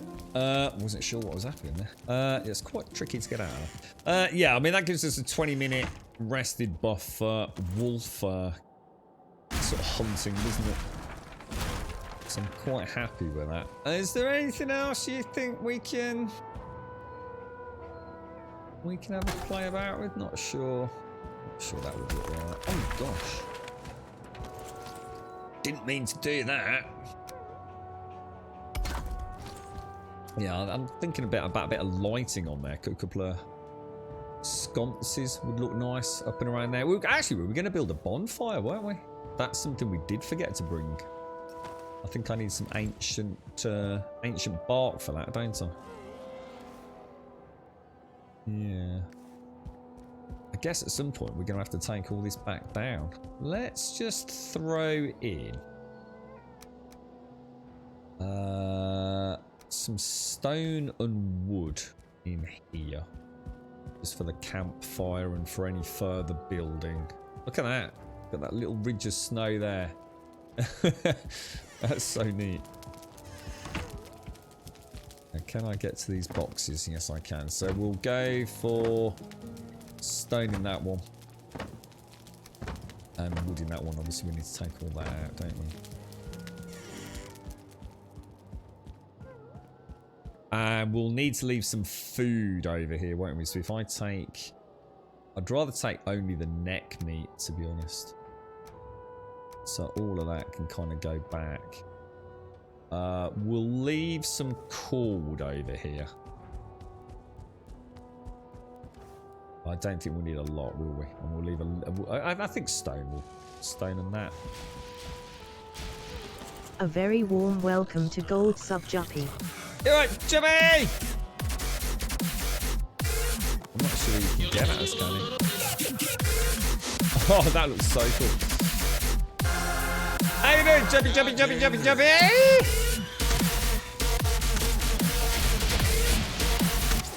Oh, what a shot, Jumpy. Now I'm a god. I did, yes. Yeah, she said, yeah, let me read out what she said. What did she say? Yeah, she did. She came back to me quite quickly. I'm alive. X, X, X, X, X. So yeah, she did. she's all right. Hey, how's things, Juppy? How are you? What are you playing these days, Juppy? What's going on in your world? Throw that in there. What I'm worried about is leaving loads and loads of decorative stuff lying around in these builds and then suddenly realising, like, I just don't need any of it. It would be nice to have a little box down. In fact, yeah, that's a good idea, actually. I need some more wood. Whoa, that was close. That was very close. Have I got any more normal wood? Oh, you've got to be kidding me. I'll have to take some of this.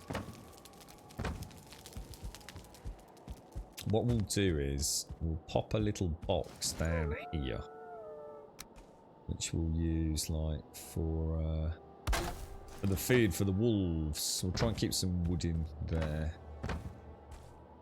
And I did want to just change this corner a little bit.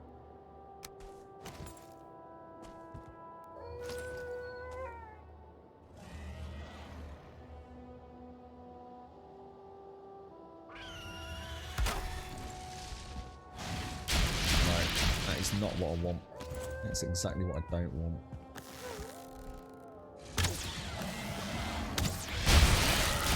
It's like if I use 2 fire arrows, it doesn't work. If I use a fire arrow and then a normal arrow, it doesn't care.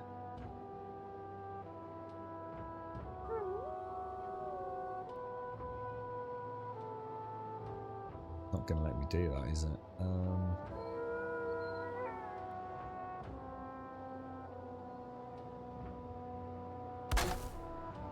Maybe if I do that, then that.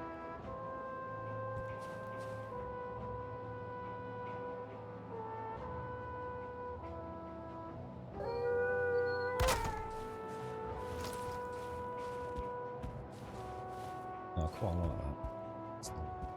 There we go. Perfect. So, yeah. Okay. What's Bowl playing, Divine? Is he still playing Warframe? It's another one I was humming and ahhing about when I was thinking about all the shooting McShooters yesterday. But, I wonder where we could... should we just, like, not worry about the stone cutting bench and sort of store it in... I think what I'll do, I'll add another box over here. Pop it in the corner. Sort of there. And what I'll do is set iron, stone... And what else do you need for a stone cutter's tool bench? It's under crafting, isn't it? No, that's not right. 4 stone. Which we've got. What else was it? Some wood, presumably. Stone, iron, wood. So I'm going to take that. In fact, I'll tell you what we'll do then. We'll leave that as a metal box and everything else will be simple, won't it? So let's consolidate this down and then we know what we've got to take back down. All that can go apart from those. I think we should finish off the road. I really do. All that can go down. So that's it then, isn't it? They're only little kisses though, Shades. I use big kisses. I use caps lock kisses. My kisses were better than her little farty kisses.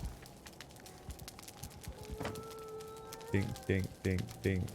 Do I have any iron nails? What did we use the iron nails on? Was it the throne?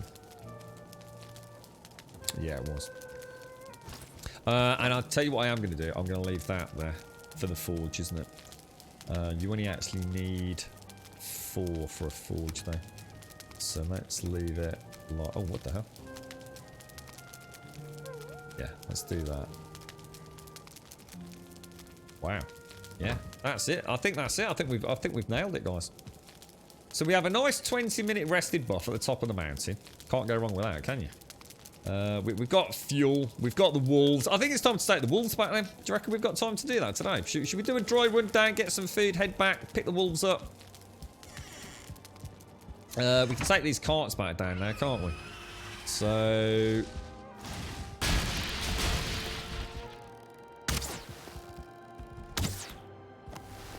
Your lucky day, Drake. Your lucky day, mate.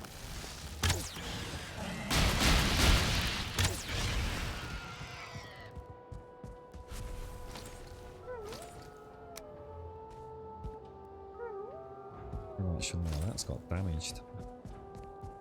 So let's... Where should we put one cart? We need like a cart over here, don't we? Should we kind of pull the cart in? So that'd be a nice little spot for that, won't it?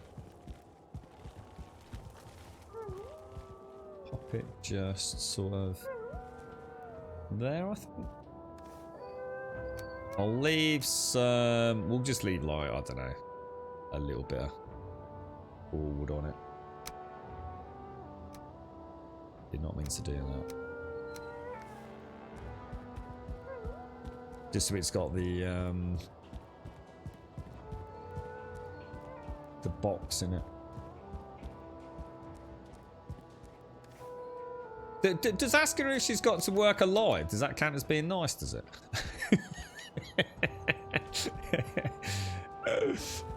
I did tell her not to drive it. She said, oh, I can't, I've got to go to work. I was like, well, I don't think you should, to be honest. I mean, you don't know how bad it is, do you? But there is no reasoning with her at times. Throw that in there, throw that in there. So that's going back down the hill. Oh my god, is that a pot? Oh my look, I've never seen that before. It's like a pot or a bucket or something in there, look. Actually, that doesn't look nice there, does it? I don't like that. Where can we park this then? Don't we leave it there where it's a little bit more visible? That looks, yeah, that looks better, doesn't it? And then I guess all we need to do now is just remember to bring up a load of bronze nails, really, isn't it? I'll have to carry those with us. Drop that in there. Drop that over there. So how am I gonna... So if I smash that, does it still...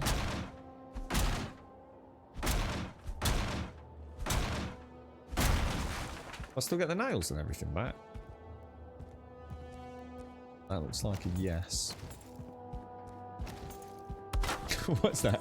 Grum killed Pam with a car accident. Well, what's it? The brakes are not working. Well, the brakes are working. I shouldn't say that. But she's definitely... They look like brake oil to me. Or brake fluid to me. But what do I know?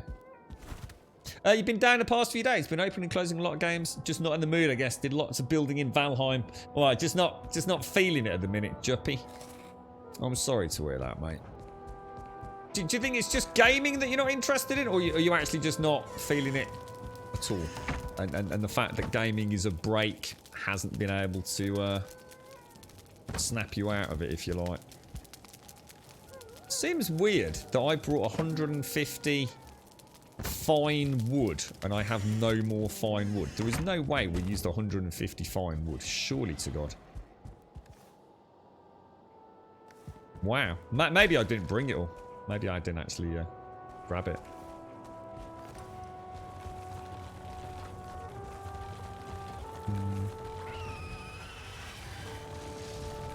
Oh gosh.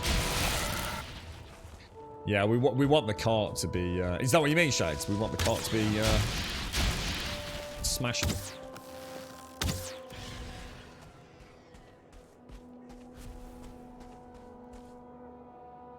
A rail on top of the barricades. You don't drop off if you get out of the tower. A rail on top of the barricade. Oh my god.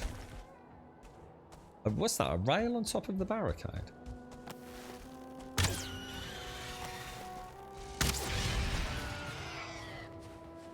What do you mean by barricade? I'm not sure what you mean by that, Avalanche. They are drank, yeah. Yeah, the item stands are... They are the very definition of game changing. It adds so much... I'm always disheartened when there's that odd little object that you can't place on an item stand. Like a wishbone and things like that. It'd be nice if we could have all that sort of stuff on display actually on the stands. Most of the time you cast autocorrect, but I've got to say you quite like the auto suggest. Just selecting the Twitch chat, and your first auto suggested is at Grub with the at even. It's it, you see. It's the AI constructors taking over now, Permarin. Oh, you're having the old bonds trimmed, are you, Permarin? That's been like a craze. It's like the girlfriend has not stopped her Facebook dinging as people have been able to return to the hairdressers over the last 2 weeks, mate. It's like everyone is getting their hair cut.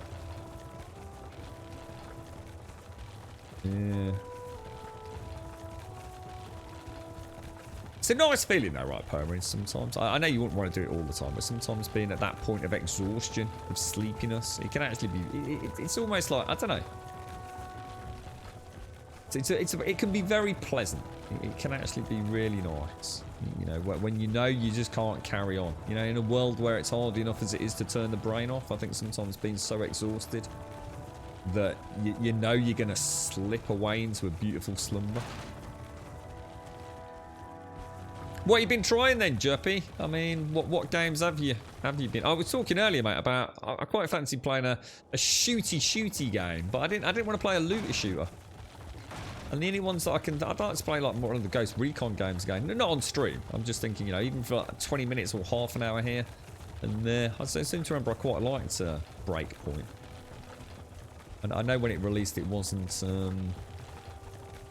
the greatest of adventures, but it sounds like quite a lot of work's been done to it. Do you think the UK will go into another lockdown? No, I don't think we will, mate. I think this is it now. I'd be really surprised now, mate. There seems to be a general... I mean, there's that many people vaccinated now, and the schools are back. People are back at work in some areas. I find it really hard to believe there's going to be another lockdown. I just think even if we hit the threshold for what would have been a lockdown previously, they're just going to say, fuck it. I think that's it now, man. I don't think there's any holding the country back. I think with summer coming, and the sun has been out, and there's people pottering around. There's already all the writing on the wall from the friends and whatnot that I know, where I think there's just a reluctance now to stay away. People just want to get out and about, and most people are already starting to visit friends and family once they've had the vaccine. So it's like, I mean, I don't know what percentage of people have been vaccinated. I've got no idea, but I know nearly everyone I know has had a vaccine or is on the list to have a vaccine pretty damn soon. There's been lots of people like myself that aren't even eligible for it, that have been able to get it, you know, but whether or not you do it because you know somebody in the NHS, he can give you a ring and say, you know, we've got X amount of vaccines left. It's all going to have to be thrown away. If you can get here in 20 minutes, come and get it. And it's like my mom has said, you know, she's had the vaccine, and now as more and more people get the vaccine, you know, she's starting to teeter around a little bit. I think there's only so much we can do. You know, people still seem to be being reasonably sensible. You know, yeah, you know, not as many people wearing masks in stores. I'm starting to see a lot more people not bothering with that, which I think is, you know, not ideal.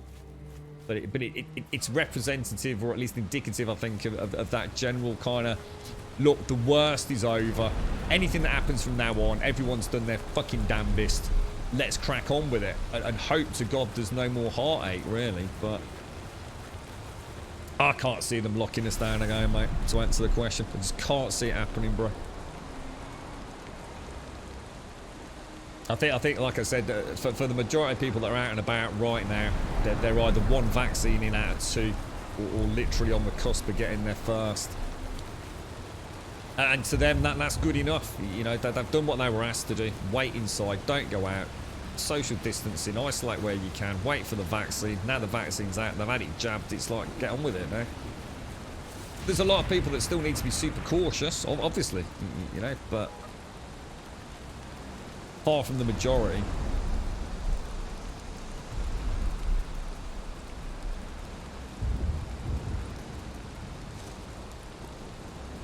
You're right, Max. You started building a tree house and tree road in the Mistlands, and then I started thinking, what if they pop it? Yeah, that's what we said. And more importantly, it might destroy what you've built as well, because obviously if they have to add in like places of interest, it could overwrite what you've done, Max, mate.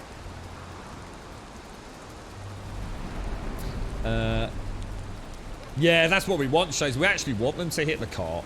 Yeah, because the cart is super easily rebuilt with the workbench, you see. And it's better. I'd rather they attack that than attack like the actual building itself. The cart is all, and we were talking the other day, weren't we, about using things almost as bait for things as they spawn in while you're making your way to the builds. And, you know, we were talking about workbenches and everything. The beauty of a cart is, one, it's cracking storage for outside. And you know, we know how much grey dwarves and wyverns love smashing up carts, so I think it's a winner chicken dinner on that one.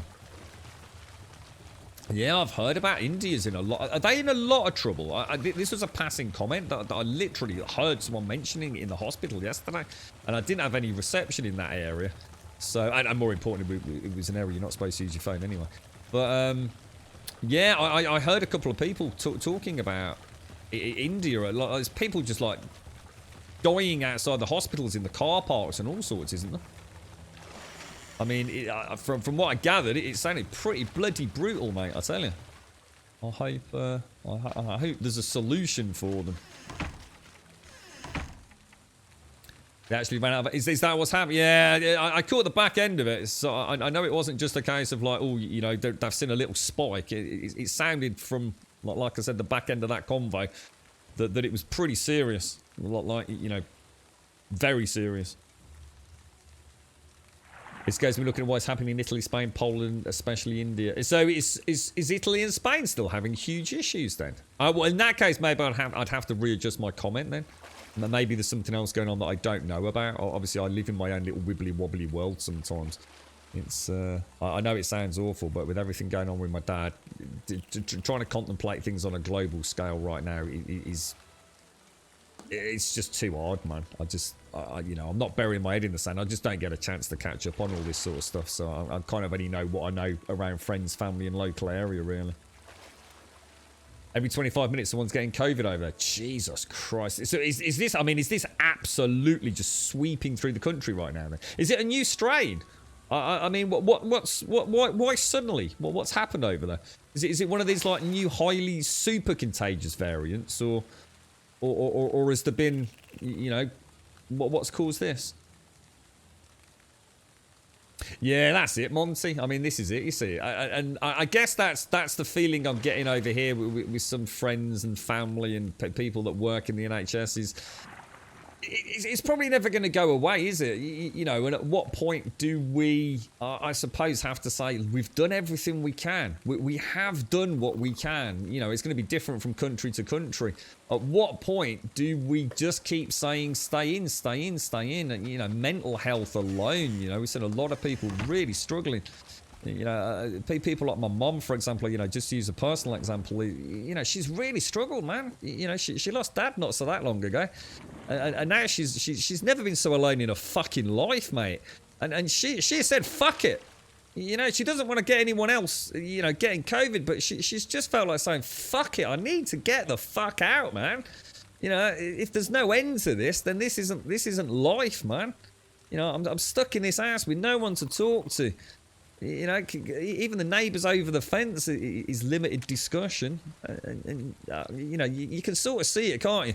I think it's very easy for us as gamers, and, you know, especially people that have social anxiety anyway. In a way, this is almost like a protective bubble, isn't it?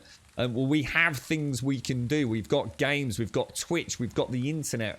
You know, we are people of, you know, that generation where communication through the internet is pretty much what we do. You know, even before this all happened. But, you know, there's also a generation of people that, you know, think about the kids at school, you know, growing up without all that stuff, that Billy banter, that getting together in a big group of people and playing rugby or basketball. And, you know, they're cooped up at home doing nothing but playing computer games. And, you know, it is. I'm not saying there's any right or wrongs to any of it, but I do get, you know, what I'm saying is I do understand why people are saying, like, look, we've done everything we can now in this country. Is it not time to just fucking crack on and do what we can? You know, still wear your mask, still don't go shopping as much as you used to. You know, to try and still be smart, but, you know, there's people like... Where does it end when you can't put a roof over your head? You know, like my brother, you know, was made redundant. My mum was made redundant. I do get it. You know, there's a feeling of like, I need to fucking get on with my life. Otherwise, what's the point in fucking living it anyway? But yeah, you know, I'm not saying that you know, it's more just a discussion, really. I do see it. I mean, some people would be quite happy to spend the rest of their life in COVID lockdown. On 80% furlough. Let's be honest. There's an awfully large number of people that I know that would actually be quite happy if they said you're in lockdown for another 12 months. It would be like, hey, that'd be freaking dancing around, mate, partying in the back garden, barbecues being lit, new consoles being purchased. There's definitely a few folks that would almost, I think, actively wishing that happens. Let alone how many people wouldn't mind if it happened, but... Yeah, it is bad in cows. My girlfriend went to see her friend, Divine. I don't know if I told you. The lady that's had almost the remarkable cocoon recovery. And she said how impressed it was, how wonderful it was in the care home. How much effort had gone in to actually keeping people's mental health top banana. And they had donations of all sorts of games and DVDs and flat screen TVs. It's like the home is buzzing at the minute. Yeah, really nice to see. She said she was super impressed with it. You know, that mental energy that the staff had managed to maintain through it all.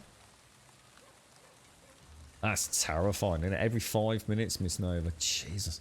So the crazy strains are going to be coming out of Brazil and India. There's essentially a hyperinflated mutation speed over there due to the... That's the problem, isn't it? The more it human-to-human transmission increases, I guess, that chance of constant genetic mutation and new strains being born.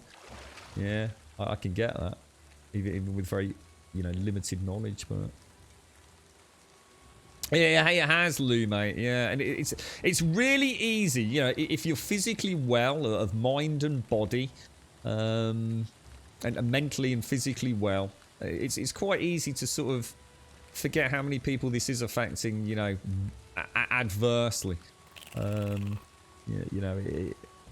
Isolation, is a pretty well-known form of torture in many ways, isn't it?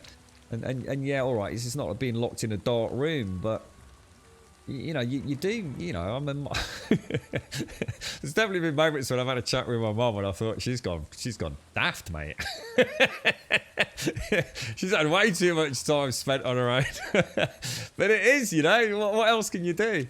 Active imagination and all that. Yeah. I get it. It's. I mean, in fact, actually, don't forget, I've actually got my jab on Thursday, guys. I've got my second jab on Thursday, so I need. Obviously, the stream won't be up in the morning. I mean, if all goes well, I'll be straight back over here. But so France is also getting a fresh outbreak, and here in the States, it's getting worse again in Florida. Really. So countries or areas who refuse to wear masks and have anti-mask gatherings are creating huge increases of COVID activity, like breeding hubs. And then we're getting all these new strains and mutations. I suppose it makes sense, but well, it is though, isn't it? I mean, without but being funny about it. I mean, say it is. There are some people that would actually be quite happy if this carried on like this. Yeah, because that's actually that they feel comfortable like this. They actually like shops not being full of people. This has actually been almost. I'm not saying a pleasant experience. That would be ridiculous to say that anybody's... well, I'm sure some people would say that, but yeah, it is a different way of looking at things, isn't it? One person into a shop, one person out. People with extreme social anxiety. The ability to go to the shops and not have to go through bustling crowds. Does it make it any easier? Probably not, but it probably also doesn't make it any worse. Maybe, I don't know, but there's definitely a degree of... I don't know. I mean, I've not disliked some elements of it, to be fair. It has been kind of nice, not having people argy-barging all the time in a supermarket. And, how many times have you been in the supermarket, people in coughing and spluttering, just with things like the flu. The amount, I mean, I've done a huge amount of public transport. I'm a big, not a believer in public transport, but a big user of public transport out of necessity. And honestly, the amount of fucking times I've been on a bus where people have been sneezing and coughing and sniffling, wiping the backs of their fucking hands or nose with the back of their hands and then touching the buzzer or the bell on the bus or the train. It's like, you fucking bacteria virus spreading bastard. And that's before COVID, right? That's before COVID. People didn't give a shit, did they? If nothing else, at least now, if I do go on public transport, people are wearing, they keep their distance, they keep a mask on. I've literally seen people that have sort of had a little bit of a tickly cough actually get up and get off a bus. It's like shit. People are going to beat me to death if I don't get off here. And it's just a bit of a tickly cough. Probably not related to COVID at all. It's not all been bad. I mean, obviously no one wants to see anybody hurt, die or in hospital. I mean, God forbid, of course we don't. It goes without saying, right? But maybe people will start thinking a bit more. Takes viruses hundreds of years to make the mutation from SARS to Clovis. Artificial augmentation. SARS to Clovis. What's Clovis, Kidge?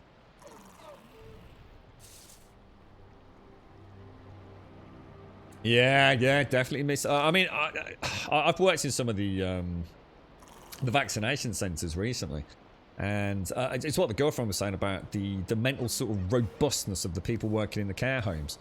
But it is interesting. The conversation is, can't wait for this to finally be over. Whereas before that wasn't the conversation. It really is like, Jesus Christ, are we gonna, is this ever going to end? And it is. It's like you're going through a tunnel with no light, really, isn't it? There is no end to it. You know, I mean, who honestly thought this was going to happen? I mean, unless you really were in the know, who honestly thought whole countries, let alone on a global scale, were actually going to literally almost just close borders, close doors, close schools? It's unimaginable, you know, in hindsight. You know, when we were all sitting here back, when did it all kick off? Like February, March, I suppose, in the UK, March time. It was becoming pretty clear something was gonna be done. But, you know, to what degree? Even then, I didn't honestly believe that things like education, schools, you know, public transport and things were going to shut down. I mean, it's incomprehensible that is to me. Even sitting here now, that we've actually been through that. It's madness. It's madness. Where? Oh, it's because it's. I keep looking at my thing, wondering where all my carrots and mushrooms are. It's because I've not got my plates. And... Yeah, back end of March. That sounds about right. Yeah, March 23rd. Yeah, cool. Yeah. Even knowing it happened, it still feels weird that we, you know, all this time, you know, 18 months, whatever it is, or 12 months down the line, that we're still not over it yet. You know, we're nowhere near over it, are we? Especially not from what he's saying is happening in places like India, but.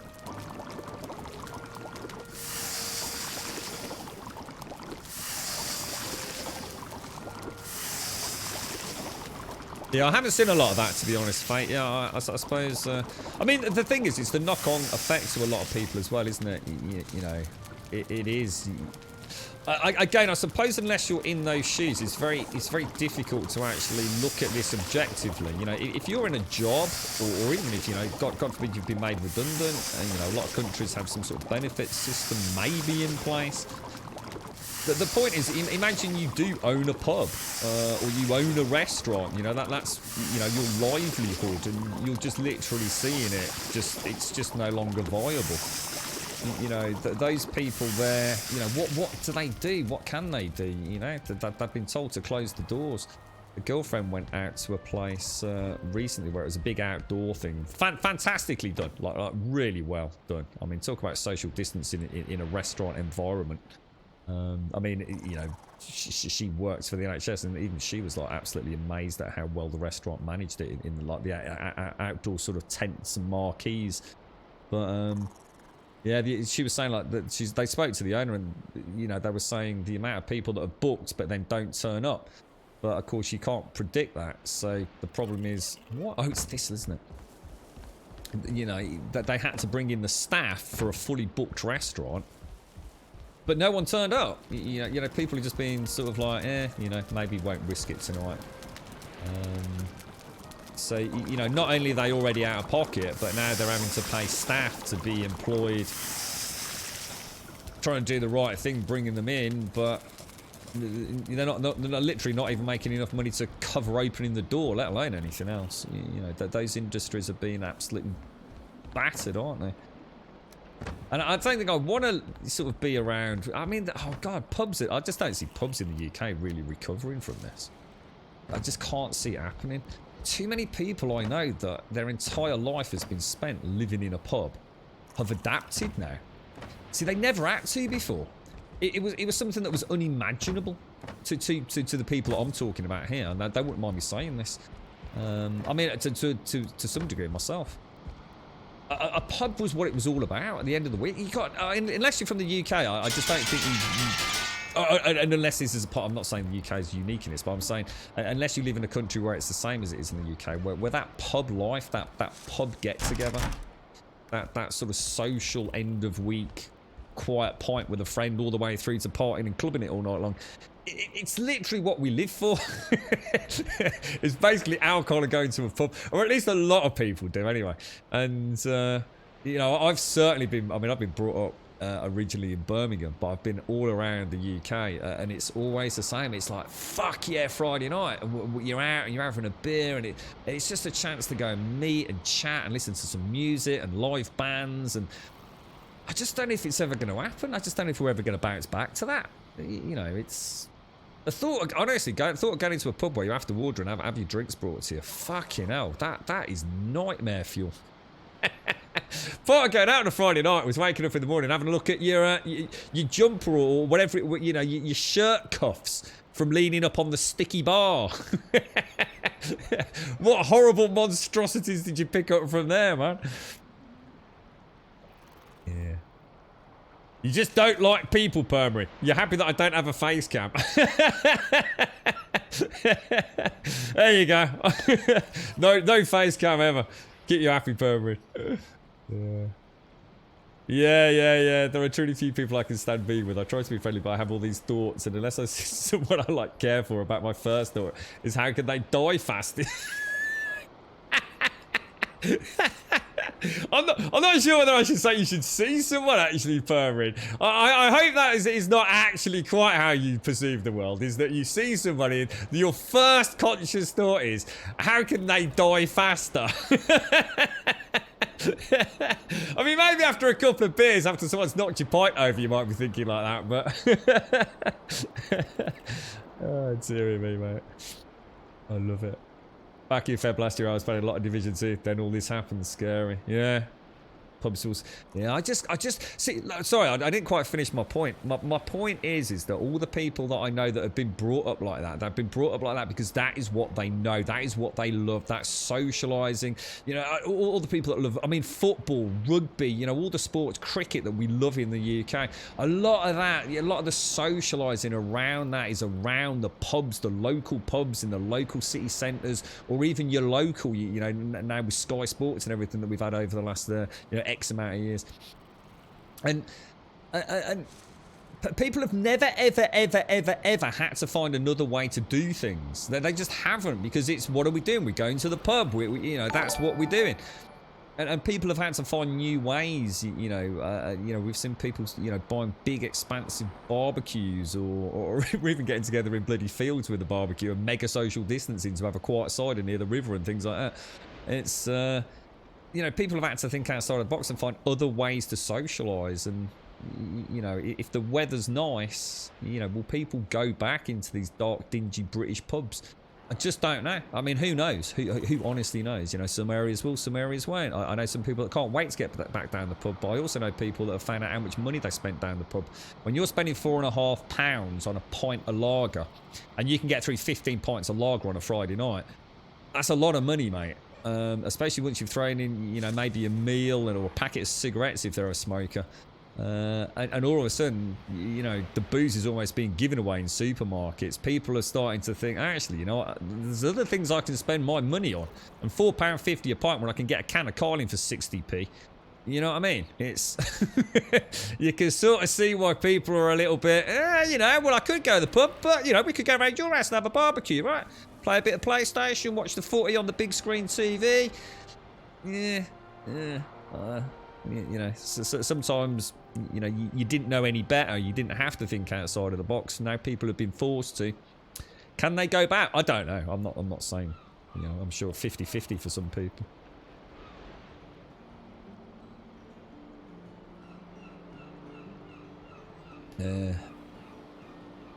Oh, apparently I've had a delivery.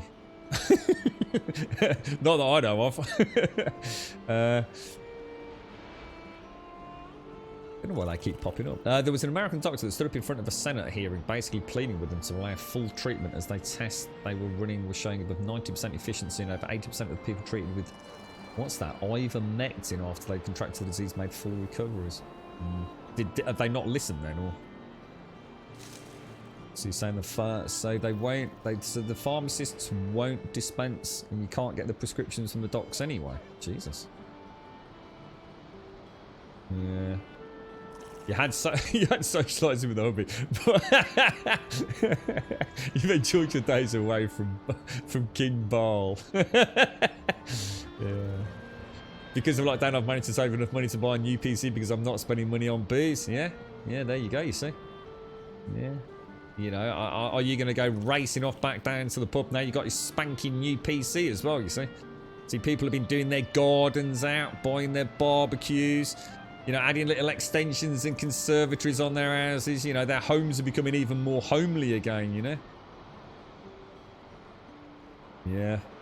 £4.50's, yeah, it's about the average price, but that's outside London. I mean, yeah, I mean, £5 to £6 in London. I dread to think what it is these days. I genuinely don't know. I mean, you've got to bear in mind, I mean, I suppose with some of these big super breweries now, alcohol's not, I don't know, maybe it balances out a little bit. But yeah, £4.50, £5 for a pint now in one of the local pubs around here. It's, I mean, I don't know what it is right now today. I've got no idea. I've not been to a pub since they started reopening as such, but yeah, it's not, you know, whether or not it's a local, I mean, that's a lot. I mean, if you go into the city centre, you wouldn't pay anywhere near that. The pubs and clubs in the city centre, they charge quite significantly less. The £4.50, £5 a pint around here was to stop people going in the pubs getting pissed. If you want to go to the pub just to get absolutely bladdered, it'd be a case of piss off to the city centre kind of, or the town or somewhere like that, you know.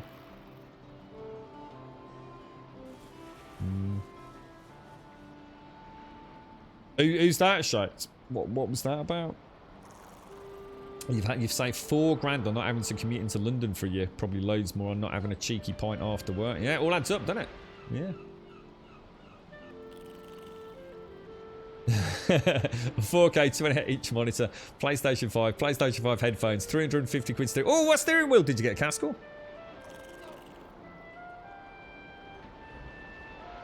Snakebite and black, £1.50. Jesus Christ, I can't imagine. You can't even get a, mind you, Coke is crazy expensive. Yeah, you wouldn't even get a Coke. Yeah, you wouldn't get a water in a pub for £1.50. Yeah. Yeah, I dread to think. Be interesting to know what price of a pint is now in one of the local pubs around here. Yeah, I mean, I guess, I mean, you can't compare London to anywhere else. Well, I suppose you can to some degree. But yeah, I mean, London prices for a pint a pub or a pint in a pub, I dread to think what that is these days. But that's London, isn't it? I mean, it'd be the same the world over, wouldn't it? Big super city like that. So the doctor recommended a drug that all health services over Europe have deemed not working on COVID. And what's that then, Shades? What is that?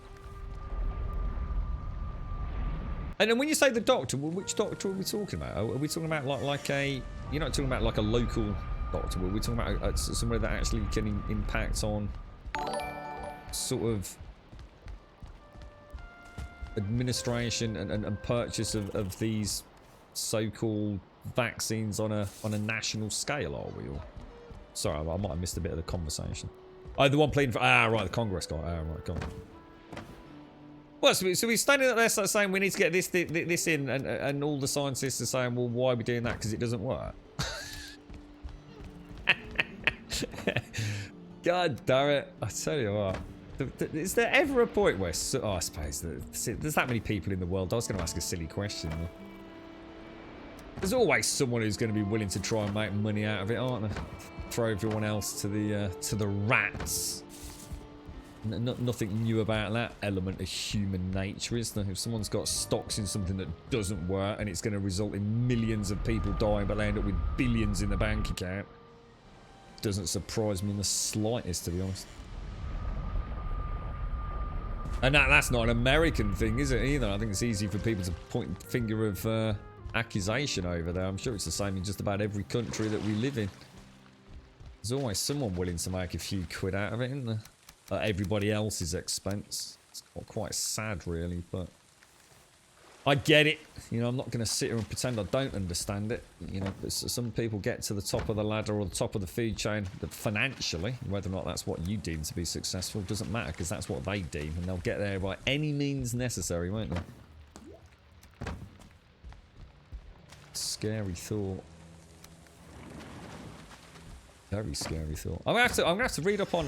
Normally I avoid things like this after the stream, but I will go and look into what's happening in India. That sounds absolutely catastrophic. Spain and France, was it? No, Italy. It was Italy, wasn't it? Italy seemed to have been really badly hit with it. How are they doing these days? I seem to remember there was a really, you know, right at the start, Italy were like a really sort of anomalous set of data, weren't they? Like horrendous contraction rates and then death rates and things. Have they managed to come back a little bit, have they? Yeah, that's right, Miss Nova. Yeah, that's right. They do, don't they? Sort of almost sponsored to sell one drug over another. Yeah, that's right. Yeah. Yeah, the bleach, wasn't it? using light rays, mate. You're going to use light rays. You're going to kill the COVID with light rays. You've got a light bulb up your bottom. Your village pub is up to £4 a pint from £3.20 before lockdown. Wow, really? Wow. London pubs. I was about to say, I mean, to be honest, when you said £5 to £6, I think someone said 15 years ago. I was thinking, I bet that's probably not gone up that much, to be fair. I can't imagine it being much more than about, I was going to say about £6.50 I was thinking in London for a pint. Especially if you're hitting, you know, about £6 if you hit a Wetherspoons or somewhere like that. Because I know here, around the local pubs, they do put the price up quite a lot. And it really is because they don't want the young lads. Because a lot of the places around here are rugby, cricket, football, sort of themed pubs or family-run restaurant pubs. You're all homegrown cooked foods and things. And it's really a place for the dog walkers and you know, the elderly folk and the more calm, serene people to go in and read a newspaper. And it's a quiet pint. It's not the kind of place you go to get pissed up and listen to live music. So they deliberately keep the prices that little bit higher. Just to stop people going in there with a tenner and getting shit-faced. You know, people don't want that. And it's just that, you know, it just works for them. You know, it really does. You know, a lot of the pubs that are like that all charge a very, very similar price for a pint of lager. It's almost like they all agree on it. But you definitely wouldn't want to be going there. I mean, some of the lads do, though. So some of the rugby lads do. It's like I said, so some of them would blow £150 on a Friday night without even blinking. So it doesn't stop people getting drunk, but I think what it does is it stops the younger generation of going in there where, you know, I think most of the lads know how to handle their drink.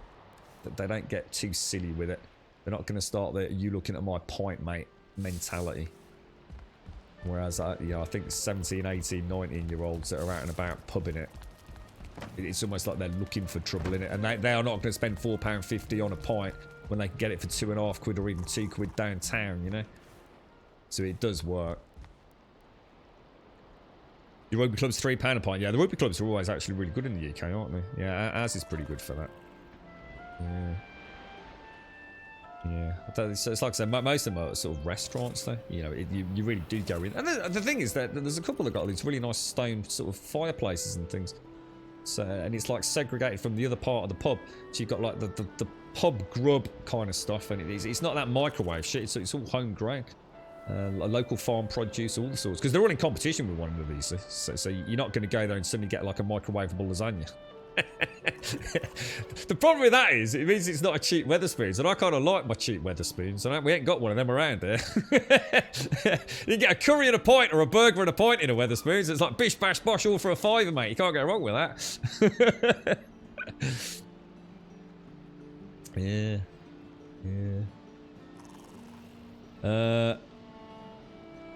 Trump and the Trump and bleach, wasn't it? Yeah.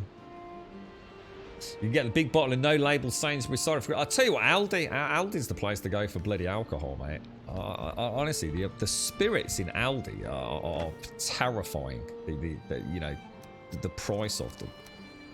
It's they actually have bottles of what is. I mean, it's even manufactured to look bottles, should I say, to look exactly the same as like something like Jack Daniels, or Smirnoff or whatever, you know, your favourite tipple is. And they charge like, you know, a quarter of the cost, you know. It's no wonder people go to places like that to get their alcohol. It is cheap, you know, compared to a pub. Crazy cheap. Right, so let us throw you up there. You up there. You and you can go now. I'm gonna need a new bone box, aren't I? Yeah, I need to do some inventory management up here. We have a ludicrous amount of overflow right now, don't we? Let me take these out. Pop them in there just for now. I know it's not up to our normal inventory management standards, but that is and always was the overflow area. Can easily sort that out when we pop a couple of new chests down. It's just we were getting quite low on iron when we first set that up, weren't we? We weren't sure how much we were going to have to invest in the armor and the upgrades. So. Never tried the use bomb. No, never tried the use bomb, mate. In fact, I've never tried anything other than the sword, the mace, and the bow, really, have I? Yeah, and the normal arrows. I've not tried the freeze arrows, the poison arrows, the Aegir, the hammers, the two-handed weapons. Yeah, I've not even used the parry shield for a while. Yeah. You got 2 Weatherspoons in the city centre. The one in the posh end of town. The beer is £1 more and doesn't get all the old guys in like the cheap ones. One thing that never seems to amaze me, right, about the Weatherspoons pubs, right? No matter what time of day you go in there, there's always the old boy crowd. Loads of the old boys. Yeah. Cheap pint of lager while they read the newspaper. Nice to see, actually. And never any bother either. In 1989, you could go out with a £20, was it with the £20 note and have a good night out and have plenty left over for a chippy munch on the car. You can barely get fish and chips for 20 quid these days. Yeah.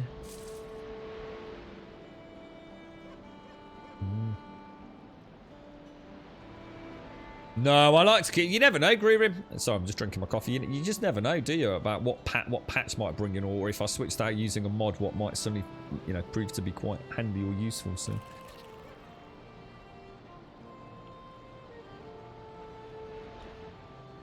Yeah, that's right, Grant. Yeah, one of our Weatherspoons in the city centre is right next to. I don't know if it's. It used to be a Ladbrokes. Is it Ladbrokes or Ladbrokes, whatever it's pronounced? I've never been a gambling man. But yeah, it's not now. It's something else. It's an Irish outlet. Can't remember what it's called. But yeah, I mean, Jesus Christ. To talk about the perfect symbiosis. It's only. Oh, it's not next door. It's actually just over the road. But yeah. I wonder how many old geezers have been run over in that part of town. Because they're coming out of the pub going to the bookies. Probably way more than I'd like to know, now I think about it. Yeah.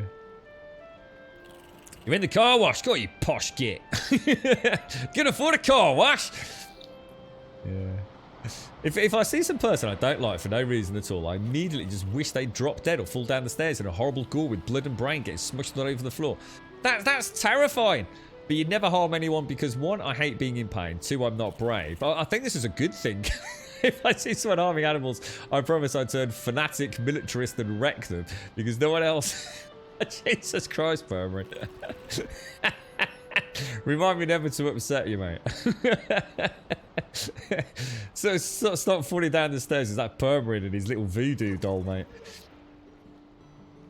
Is it Paddy Power? Is that what they're called? Is it actually called Paddy Power? Is this actually the name of the outlet? You know, I was going to say something like it's Paddy something or other. I thought, nah, it wouldn't be anything like that. Yeah, I think it is. I think you're right. Paddy Power. Yeah, I think that rings a bell, mate.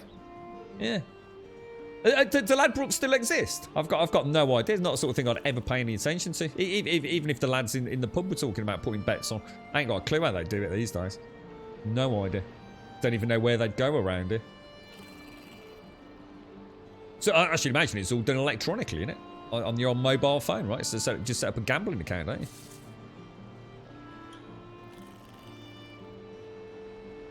Terrifying, Permering. You stay in that car wash, mate. Let me just have a quick stretch while I drink my coffee. 60 seconds.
What do you reckon, SCI? Yeah, just yeah, I should imagine it's. I don't know what the laws are around online gambling and stuff. That's something I've never really paid any interest in, to be honest.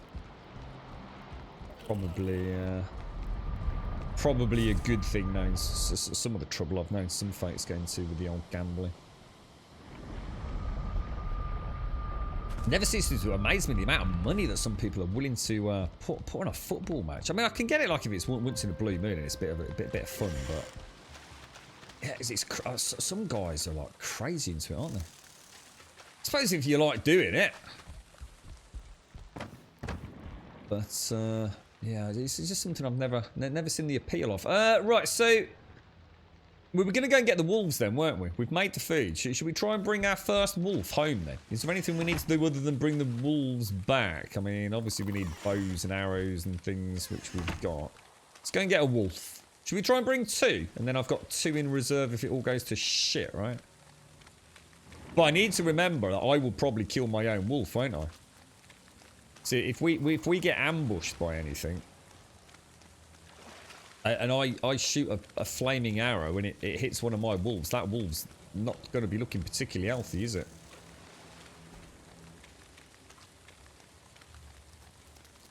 Let's take all that. That's another thing. Don't you think? It takes all the fun out of it. It's like pubs. All the fun's been sucked out of it. You know, it's all part of the jostle of the crowd, wasn't it? Getting served at the bar and having a chat with whoever works there.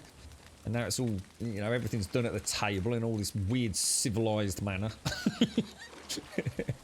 You know, going into the bookies. I bet they used to be able to smoke in the bookies, right? Used to sit. I bet I could probably drink in the bookies, no doubt, half of them. Sitting in there smoking and drinking in the bookies. Then going over the road, sit in the pub, watch it on the TV or whatever it is.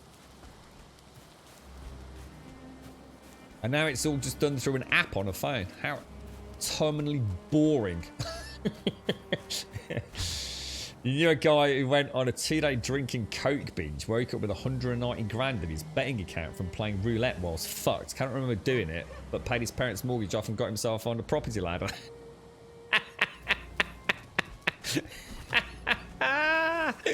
Class, mate, class. The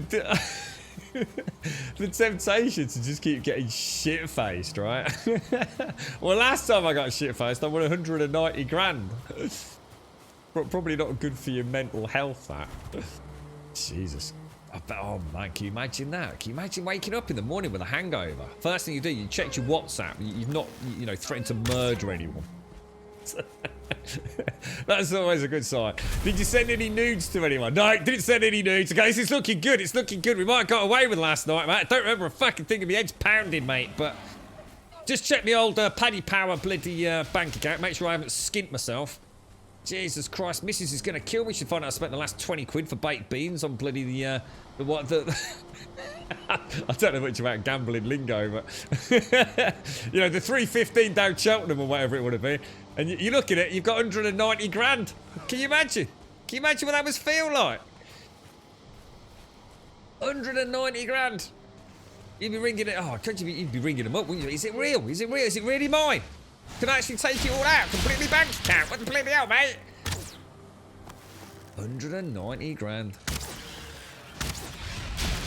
Is there a limit? I mean, here's a question. Anyone into the casino scene, right? Let's say someone like me went into a casino, right? So in other words, completely legit, and you know, I've got no record of scamming or anything like that. So I go into a casino, and I've got 50 quid, right? This would never happen, by the way, but if it, let's just, hypothetically. And I go and play roulette, okay? And I just win. I'm just constantly winning. You know, my £50 has turned into, say, £1,000. Is there a point where the house will say you can't earn any more or you can't win any more? Is there a cap on what you can do? I mean, would it be possible to go in with 50 quid or say, I might make it a bit more realistic, say £500 and come out of a casino with 200 grand in your back pocket?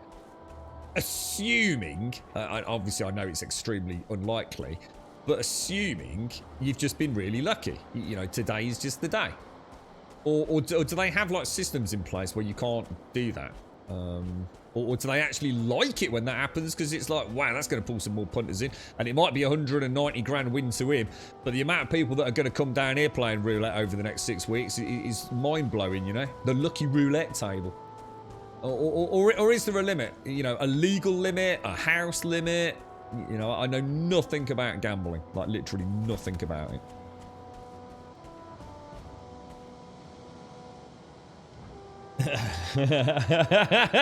It's about 2 days later. It took me 2 days over to get over the hangover, right? That's amazing. Professional gamblers get pushed away all the time. They always win a bet and bookies get in touch like they were not going to let you bet no more because they keep losing. Yeah, I suppose that's the point, isn't it? I mean, if you get a reputation, I suppose that's why they get people to put bets on for them, especially if they're in the know. You know, I'm sure there's a lot of corruption in racing and things, no doubt. But so they actually show you out. They actually just say, like, okay, yeah, you know, like, look, you've earned a fair few quid tonight. Do you mind calling it a night? You know, are they just, you know, yeah. Yeah, exactly. I mean, I know it would never happen, but then again, statistically speaking, it must have done. You know, statistically speaking, someone's gone in with 500 quid, turn the 500 quid into, you know, say 5,000, then decide to put all 5,000 down on something, and it's come up. You know, I suppose somewhere, somehow, some glitch in the system, so someone's made it happen. So they do. So if it's a casino, they have a maximum payout. There you go. Yeah, that makes sense, mate. Yeah, it makes sense. So yeah, okay. Yeah. It just gives. I'm not about to start throwing money down at a casino. In fact, I've never really. I've been in casinos, but I've never been in a casino as a gambler. If that makes any sense. It's just not my cup of tea, really. Yeah, you've won enough, mate. Congratulations on your winnings. Now, obviously, you know, if you'd like to leave the roulette table, feel free to go and play cards, or. But that's it now, mate. Because you're bleeding us dry. This is Bill. This is Bob. They'll buy you a pint and escort you off the premises, sir.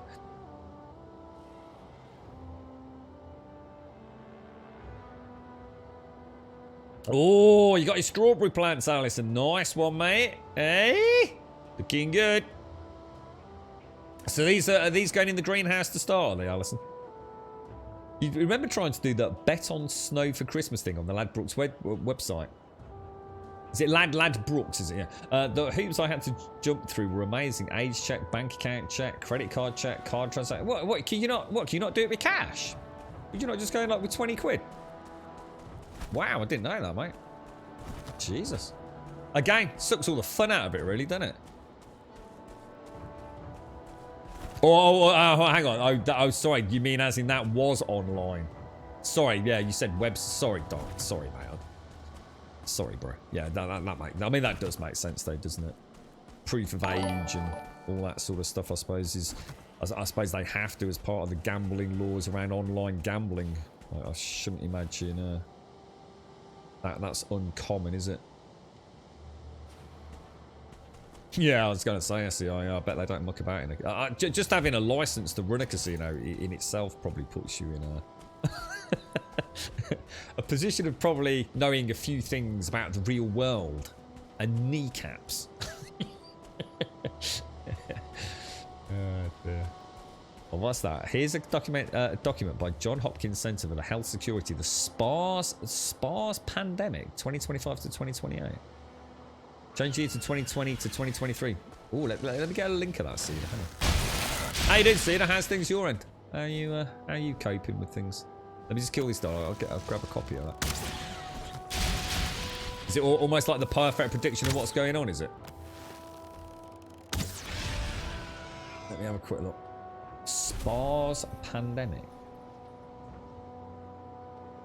Completed project, SPARS Pandemic Scenario. The Centre's SPARS Pandemic Exercise narrative comprises a futuristic scenario that illustrates communicative dilemmas concerning medical countermeasures that could plausibly emerge in the not-so-distant future. Ooh, that sounds like some interesting bedtime reading, mate. I'll check that out. Cheers, Cedar.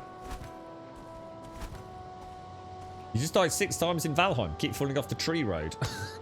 Oh, dude. That's a lot of skill points to lose.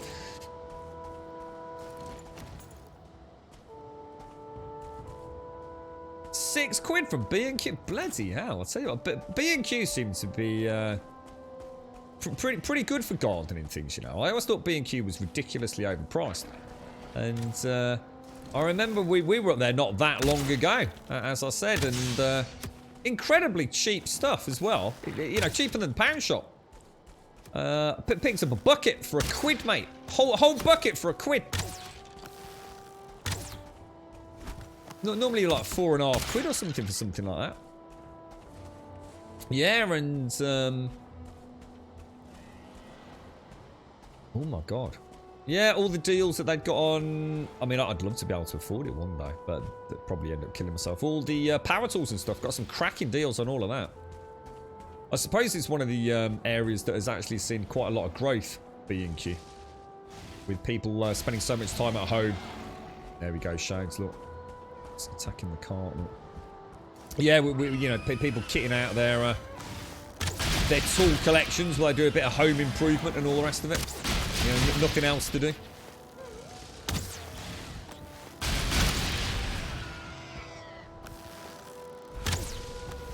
Oh, you know what I should have brought? I should have brought the stuff for the what's it, shouldn't I? The bonfire. We even just put all the ancient wood upstairs. God damn it. Yeah, that would have been perfect. Could have put a big heaving bonfire on top of our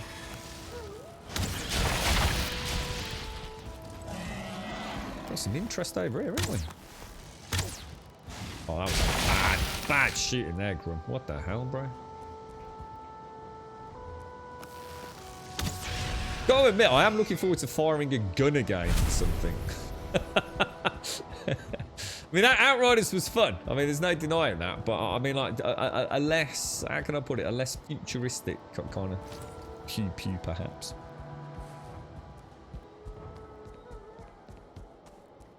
Right, let's grab a wolf or two then. We need to just get 2 wolves out, don't we?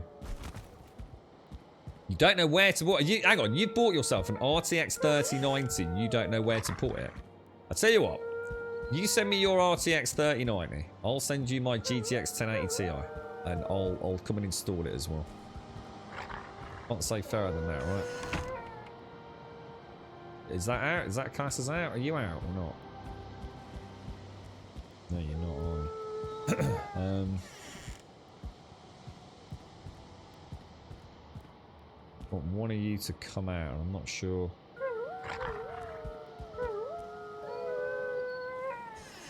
There we go. Follow, stay, and stay. No, no, no. Close the door. So you follow, stay. You follow, stay. There we go. Okay. Wolfie, Wolfie. You follow me.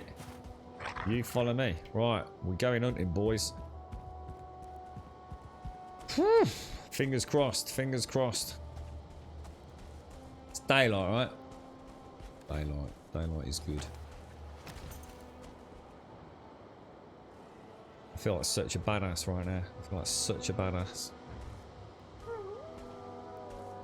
So they got lots of strawberries this year. You got 4 times 10 litre grow bags, only 11 quid. Oh my god.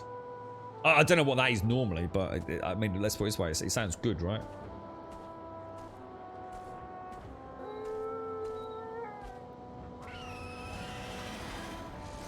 Now, what's going to happen to my wolves? Okay, well, that's good to know. So they're not freaking out. I tell you what, even the AI and stuff on the pets is quite nicely managed, isn't it? Just got to remember, if I swing a sword, still not done the dock yet either, Shades.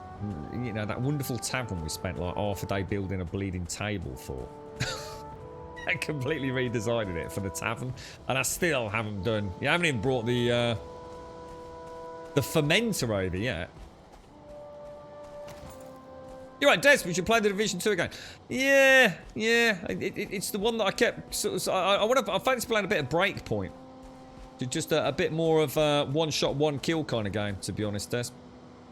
But yeah, I think. I think there's definitely a place for a bit more division. It's good fun. It's good bloody game. Bloody good game. Hey, how are you, Des? How's it going?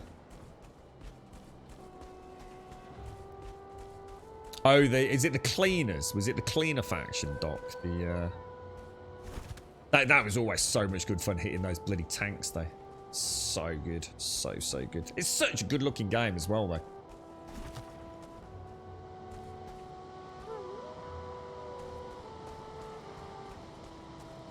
Yeah, I was gonna say you can't. I mean, technically, you'd have to really fuck up not to put your graphics card in the right place, wouldn't you?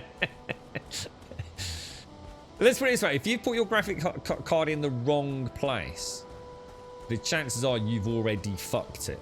Really, when you think about it. Yeah.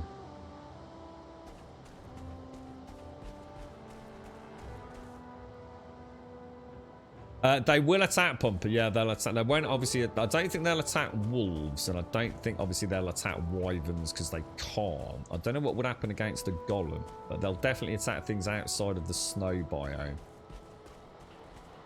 So, yeah. I have to say, the pathing AI seems to be pretty damn robust, to be fair. Seems quite dynamically variable on distance as well. It's not like, it's like they will stroll. You know, they're not all glitching out, freaking out. You know, yeah, it looks... I'll tell you what. Again, early access game. I mean, look at them. Just prowling along, look. There goes one wolf. I heard something. Oh, yeah, he's got a little exclamation mark. Wonder if oh, they're hungry, aren't they? Oh, they're hungry, so they might shoot off to hunt. Well, that'll be interesting to watch. Yeah, next time I need to remember to feed them first, don't I? So they don't dash off to kill a boar or anything. Well, all we need to do is get a 2-star. We just need one 2-star wolf. That's all we need. Just one 2-star wolf, and then we can start a proper breeding program, really.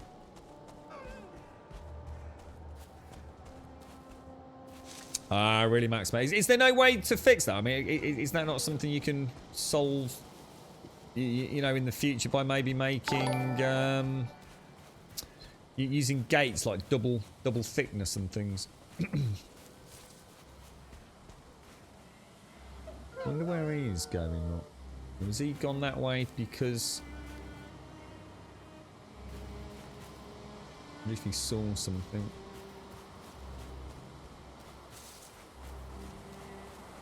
Oh, wrong way.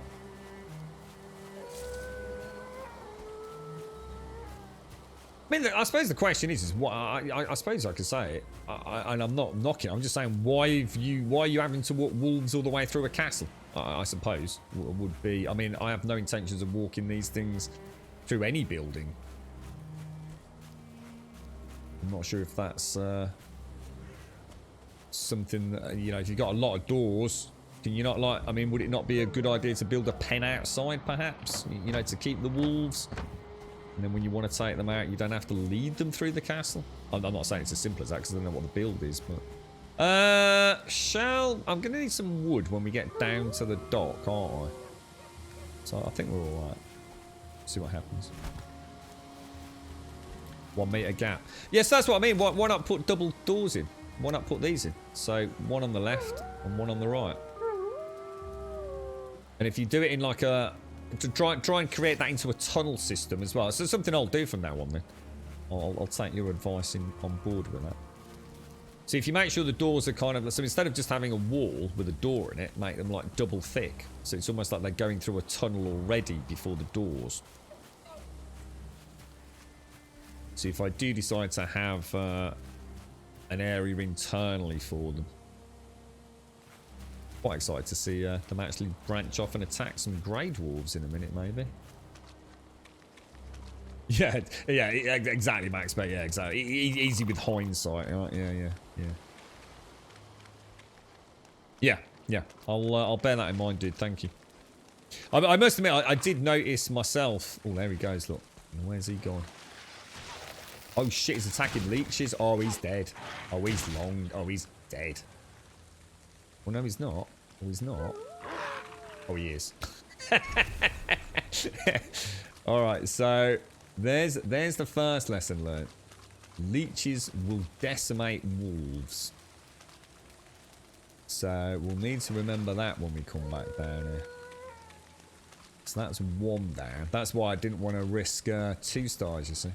Well, that maybe a 2-star would have killed him, but... I reckon he was poisoned then, because he was coming out of the water, wasn't he? I reckon the wolf actually was poisoned by that leech. Because he killed it. Oh, no. Oh, no. Same thing's going to happen, isn't it? He's killed it, but he's poisoned. Oh, wow. That's both wolves dead, guys. Wow. Okay. So, lessons... I mean, they kill them, but the poison murders them, doesn't it? I mean, I could come through and kill the leeches first. Or is there another strategy, do you think? God, that's cool to see, that is, man. That is actually really cool to see. I wonder if we'll like get any more like advanced AI on the wolves, where we'll be able to put them on like passive and things, you know? I wonder if mods could do that, or...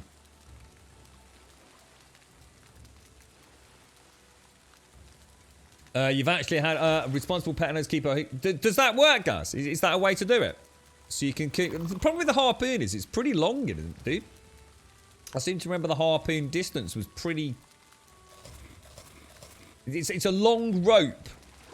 But if it's a strategy, I could try it. Yeah, that's what we want, isn't it, Grant? Yeah. Fully passive. I mean, we've got follow, and we've got sort of stay. So, yeah, all we'd need is a follow passive versus a follow... Because it looks like we've got a follow aggressive, haven't we? So follow neutral would be a nice option. Or the pups coming to you. So Mommy has a little sleep and a potty break, does she? Before the rest of the pups come out. That's quite cool, actually. If I'd given him food, would that have healed him? I think it would do, but not in the time that I've got. I mean, he's dead in like seconds. So yeah, I mean, throwing food in at that point, I don't think would have made any difference, would it? You can reel in a harpoon. How, Gaz? I didn't know you could do that. How'd you do that, man? I wasn't aware of that.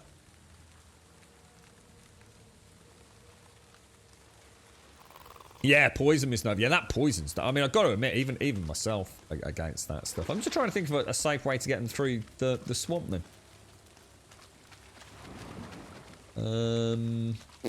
Shall I go and get the harpoon and then we'll come back and give it a bash? It works for a fishing rod. It works like a fishing rod. I don't know how a fishing rod works. Got no idea, bro. Only for bigger things. So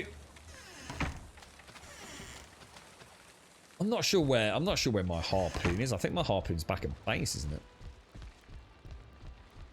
If we're really lucky, we'll come back through here and it'll be night time. We'll see a 2-star wolf. Well, like I said, I'm not too worried about these. If these all die, it's not the end of the. In fact, if anything, we don't want loads of 0-star wolves. So I'd rather them die through experimentation than me having to actually purposefully kill them. But let's see if I've got a harpoon. We should have 2 in here, shouldn't we? So if I take that with us, we're going to have a play, Gaz. So right click and hold reel in on the harpoon. So what can I test that on before I go and do it on a wolf? Is there anything? Because I mean boars. I've never noticed anything like that on boars.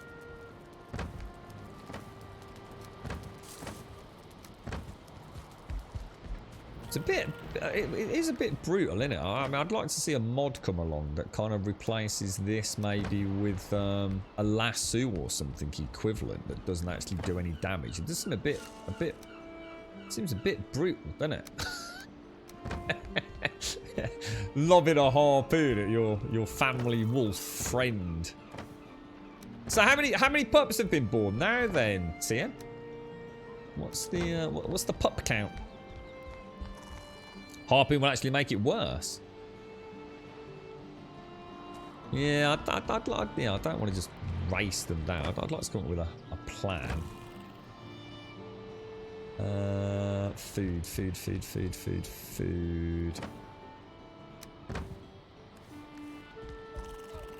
See, so I suppose what I could do, see, the thing is, they don't tend not to attack me, the leeches. I've been through there that many times. I've never even noticed leeches. But the wolves have clearly got a much bigger aggro radius. They're clearly picking up on them, aren't they? I think I'll just try bringing one, because obviously then I've got another one to breed with, haven't I, if it all goes wrong. Yeah, but can't I heal them up, though? Isn't that the whole point, Funk? Harpoon it, throw some food down, heal it up, and then take it.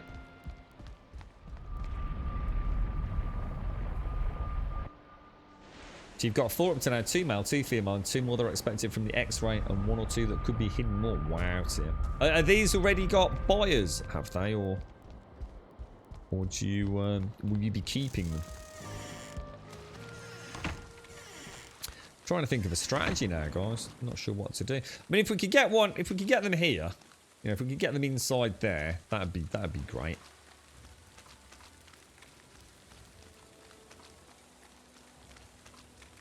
And I mean, we could be naughty and so sort of like seal in these areas so there are no leeches available.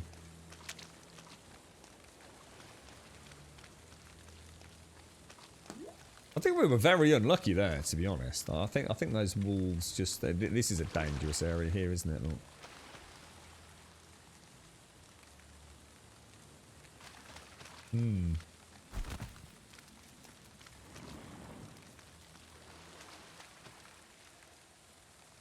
Can't really do this when I've got a wolf intake, can I? Looks like that was the first... This was the first one here. Must have just been a leech in this little body of water here.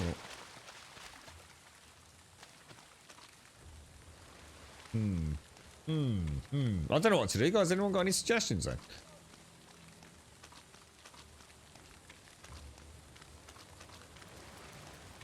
Alright, Jashia, how are you doing?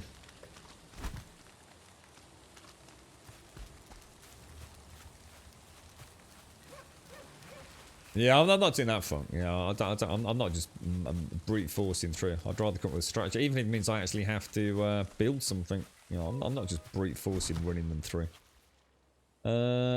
What's that? Book your slot. God knows. Oh, it's probably Ocado or someone, isn't it?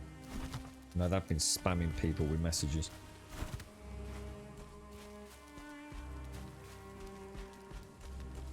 Yeah, that's a good point. Yeah, make sure we do it at daytime. Yeah, good call. Which we did. I think it was daytime, wasn't it? But yeah, that's a good point. We don't want to risk.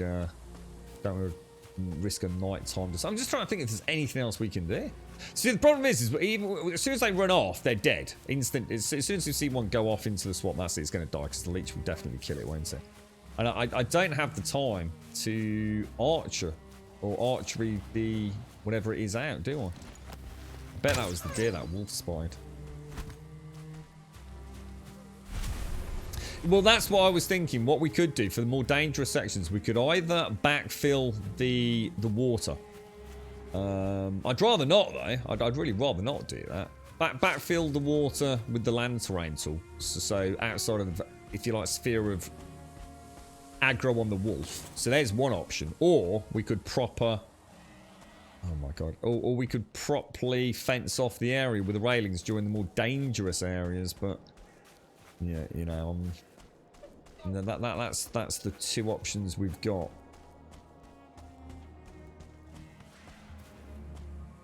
Or we bring them down here. Would be another option. And rest them up there while we... I don't know. I'm not sure what to do, really. I'm not cheesing it just by brute forcing a fuckload of wolves down and watching loads get eaten, though.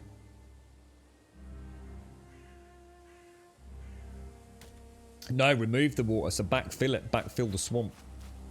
So there's no leeches within a certain radius.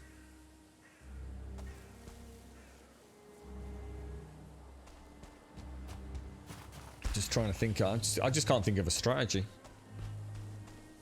You can't put a wolf in a cart, can you? Or can you? Has anyone managed to put a wolf in a cart? Will the wolf jump out of a cart? Just thinking, I mean, I just trying to think of something just a bit foolproof. To try and walk a wolf into a cart, what happens? Does the wolf jump out of the cart? Can the wolf jump? I don't know. What the armor I've got is the, what are we using? We're using just iron armor, just iron greaves maxed out.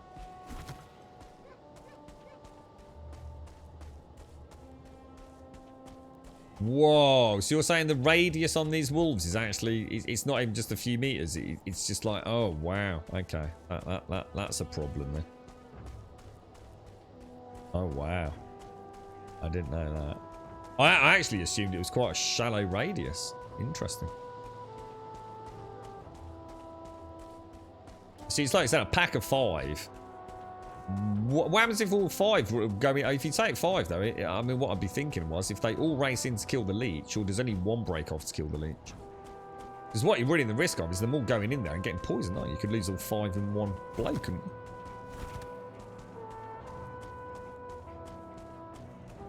Yeah, I've heard that. Yeah, I've heard about them jumping off the boat. Yeah, the longboat.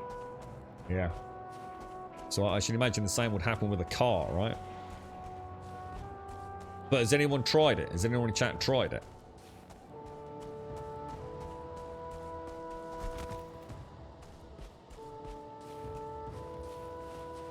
You never know, do you?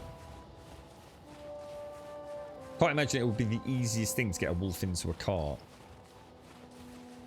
But if it was a viable way of doing it, you could come up with a pretty simple cart park wolf loading system, couldn't you?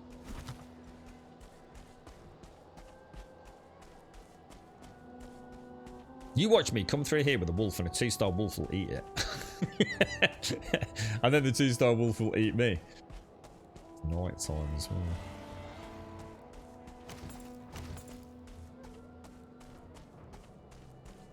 Well, we've got 2 more chances. I don't know whether to bring them both down or... Don't know how quick respawns occur, but now you've got me thinking there's a whole lot more swamp to get through. Cart's gone. Look. In fact, something else has gone. Oh wow, they so something broke the chest as well. Look. Wow.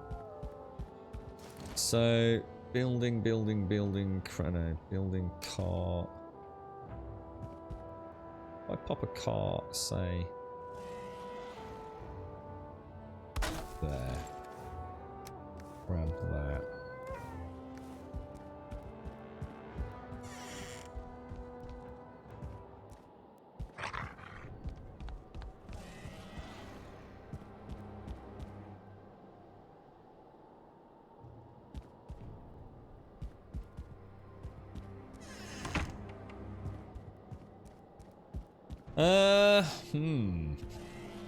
Yeah, he's not going to stay in that, is he?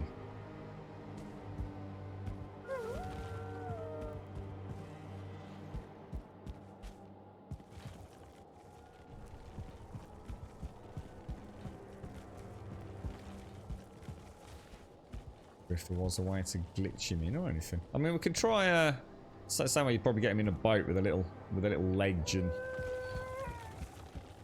I suppose what you could do... Oh my god, is he actually in the car?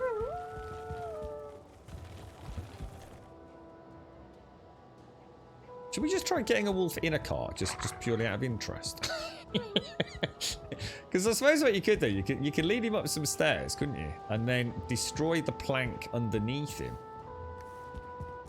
So you could, for example, just as a bit of a giggle, do something like... that, couldn't you? Nudge that back a little ways.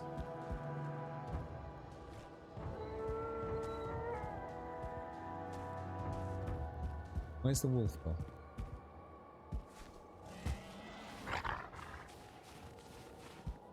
Get the wolf to follow you all the way over here. Could try running. I mean, it's like you said, Funk. We could try just literally running, couldn't we? Just to see if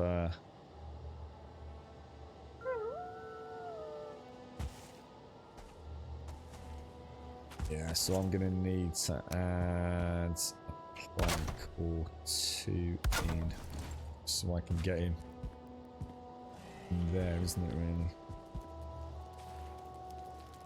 Yeah, that's why I thought I'd have a plane now, Shades, because we don't want to be going now, do we? Might as well have to just see if something like this is viable.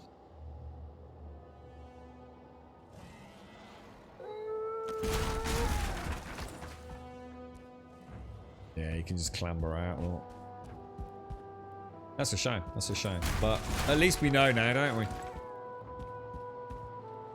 I can't see any way to sort of play about without mechanics keeping wedged in there. I was thinking about, you know, if you had some barrels and things in there with a little bit of storage, you might have an option. I don't know what to do then, guys. I mean, I suppose the alternative is not to go through the swamp. We could cut through here to a boat and go around, because that swamp is just those leeches. I mean, he's got half a chance against other things, hasn't he? Grey dwarves and stuff like that. It might be better to take the road down to the log cabin. We could probably get to the log cabin without any issues at all, right? What does that say? Chest there. That's not a chest, is it? What's that? What's M stand for? That's a cart. Don't want that, do we? I assume that's the log cabin here. That's another one we haven't marked on the map. Yeah. I think... Well, I don't know. It seems like people are saying the harpoon's not going to work, Gaz. Is that how have you actually done it yourself, have you, with the harpoon, or...?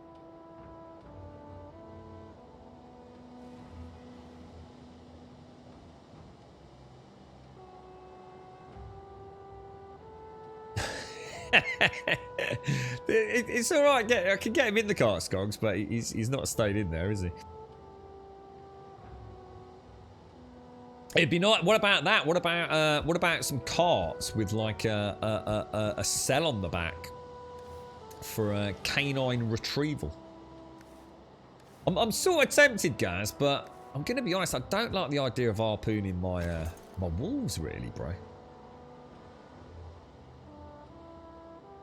And if he's still going to run off anyway, is it going to... If it was a 1-star, I'd give it a go. I have a horrible feeling I'm just going to kill him, mate.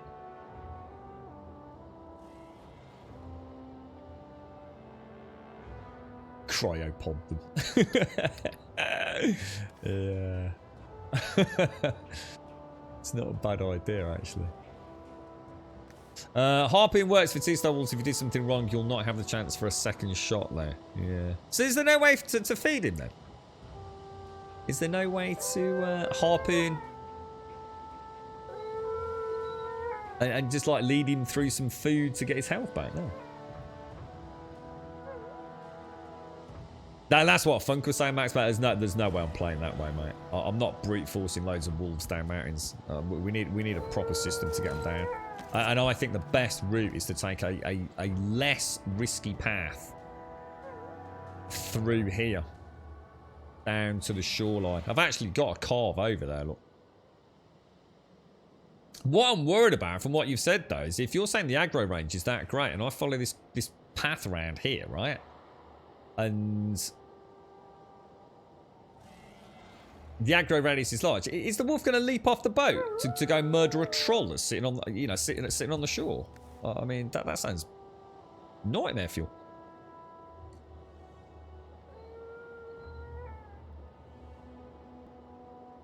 Yeah, we need a canine transportation device. We need a cart where we can put the wolves in, even if you can put one wolf in at a time.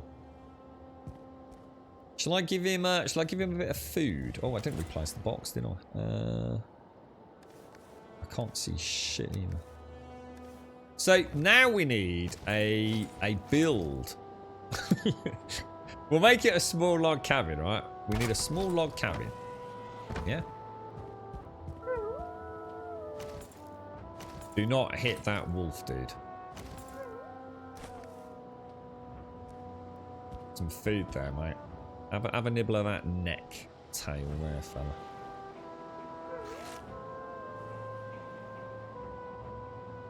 tame and happy. There you go. So now he's got some food in him. Let's chuck that back in there.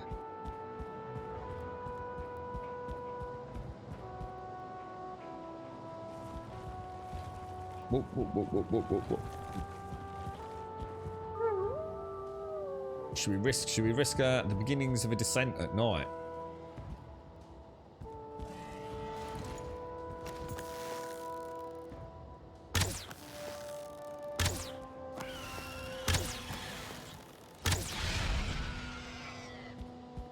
No chance, mate. No bloody chance.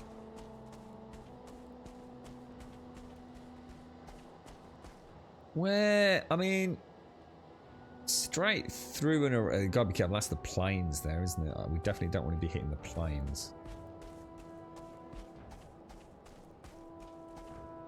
I think going any further at night is probably a very bad idea, isn't it?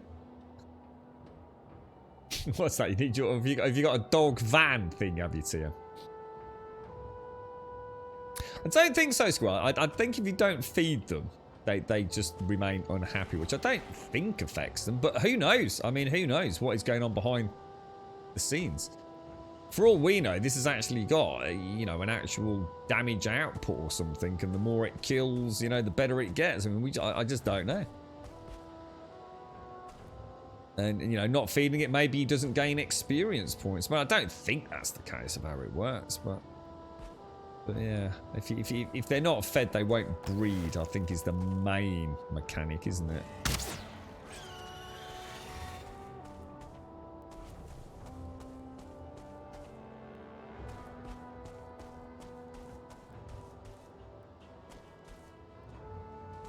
But yeah, I can see a huge I mean, people love pets. I mean, without being funny, if they turn these things into like battle-hardened extensions of oneself, they'd only have to, I mean, let's be honest, right? They'd only have to add a pet drake, like a baby-sized drake into this game that hovers around you, spitting like little balls of cold to freeze enemies like every 10 seconds. And people, I would probably pay like 50 quid for that. Imagine that, a little drake that sits on your shoulder. And it, you know, like a baby drake, and it flies off, and when you get in a fight, it just hovers around and occasionally just like freezes one opponent just every now and again. I mean, who would not hand over hard cold cash for that? Wolf armor. Oh god, it's wolves! Oh my god, that scared the crap out of me. Wolf armor, battle armor, wolves with statistics, training grounds, you know? This game is going places, I'm telling you.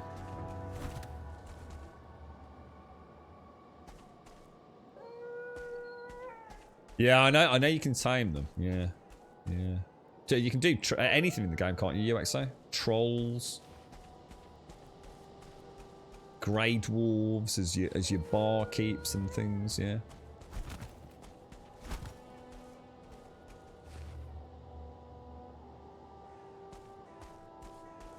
You can have them sort of able to pull carts and things as well. I mean, literally, that'd be amazing. Allocating points to stamina or attack and things like that.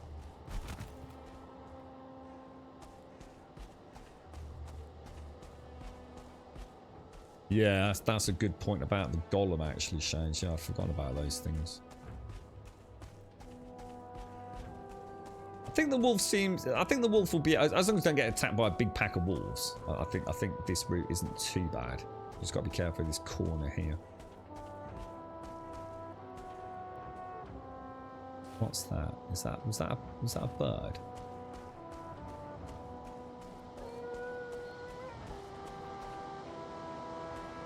Come on, keep coming, mate. Keep coming. I quite like the idea of this little adventure to get the wolves back to home. So, yeah, UXO, you were just, sorry, mate. You were just saying, like, so we could actually tame a wyvern. I mean, you say you tame a wyvern. Does it fight for you? When it's tamed, does it become like a wolf and become like something that will aggro on, you know, things nearby, or? or does it sort of lose its combat ability when it's tamed? What about things like anyone else use these mods? The reason I was thinking about a little one was that it would sit on your shoulder when we're not in combat, so you didn't have a Drake like permanently flapping around you. I can imagine something like that might get a little bit, a little less than ideal at times. Like the little pets they had first, you know, in World of Warcraft, those very early little pets that used to flutter about, or parrots sit on your shoulder and things.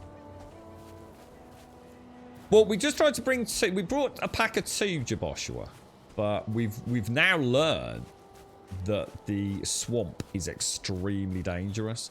The wolves have quite a large aggro radius, and they will attack the leeches, and the leeches literally kill them because of the poison damage. So although the wolf pretty much one-shots the leech, it's not enough for it not to take the poison damage, which insta-kills a no-star wolf. I mean, I don't know whether a 2-star could survive it. So I've only got 2 options, 2 wolves left. So we thought we'd bring 1 and see how it goes. But we're thinking about now changing our journey back, aren't we? So we may need a secondary road. I mean, we're heading straight through the forest. Let me ping that again. Let me just see how this works with the doors then. So you're saying like doors are a major pain in the ass, yeah? Let's just see what happens when we take this through. But, I mean, does it make a difference if you walk in a very straight line or... Oh, yeah. They just won't come through these doors, will they? Although, having said that, he came through at what's it, didn't it? Oh, hang on. Or is that because he's got aggroed on something? Yeah, oh, you got to bear in mind. My doors are not full gates, are they? Because we've added loads. Oh!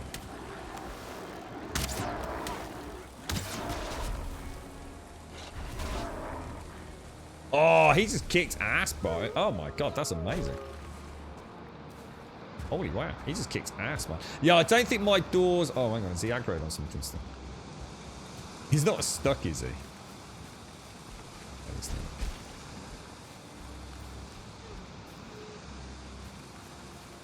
Yeah, my doors have actually got loads of wooden pillars, so it's not even a full gap, is it? This is going to be fun. This is actually going to be fun. Right, let's go straight through, man. Take it nice and easy. Come on, woof woof. And this is perfect because now we have a reason for the road as well. Look. Which, by the way, has got no sconces.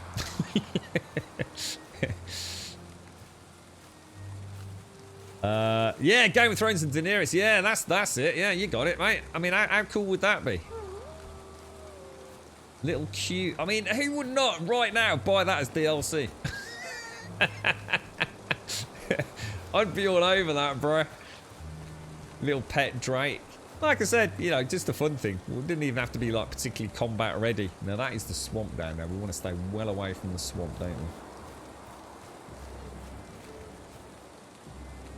Come on, Wolfie, Wolfie.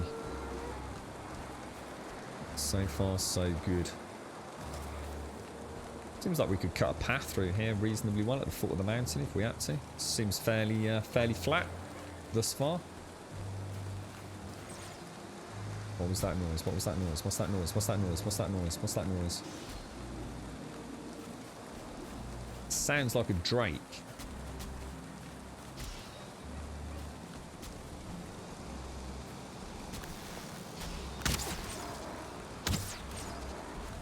Protecting our livestock.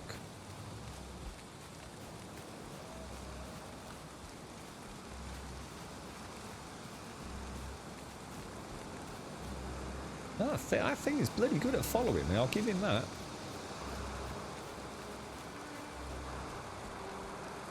Excellent. So I keep hearing him howling, and I keep thinking it's something out there.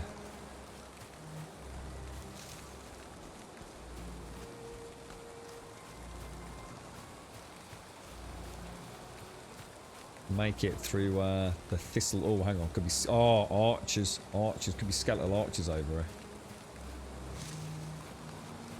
And I'm going to assume a wolf versus archers is not going to end well, right?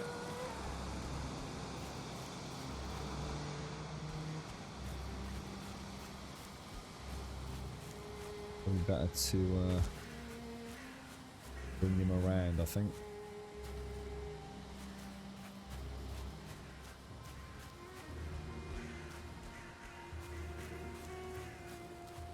The lock, yeah, I've still not seen a locks properly. As in, I've seen Haldor's locks, gas, but I've never actually seen. Well, I say that technically that's a lie. We have seen a locks out in the distance, which is why I ventured into the plains biome in the first place. But I didn't get close enough to actually see them properly. It was merely a silhouette, really.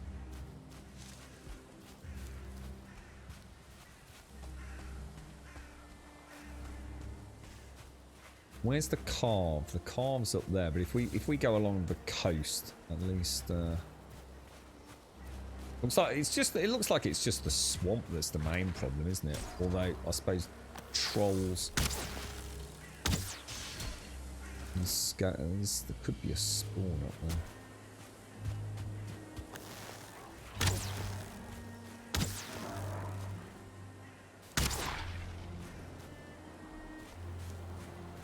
He didn't aggro, did he? He didn't aggro on those.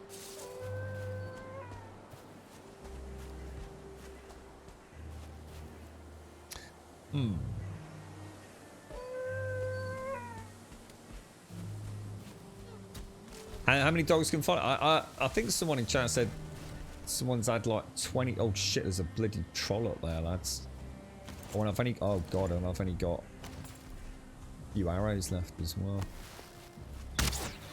That was a terrible shot, bro.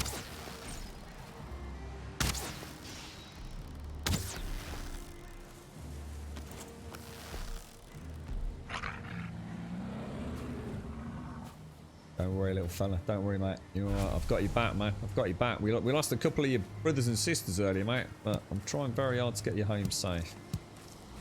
Unfortunately, you've got a boat journey. Would it not be better? Is the carve? Why is that not picking that up? Is the carve faster than the longboat or not? Why is he not picking that up? I don't think it is it? I think the longboat is faster than the carve. It's just less maneuverable. Is that right? Is he okay? Oh shit! Did I? You all right, bro? Just clicked him.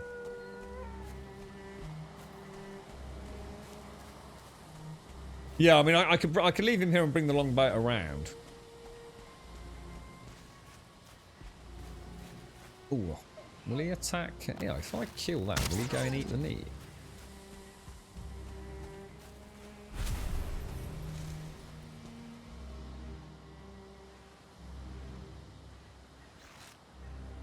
God damn, that is freaking cool, mate. He was about to go and attack that, wasn't he?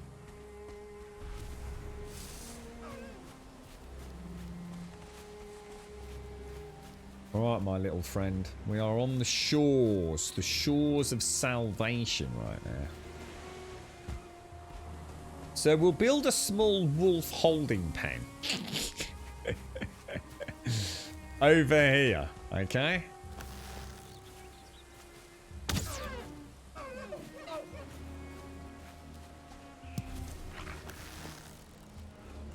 Oh no, you said he'll go into the water, didn't you? Oh god, careful.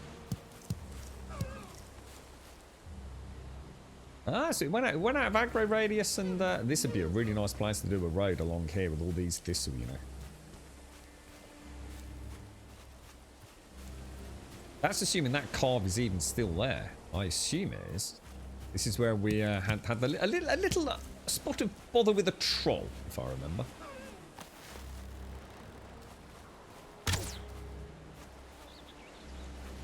Can't believe how well that thing has pathed. So seriously, I've played AAA games with escort quests where this would have been like, literally, I'd have been freaking out with the nightmare-fueled scenario I was about to undertake. That thing has just come through a completely random forest without any issues. right up until this bit here, which is still managing to figure out. Jesus Christ, dude. There's the carve. Oh, this would be perfect. We could convert the troll cave into like a holding pen. How cool would that be? Holy shit, that is the bollocks, man. This game is the knackers. Right, I need you to just like... Well, actually, you can follow. Oh, no, because you might get hit by a tree now saying that. That would not be good, would it? Getting hit by a tree on the last... Let me go and grab a bit of wood.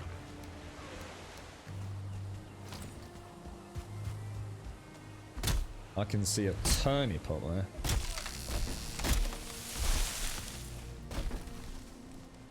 Yeah, actually good. I should have done, should I, Miss Nova? We got a lot of thistle coming through there. And we got 14 just from walking that back, which is that's a chunk of sausages, man. It's 14 sausage. Oh wow, really? Oh no, and that's core wood. Ah shit, I don't want core wood. That could be a problem. That is not a bow and arrow, bro. What? Why? Oh my god! Oh no!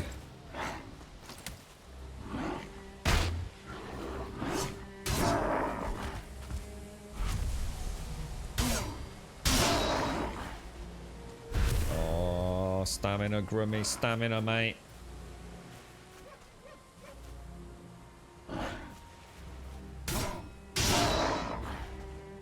That was nearly an expensive mistake, bro. You still see Pooch down there, look.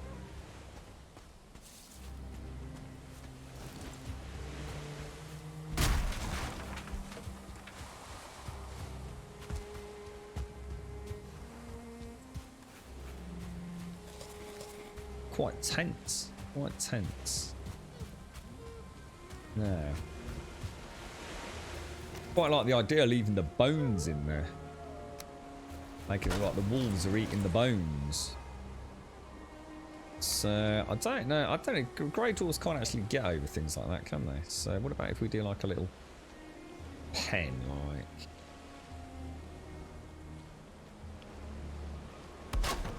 that, maybe? Is there any way to snap that? Yeah, there is. A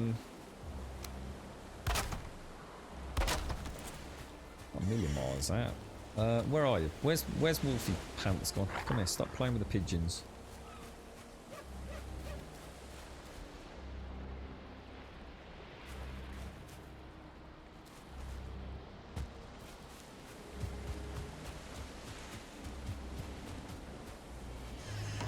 There you go. Perfect.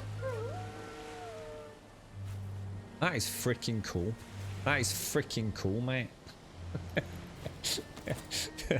That is spectacularly awesome.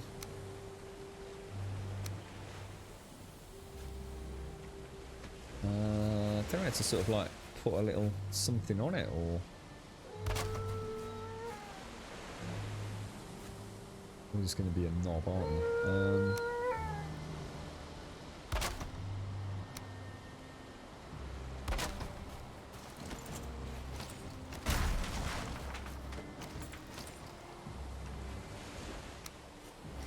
Do we want to build anything? I'm just trying to think about. Maybe we shouldn't.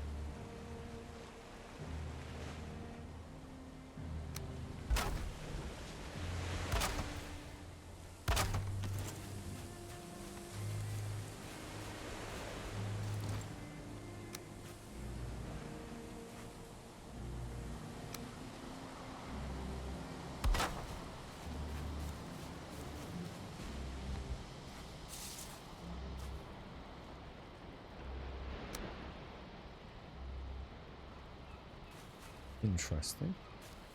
Very interesting.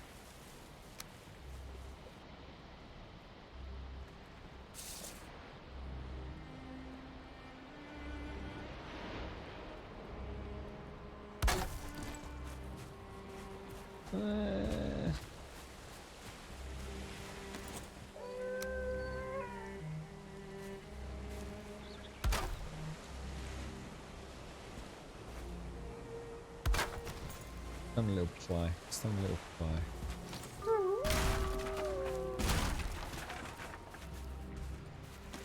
Just be a small wolf shelter. Don't worry. Give me a couple of hours.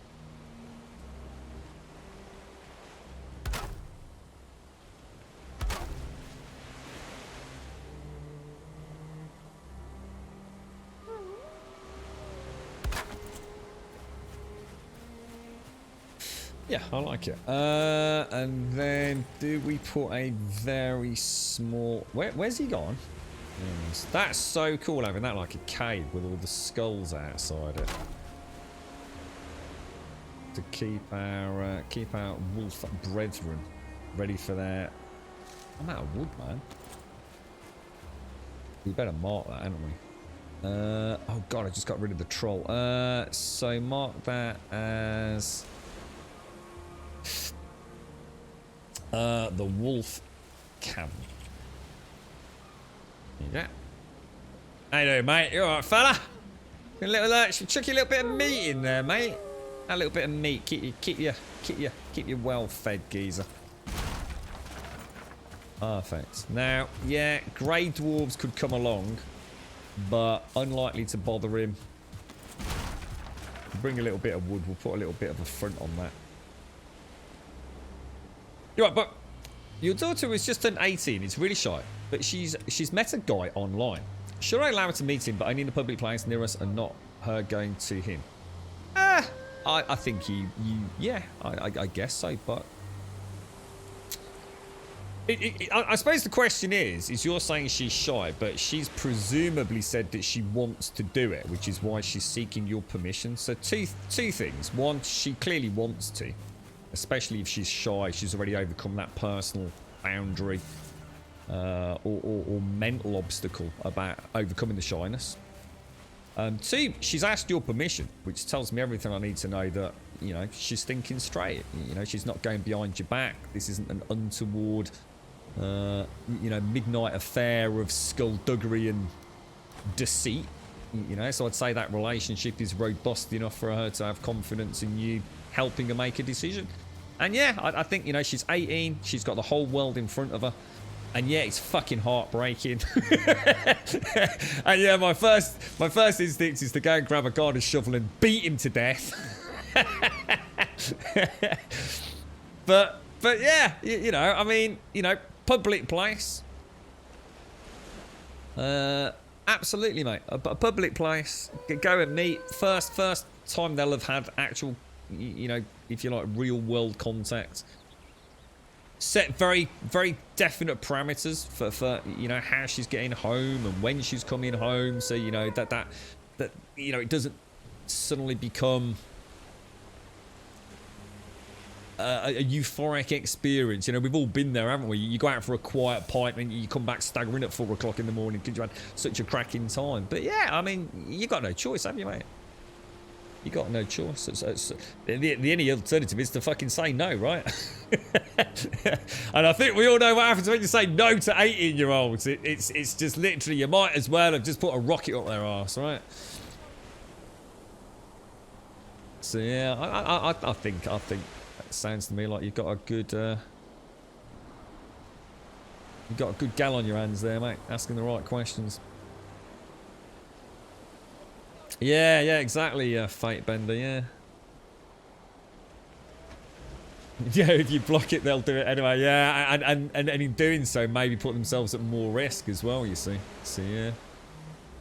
Yeah, I was thinking that. Yeah, I don't know how it works these days with the online thing. I've never done, like, really online dating. I know my bro has. I don't know whether, like, it's deemed to be kind of, like, cool to bring a friend, you know, to have, like, a little foursome. You know, a couple of girls, couple of boys, you know, make it clear. I don't know, I don't know how that works with online dating. It used to be sort of like the expected thing. You know, meeting in a pub. You'd always bring a mate, wouldn't you? It was it was like just the way it happened, I guess. I don't know about that side of things, but... A young lad flew 500 miles for Thanksgiving to see your daughter. They met online. She asked permission. I knew Mom would say no. She didn't. You let your life on. Like, did you really, Whiskey? Awesome, man. Awesome, you see. Yeah, I knew a few people that played World of Warcraft that eventually ended up getting, you know, in one case not actually married, but ended up moving country and living together. Yeah, I knew a couple that actually did go all the way and got married, and yeah.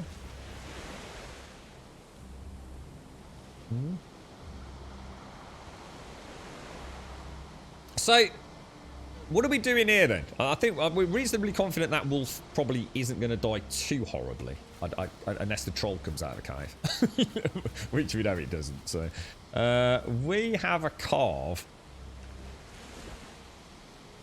We need to get the longboat, don't we? We need to bring the longboat and some wood around. So I guess take the carve around to the dock then, really. What do you reckon? Should we do that? Let's chuck the old harpoon in. Let's go for a paddle.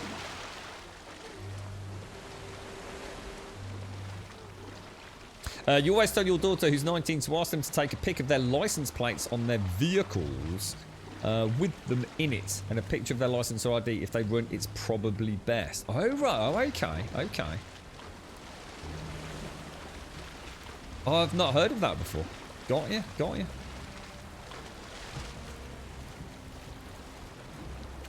Yeah, I mean, the last thing you want is your daughter going to, or your son. It works always these days, doesn't it? I mean, you certainly don't want to have your child going to somebody's home for the first time they meet. I mean, I wouldn't do that myself. I think I'd feel much more comfortable meeting, because it's kind of, I don't know. It's not about being scared. It's just it's not neutral ground, is it? You know, so someone's home is like their home. You know, what happens if you don't actually get on? And you know, you don't want someone feeling uncomfortable in their own home, do you? I think I'd much rather meet anyway in a private place, and I think it makes it easier as well. Then, you know, if you just get that little moment of fluttery buttercups in whatever it is, butterflies in your tummy. Or you just think, oh God, I'm making such a fool of myself. I just need to gather my thoughts. You know, you can get up, you can go to a bar, or get up and go to the toilet or something like that, can't you? You know, you've got other things happening around you as well. You've got people and things happening, and it gives you something to focus on or to look at. I think if you're in someone's home, it's kind of like, whoa, you know, what do you do? The conversation's stifled because you might have to put the TV on as a bit of background, or you're just sort of sitting there like a kitchen table. It's a bit intense then, isn't it? You know, if you're out and about in public, you know, you're ordering a coffee or whatever it is you're going for, or some food, you've automatically got a topic of conversation. You know, how did you get here? Blah, blah, blah. Have you been to the restaurant? You know, what food are you going to have? You know, before you know, you've got a chill night out, ain't you? I think going round to someone's house for the very first time, I don't know, not something I'd want to do myself. In the same way, I wouldn't want someone to come to my house the first time I met them. It would feel unfair. It would feel, I don't know, it just wouldn't feel right, I don't think. You and Blow, I have a long distance bromance. Yeah, you see. Online friendships, you see. Your last girlfriend you met online, and then she fell off a cliff and died on impact. What? Really? Or what? Oh, on what? Is that a pun? Am I missing something about the online part? I think that's not a true story. That sounds terrible. We had a good friend who fell off a fucking car park, right? Fucking proper mulleder. Couldn't speak properly for fucking ages, man. That was awful. Fucking about, sitting on the fucking edge of a car park, concrete car park, fucking wall. Went backwards over it. Fucking about 20 foot, landed on her fucking head. Miracle she didn't fucking die, mate.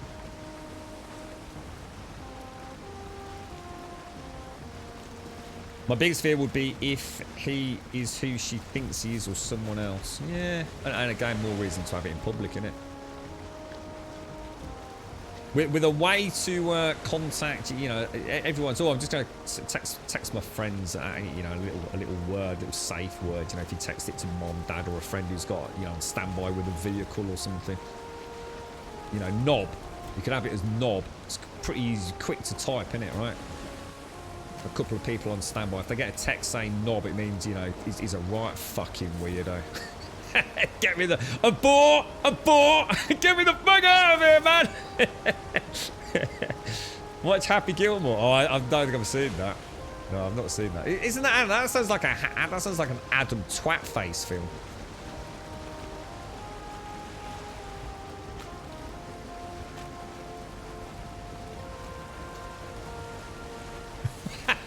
What's that, SCR?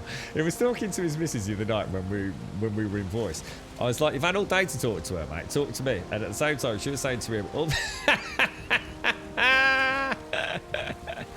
is he getting himself in trouble again? Is this playing DayZ, is it, SCR? Yeah, it was really scary, Joshua. You know what the worst part was? I thought she was drunk when I met her afterwards. I was like, mate, you are fucking pissed out of your fucking face. Are you all right? And it's because basically she'd had the equivalent of a stroke.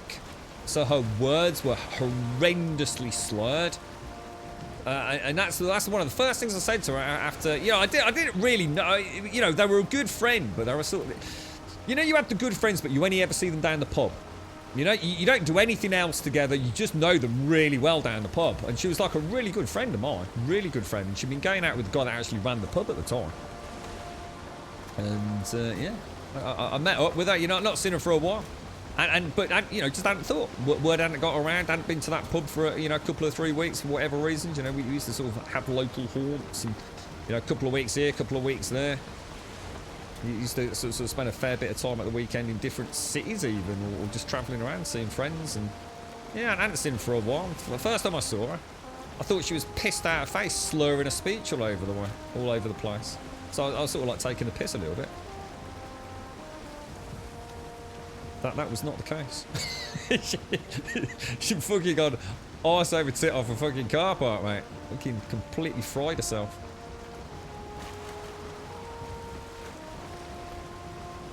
What's that over there? What is that? Oh, that's the... Oh, my God. That's the... oh, my God. I was just looking for a longboat. I forgot we got a dock.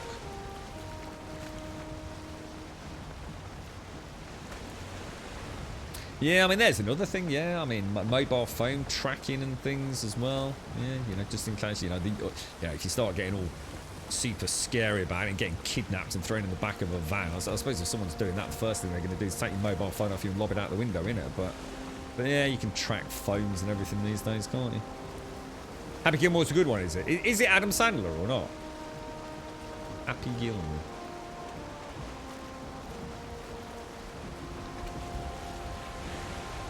Good luck, but oh God, Jesus, sorry. Oh, I'm busy reading chat then. Good luck, Buck. Good luck, mate.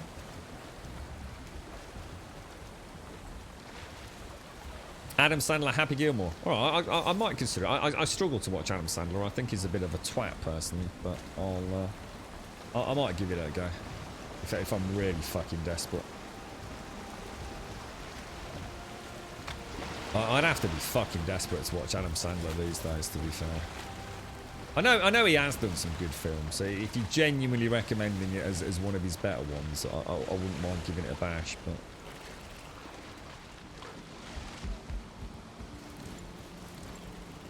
Right, what have we got over here then?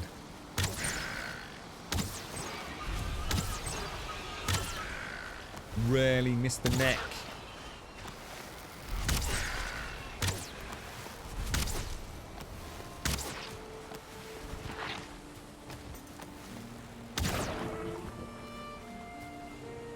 Wow, nice, nice docking there. So Happy Gilmore's a nice relaxing one, is it?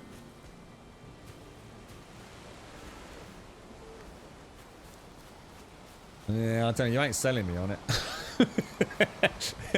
Look, Jesus Christ, I did that. I thought that was a pair of legs there. Knobbly knee. Look, knobbly knee on the right leg, knobbly knee on the left leg. I sort of did that. I'm like, whoa, that's a big troll, bro. Wow, it's been a while since we've been back at the dock, innit? Jesus. So basically, we've got to get a wolf over here then, yeah? Oh, I don't think that's going to be as easy as we think it is it? Really missed it. Oh my God, make your mind up. Where you going, bro? Where you going? Where you going? Where you going? Right, okay, so, I suppose I could throw all this on the boat, couldn't I? I could just chuck it on the longboat, because we're a bit encumbered, aren't we? Oh, what the fuck? Oh, pardon my French. I thought my boat disappeared there. Dink, dink, dink, dink. You know what I will possibly do? I might get a little bit of wood. Oh, gosh. Oh, then, shall I just go and get... Well, we can get some when we get over there, can't we? Shall we go preps and...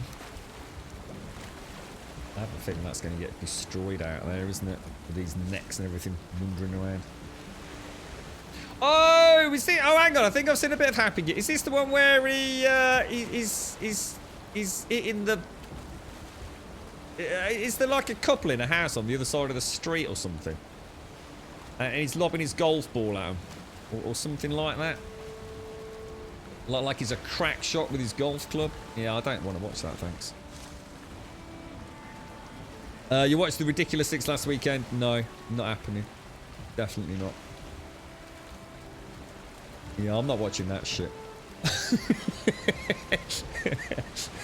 But as funny as fucking tough out Adam Sandler. Right, I'll be back in a sec. I've just got to have a whack.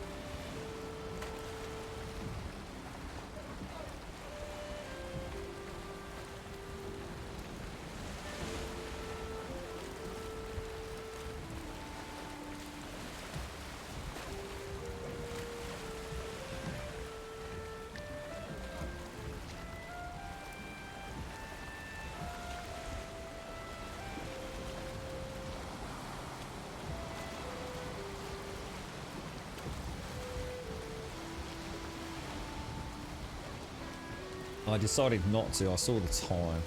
I had a stretch instead. Right, let's do this then. Let's go and see if we can get a wolf at least back to here.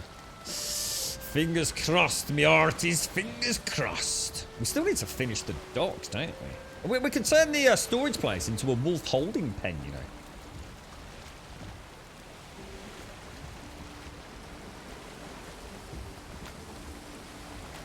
The Ridiculous Six. Was that yeah, it's a cowboy. Was that a cowboy one or something?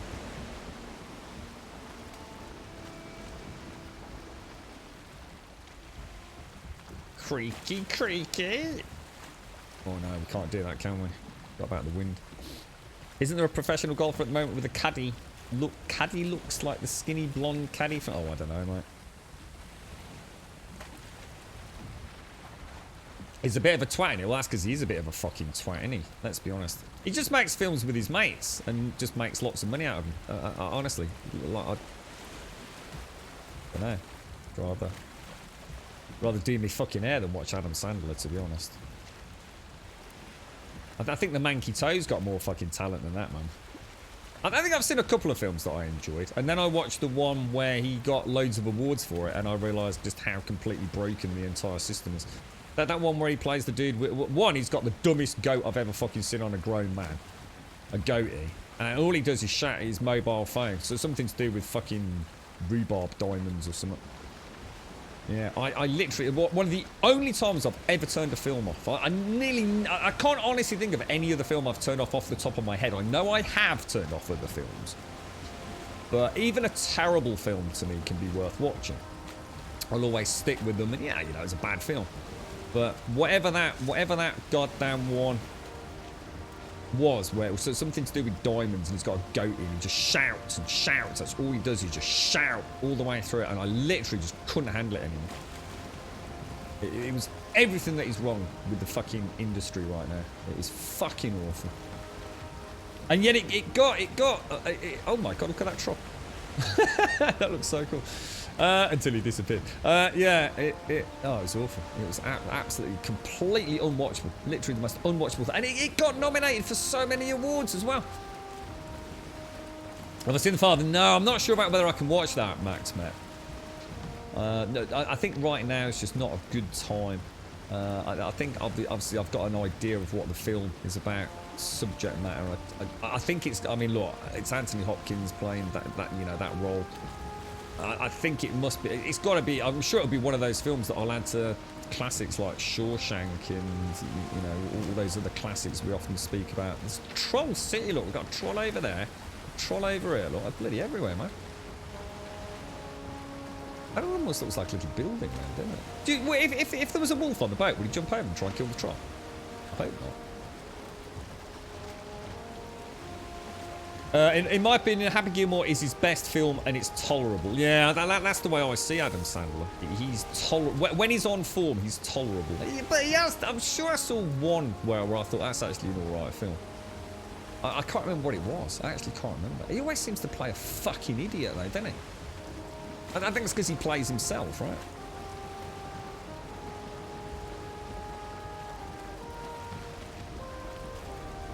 Gravity. You know what I did watch? Arrival. What an absolute ram-buckling sack of cock-wombling shit that is. That has got to be... That is trash, mate. Arrival is fucking awful, man. I mean, all right, I get it. You know, I do get it. It's just so boring. Oh my God! Condense it down into 20 minutes for the love of God. Make it a short or something. Jesus, that was interminably fucking dull. Which one? Wasn't Gravity the one with... Hang on, wasn't Gravity George Clooney? Or is that George Clooney and... Sandra Bullock? No? Maybe I'm getting confused. Interstellar was brilliant. Is that the one where, let's just say, a certain man wakes up a certain lady? Without dropping any spoilers. If that's the... Interstellar was brilliant. That was a really good film. No, I liked Interstellar. Interstellar was good. If it's that one.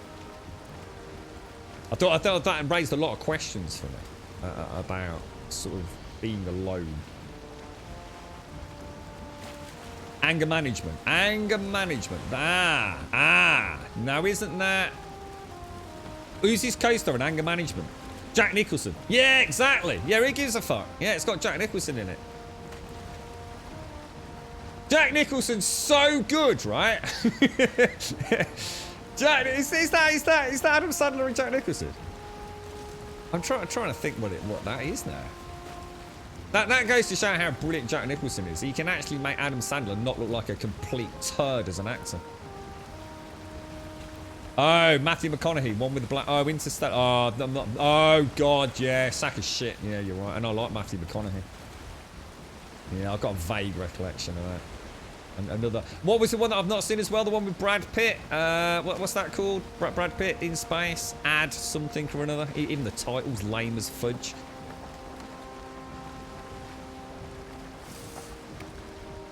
I'm not sure about Interstellar now you said Matthew McConaughey, because I actually can't think of Matthew McConaughey being in a bad film. So actually, you've got me wondering there. Maybe I've not seen that one. I'm actually not sure about that, you know.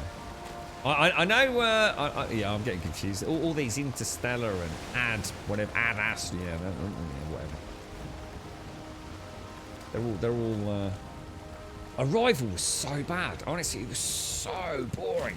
It started off with a great, great concepts, and there were some elements where I thought, this is a pretty good film. Quite interested to see where it goes. But it just went on and on and on and on and on, and then it got stuck up its own butthole for way too long as well.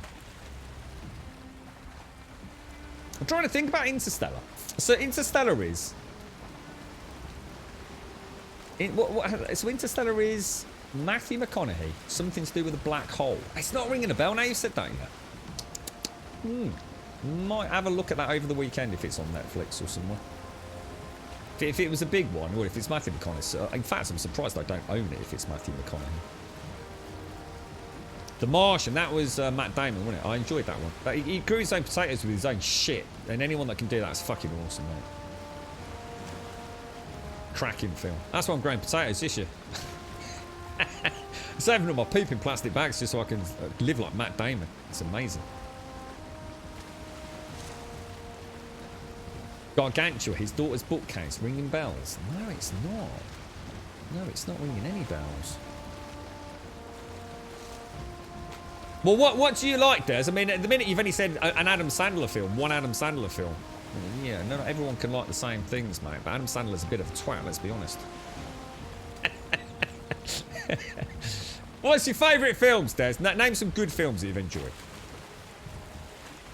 We'll see if we can save ourselves. But Mark Wahlberg is a shit actor. He is actually a shit actor. He really is a terrible, terrible actor.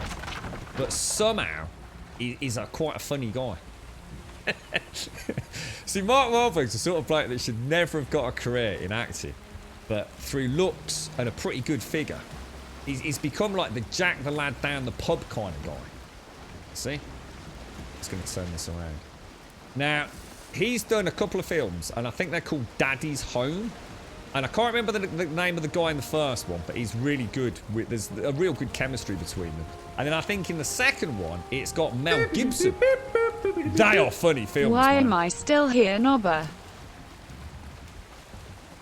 Yeah, is it Will Ferrell? Is it Will Ferrell? Mark Wahlberg, Will Ferrell in Daddy's Home. That is a funny film, man. Is that the one with the motorbike? I won't say any more. Is that the motorbike one, or is that the second one? Oh, that is class, man. I mean, you know when you have a proper laugh on a film. I was laughing, mate. Tears coming out my eyes. Thank you very much, Doikoi. Thank you for the 34, sir. Thank you for the prime. Thank you for the prime. How you doing, bro? How's things? The first season of True Detective. I don't think I've seen that. Is that a series, is it? You do realise we're going to have to build a giant dock in order to get the wolves on this boat, don't you? In fact, actually, you know what? I've got a telephone conversation with a doctor at 3 o'clock. I forgot to tell you, didn't I? Shit. I totally forgot about that. Ball sacks. Let me just... my phone's just dinging. I've just suddenly clicked. I wonder if I've got a message. Hang on. Oh, no. Shit, I totally forgot about that. Watching new content for Vermintide. Oh, they're still making content for that. That's been around for a while, hasn't it? That's good to know.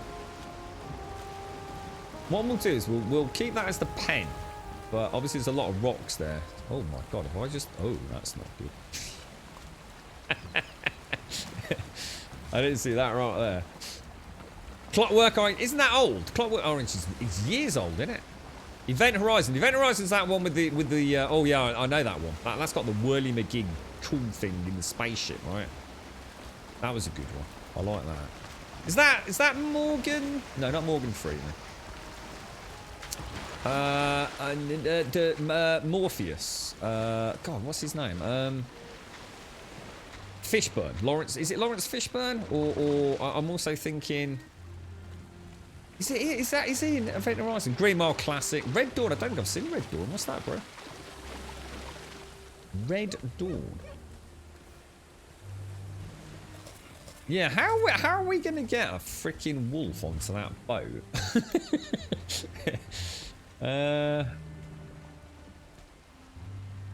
I mean, I suppose here would actually be a good place to do it, wouldn't it? I mean, if we'll have to get some wood.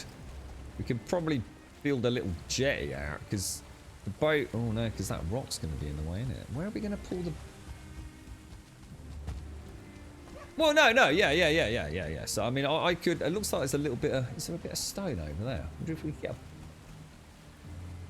Because you want it higher than the boat, don't we? So if we come out, like, from the top here... and do what we did earlier, which is bring the wolf to the edge and then just knock it out so he lands on the ship, right? Red Dawn. Yeah, what's Red Dawn?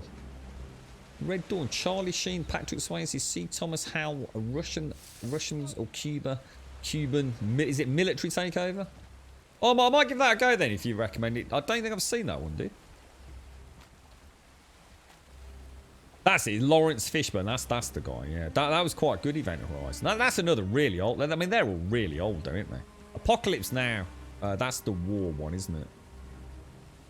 Tombstone. That's it. Anything done since 2000 kind of sucks. As soon as Hollywood starts recycling your childhood films, it's done. What, really? See that? Oh my god, you really are living in the old era, aren't you? With 2000 then.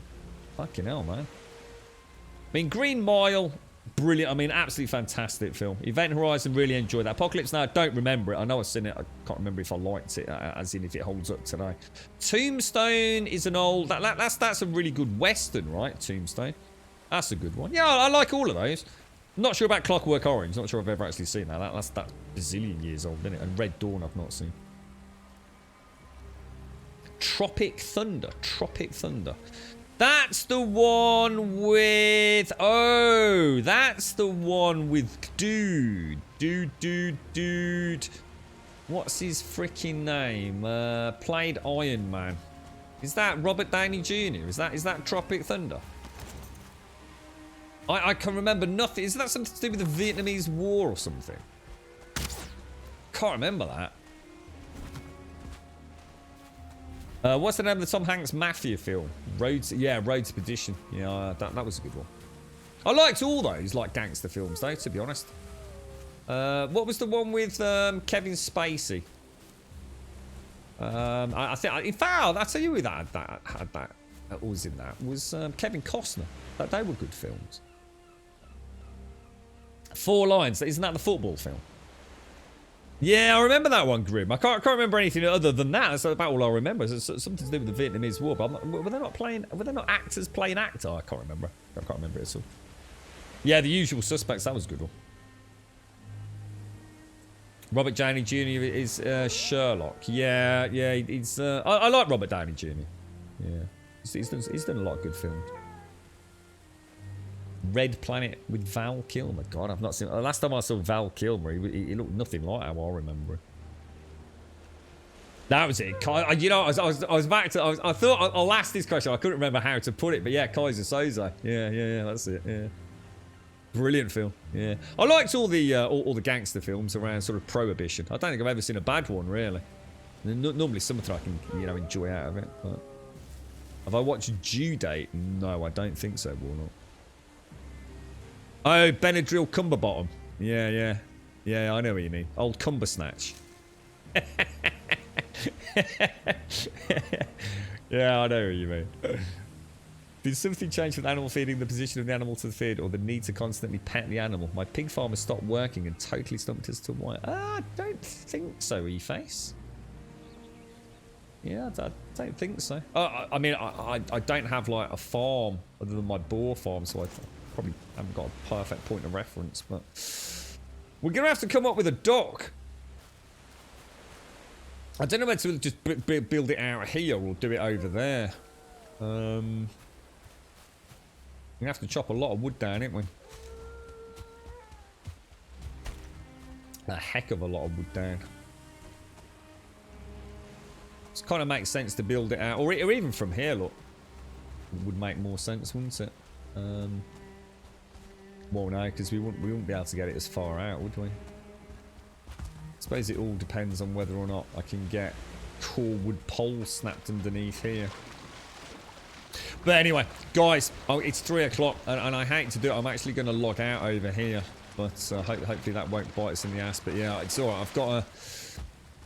I've got a medical appointment on the phone for my dad, so 3 o'clock onwards I'm going to be getting a phone call, so obviously there's no way I can't take that, so I am going to love you and leave you. Thank you all very, very much for joining us. Here's our beautiful wolf that has made it halfway home. Thank you for all the suggestions and the input throughout today. It's been an absolute pleasure as always. I do apologise for yesterday, unfortunately. An unfortunate turn of events. Hopefully it's all going to work out all right. Fingers crossed. But if you'd like to come and join us outside of the stream, !Discord will of course get you a link to the Discord channel. Can I just say a very special thank you to Daikoi. Thank you very much for the 34 there, Daikoi. Thank you for the prime, my friend. Well, I didn't know Vermintide 2 had got any content. I might have a sneaky peek at that, mate. Still not played it yet, Daikoi. Along with the Dwarven space mining one either. There's quite a few games like that I should actually check out at some point. But thank you very much, Daikoi. And thank you all. Like I say, exclamation mark, what? Exclamation mark, Discord will get you a link to the Discord server. Post an introduction, say a quick hello, post an email, post anything you want. If I can see your name as the outro music plays, I can invite you into the rest of the Discord, and it will all blossom before your very eyes as the outro music plays, hopefully, if all goes well. Exclamation mark, oh, this is nice in here, this is cozy, mate. Exclamation mark, oh, that's gorgeous. That is gorgeous, man. Exclamation mark Twitter will of course get you a link to the Twitter feed. If you do join us on Twitter, you'll get a tweet every single day at 8:15 letting you know that we've gone live. Come on, Wolf. Ah, bollocks. Alright, let's do the outro. Exclamation mark Twitter will get you a link to the Twitter feed. If you follow us on Twitter, you'll get a tweet every single day. Monday through Sunday, we stream 7 days a week, starting at 8:15 through to around 3 o'clock in the afternoon. Oh no! no! Oh no! Right at the end, bro! Not like this! Is it alright? Is he alright? Is he alright? Is he alright? Is he alright? Oh, he didn't get hurt. He didn't get poisoned. He didn't get poisoned. Oh, dude! That is risky business, bro. Exclamation mark YouTube, get you a link to the YouTube channel. And if you do join us over there, I need to be careful because we're not allowed to upload within 24 hours of the end of the live stream. I thought it was 24 hours from when you first started streaming, which wouldn't have made sense. It's 24 hours after the end of the live stream is the earliest you can put that content anywhere else. So we need to be really careful with that. But if you do join us over there, I'll try and get that as up to date as I can over the next 2 days. We're not horribly behind anyway. Thank you all. Thank you for the subs, the resubs, the bits, the follows, the donations, and of course the gifted subs throughout today's stream. Thank you all ever so much. It's been really nice coming back today, having a bit of a chill out. We had a bit of bad news at the start of the stream, sod's law, but hopefully the girlfriend's breaks will get her home safe, and then we'll take it from there tomorrow. But I'm gonna love you and leave you. I hope you have a fantastic, I was gonna say Monday, I think it's Tuesday, but who the fuck knows. Have a wonderful time. Hopefully catch some of you on Discord later. Failing that, back here tomorrow, 8:15 for some more Valheimic adventures. Stay safe. Thank you very, very much for watching.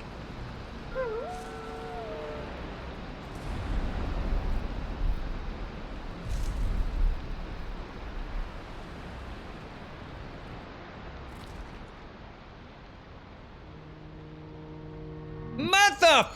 Goddamn wolf just pushed me into the goddamn troll cave. What a fucking knob. You total dick. I'll see you later.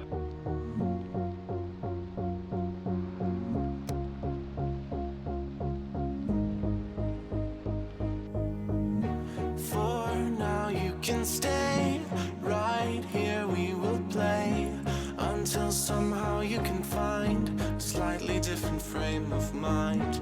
Right here in my arms, away from all harm, you'll be safe from all the flares, although I know you don't care.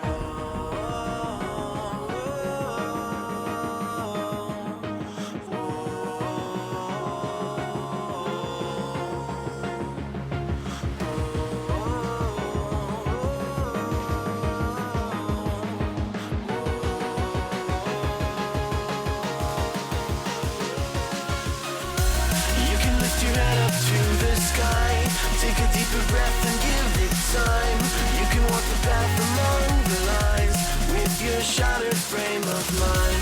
Or instead you could always stay. We can wait right here and play until somehow you can find a slightly better frame of mind.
Shattered frame of mind. Or instead you could always stay. We can wait right here and play until somehow you can find a slightly better frame of mind.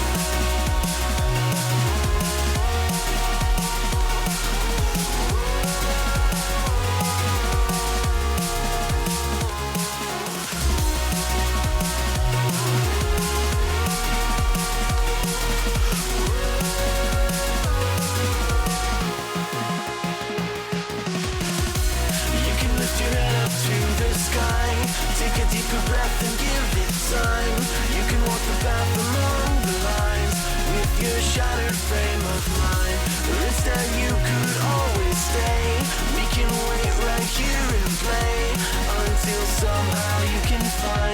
slightly better frame of mind. And when the light comes through, when the day isn't new, then it will be time for a new frame of mind. When all eyes are on you, you will know what to do, since you will have found your new frame of mind. When you lift your head up to the sky, take a deeper breath and give it time. You can walk the path among the lines, but always know that you'll be safe. I'll be here throughout your days. Come find me and we will play.